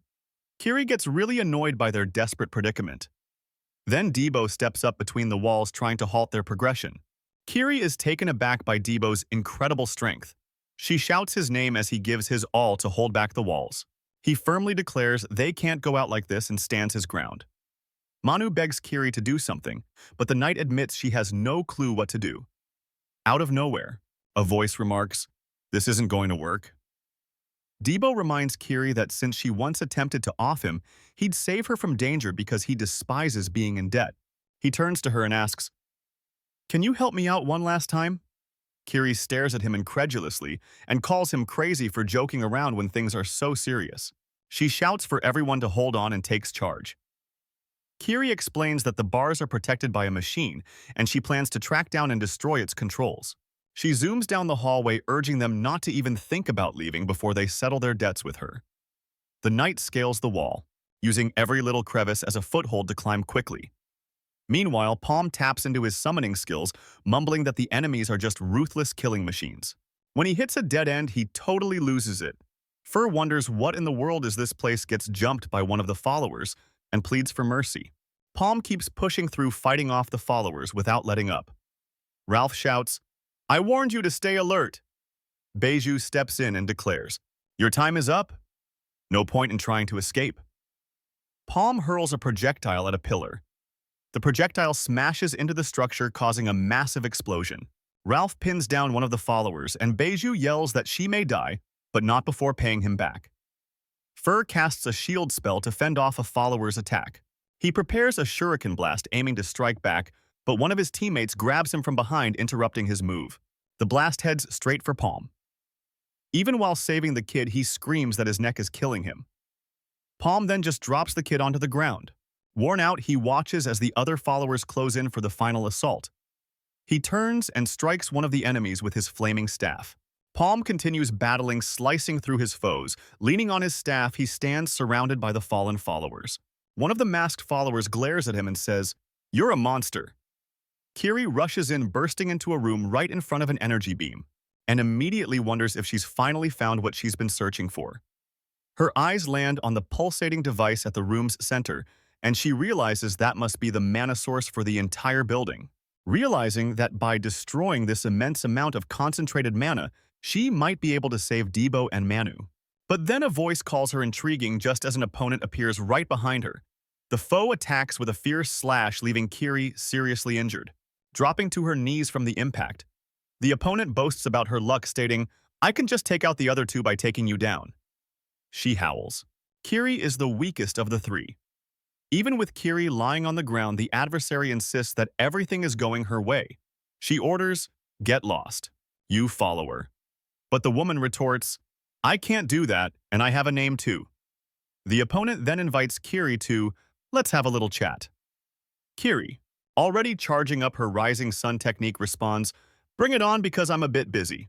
The opponent calls her stubborn and immediately launches a torrential downpour of blades to finish Kiri once and for all. Kiri defends against the assault but notices some of the blades are fakes.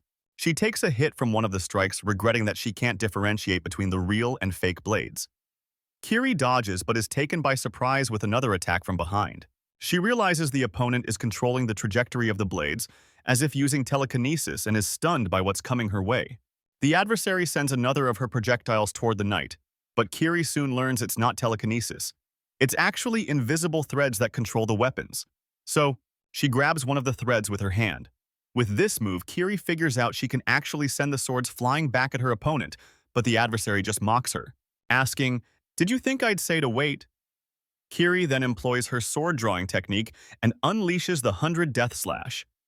Her opponent counters with beautiful sadness, and the hit lands squarely on Kiri. The enemy mocks her, saying, "I always knew you weren't that tough." She encourages her to run and keeps going. "Is your pride too inflated to just back out?"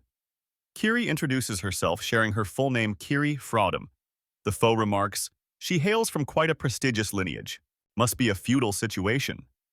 But Kiri fires back, "You know absolutely nothing about me." The adversary chuckles and says to Kiri, "Don't get all riled up. It might give you fine lines." She then asks, "Kiri, did you know that in the world of maple, chances aren't handed to those born into unfortunate situations?" The opponent wonders, Isn't it unfair that someone can have so many advantages just because of their family? Then points out, Kiri, you don't even have any talent. In a flashback, a younger Kiri is found on the ground while another girl commands, don't show your face here again. In another memory, Crossley claims, she's only here thanks to connections. Back in the present, the rival claims Kiri's team is packed with skilled individuals with just one exception. She notes Kiri lacks Ralph's experience nor Manu's instincts in battle, let alone Debo and Palm's abilities. However, the knight cuts in with a simple, so what? The opponent looks stumped for a moment by the response. Kiri gets to her feet and admits to being weak, but affirms that doesn't mean her rival is stronger. She dares her to fight and states, I don't have time to waste. The opponent calls her stubborn, saying, Miss Trash needs to know her place.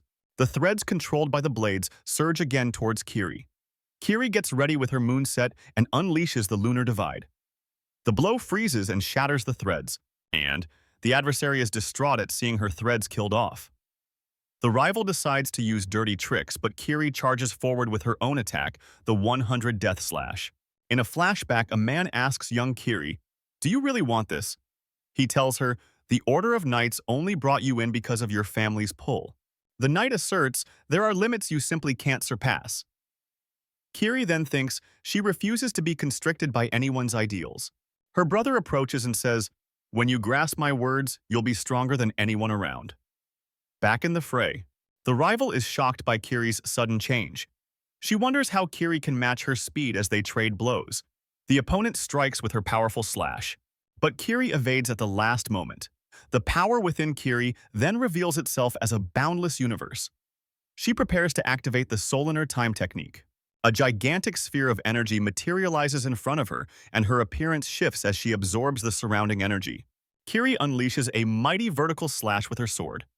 Then the mana source erupts into shards upon impact. Kiri finally comprehends her master's teachings. She realizes she was the one holding herself back, but it might be too late. Even so, she decides to place her faith in her friends and ultimately in herself. One of the minions quickly shouts to track down those pesky rats who got away. Fur sat next to an injured Palm, wondering how much longer he could stall with that trick.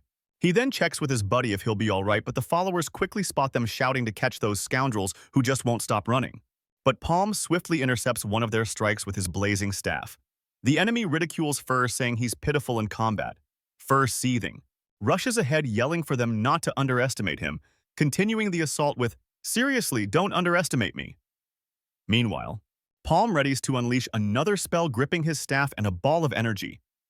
He then locks eyes with Beiju, affirming her presence, just as Fur yells her name while charging at the enemy with all his might. Beiju is caught off guard when Palm strikes her unexpectedly.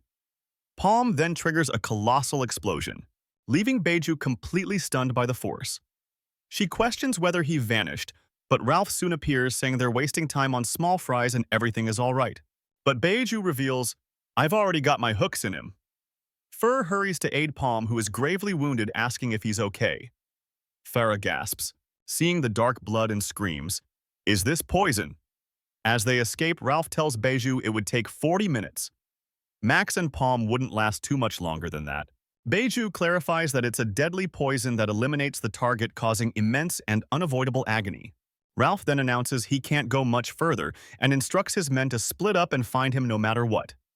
Collapsing on the ground, Palm feels sorry about how things turned out, wishing he hadn't asked for their help, feeling like he's carrying a massive weight. Fur sincerely apologizes for the mishap, but Palm reassures him, telling him it wasn't his fault, and if he couldn't get past this ability, he'd be finished sooner or later anyway. He reveals that Beiju's dagger packed a teleportation feature, and this wasn't just some random trick. Palm insists he'll handle Beiju and tells Fur to chase after what he was looking for, pointing to a mechanism on the wall, which opens up the ceiling. Fur gets the picture, realizing that cracking the enigma would power up the device with mana. He promises to solve it as soon as possible, but Palm hands him an item, saying there's no need to rush. Take your time. Palm then activates his ocular device, saying he also has some important things to finish up. Ralph then orders everyone to stay put until he finds him, because he's the one who's going to take him down. But one of the followers chimes in, "Why should I listen to you?" Ralph gets furious and shouts back at the follower, "Just take any complaints straight to your leader." Out of nowhere, a massive explosion catches Ralph completely off guard, leaving him barely enough time to react. A fire attack hits him directly and he screams, "No way! I can't even figure out where it's coming from." He quickly realizes the attack is being guided with pinpoint accuracy, watching everyone inside get hit with no chance for defense. Another savage attack slams into him, forcing him to dodge wildly. Once the dust settles, the area is littered with charred bodies and flickering flames as Palm coolly announces it's over. Just then, Fur proudly announces he's finally cracked the enigma, and mana is now flowing through the device. But when he turns around, he finds Palm unconscious on the ground and urgently yells for him to wake up. Suddenly, the mana source shatters, and Fur wonders what's gone wrong, realizing the flow has been cut off. And then, out of nowhere, Ralph shows up behind him. A sinister grin spreading across his face, he says, "Finally found you." A wall bursts open, and Debo immediately asks Kiri and Monero if they heard that noise. Then a massive wave crashes down the corridor, and Kiri instantly shouts, "What in the world is that?" The current knocks into them head-on, and Debo can't even process what's happening. The force of the water pulls them under as they find themselves completely submerged. Meanwhile, Beju complains about an annoying sound, but a voice presses him, "Where's Ralph?" Beju realizes the passage is quickly filling with water and mutters, "He totally missed the mark," thinking the cocky person in front of him would find a way out. Then Ralph pops up carrying 2 followers on his shoulders, claiming he's been through a ton of trouble because of this whole scheme. Beju immediately interrogates him about the crew he sold out, and Ralph replies they all died fighting in their own way. Ralph wraps up the job and straight up demands payment for Palm. Beju confirms the kid is alive but playfully taunts him. "What if I had just killed him and pretended we never made a deal?" She tosses him a bag of cash, saying his attitude is exactly what makes him trustworthy and confirms the promised 100,000 mios are all there. She tells her accomplice to grab the cash, commenting it was a sweet deal. And just like that, she disposes of them right then and there. Beju stands over the fallen body, calling it a lame end for anyone who crossed Kanya, then quickly adds that it's all for the Black Mage. But Beju quickly corrects herself, saying, "No, it's all for my master Lord of Oak." She strikes the body on the ground, screaming, "It finally happened." But Beju is stunned in an instant. The body on the ground. One of the followers. Not Palm. Suddenly, Ralph pops up behind her and shouts, "Surprise, you jerk!" Beju screams, blasting him away instantly and regretting ever trusting a guy like him. She realizes Ralph has Palm and asks, "Why play games with Ka?" Just then, a projectile comes flying in. A voice then thanks Beju for crawling all the way here, making their job easier. Fur watches the explosion and immediately asks, "Is Palm okay?" Ralph just replies with a carefree smirk, "Chill out, okay?" He turns his back and shields Palm in his arms. Beju remarks that this was way harder than she expected, while Palm immediately lays into Ralph, saying he thought Ralph would do anything for money. Ralph explains his choice, saying that if their team wins, all the cash he fought for would be totally useless. Ralph then announces that sticking with Palm was the plan all along. He reveals that Palm knew Kanye would unleash her assassins, and that the outcome was already super clear. Beju wonders if hurting Palm in the first attack was an accident, and then a voice asks, "What do you mean by hurt?" Palm stands up, declaring he's Maple's top healer, and that was just a treatment. He quickly adds that if Palm had actually been attacked, he would have passed away. So he's going to cut the explanation short right there. Ralph thanks everyone for scoring 100 million so easily, and then immediately declares Beju is all by himself now. Beju vows he'll regret that choice and charges into attack. In the meantime, a hand reaches for Kiri, who's floating completely unconscious in the water. Right then, her eyes snap open the moment the hand touches her. Kiri surfaces, spitting out water in front of this massive suit of armor, and Debo immediately asks, "You're still alive?" Monero also breaks the surface, questioning, "What happened here?" Debo looks at Kiri and quickly concludes that whatever's going on, it's looking really bad. Water is pouring from every direction, and Kiri realizes the whole place will be flooded in less than 30 minutes. She informs them that the ceiling is the only way out, but mentions that the mechanism to open it has already been wrecked. Manu catches sight of something in the water, but then a wave shoves her aside. Debo spins around instantly at the sound, his eyes widening. He sees the giant armor moving on its own and stares at the light flickering on in the ceiling. Beju finds himself surrounded, and he doesn't spend a moment complaining. This is a clone technique, a cheap and underhanded trick. But Beiju is clever and quickly realizes that most are just spell-made fakes, so he gets the idea. The real one is hidden among them. Fur is working super hard and warns that he can't keep the technique going forever. But Beiju is already defending against an attack that came out of nowhere. Then multiple projectiles slam into him, directly exploding with brutal force all around him. First screams, "They've got us!" Then Evan grabs Beiju from behind, furious, and demands, "What the heck were you thinking?" In full taunt mode, Palm announces, "You'll never guess what we just pulled off." At that very moment, Ralph lands a devastating blow on Beiju. Beiju is stunned by the hit and tries to fight back right away, shouting, "No way I'm letting this happen." Ralph grips him tight as a powerful energy envelops them both, sealing the clash.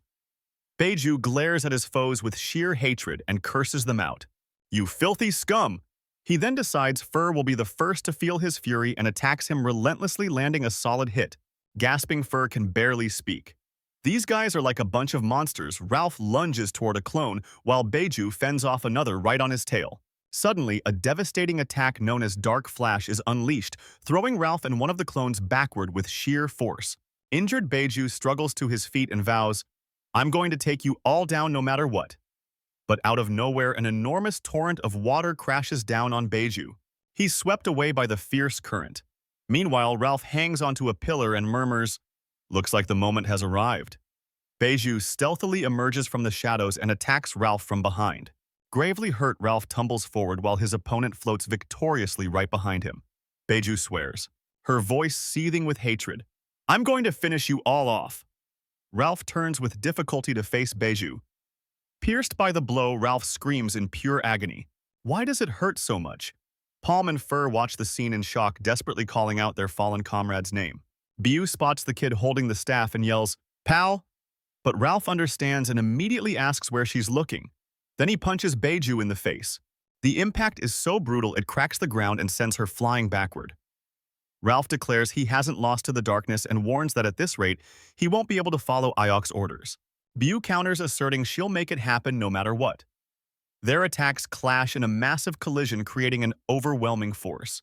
Shouting that she can't let them escape alive, Beiju swears she'll do it even if she has to sacrifice herself. Then she vows to take them all down as her own power begins to consume her. And then she calls out Evoke's name, but Palm smartly shows she still has one arrow left. She lets it fly, creating a huge vortex that swallows everything whole. A figure with snowy hair appears from the blast and gives her a thumbs up. "Great job." Beiju reaches out to Evoke, looking for forgiveness. A gigantic burst of light fills the space, and when the haze clears and the brightness fades, only Beiju's weapon is seen floating in the water. Fur instantly panics as he realizes the water is rising quickly, almost touching the ceiling. Debo urges everyone to just hang in a little longer, assuring them that help is on its way. Palm is already under the water and swims downward, clutching a device with an air bubble around his head for protection. He knows he has less than 3 minutes left and hopes he's not too late. The device is armed and will activate once it senses the right force. No time to lose. He must find the quickest route to his crew, so he zips through the water. Ralph pops up shouting, "The water's almost touching the ceiling." Fur tells everyone to hold their breath, while Monu's already counting down. They all dive in, holding their breath tight. Palm realizes the usual route will take too long, so there's only one option left. He halts before a massive passage deep below and thinks, "I'll just create my own way out." He concentrates, knowing he has a single shot at this. Then he launches a colossal attack on the passage, causing it to explode into pieces. The force of the explosion carves out a new route, and the current promptly pulls everyone in. A small object falls toward a towering central structure. Suddenly, gears and energy rings start rolling throughout the entire complex, triggering a chain reaction. Palm notices the energy flowing from a device positioned in the center of the room. The energy powers the mechanism, and the massive gears begin to rotate with incredible might. Fur and Manu glance up, still holding their breath. The current then sweeps everyone toward a gap, opening up in the ceiling. Debo and Kiri finally break the surface, gasping for air. Debo exclaims he thought he was done for. Watching Kiri leaning against the side, Minoru asks if the armor is going to budge, and Debo shouts, "Boss!" A whirlpool starts swirling on the water's surface. Palm slowly descends through the opening he created. He feels himself fading but still reaches out as he goes down. Manu and Palm plunge down together, engulfed by the light. She reaches him and wraps her arms around him. A new figure appears and says, "You're pushing yourself too hard again, aren't you?" Palm opens his eyes, utterly confused, and sees himself with his old crew in a forest. He's lying on the ground surrounded by familiar faces on a sunny day. A past friend speaks up. "You can take a break, buddy, if things get rough." Kiri tells him not to overdo it, saying, "You did great." Palm realizes it's just a memory, but he acknowledges the moment. Then he recalls he'd claimed he was fine and had made a promise to them. Back in the present, the group is all gathered and safe at the edge of the now empty room. Palm suddenly wakes up in Manu's hold as she coughs out water from her lungs. He sits up and asks, "What happened?" "Did you save me?" Debo replies. It's great that he's awake and shares that they were worried because you took a while. Palm notes that he feels okay and Ralph confirms that it's all due to your healing power. The young man asks, "What's going on? Did something happen?" But Manu quickly reassures him. "It's nothing.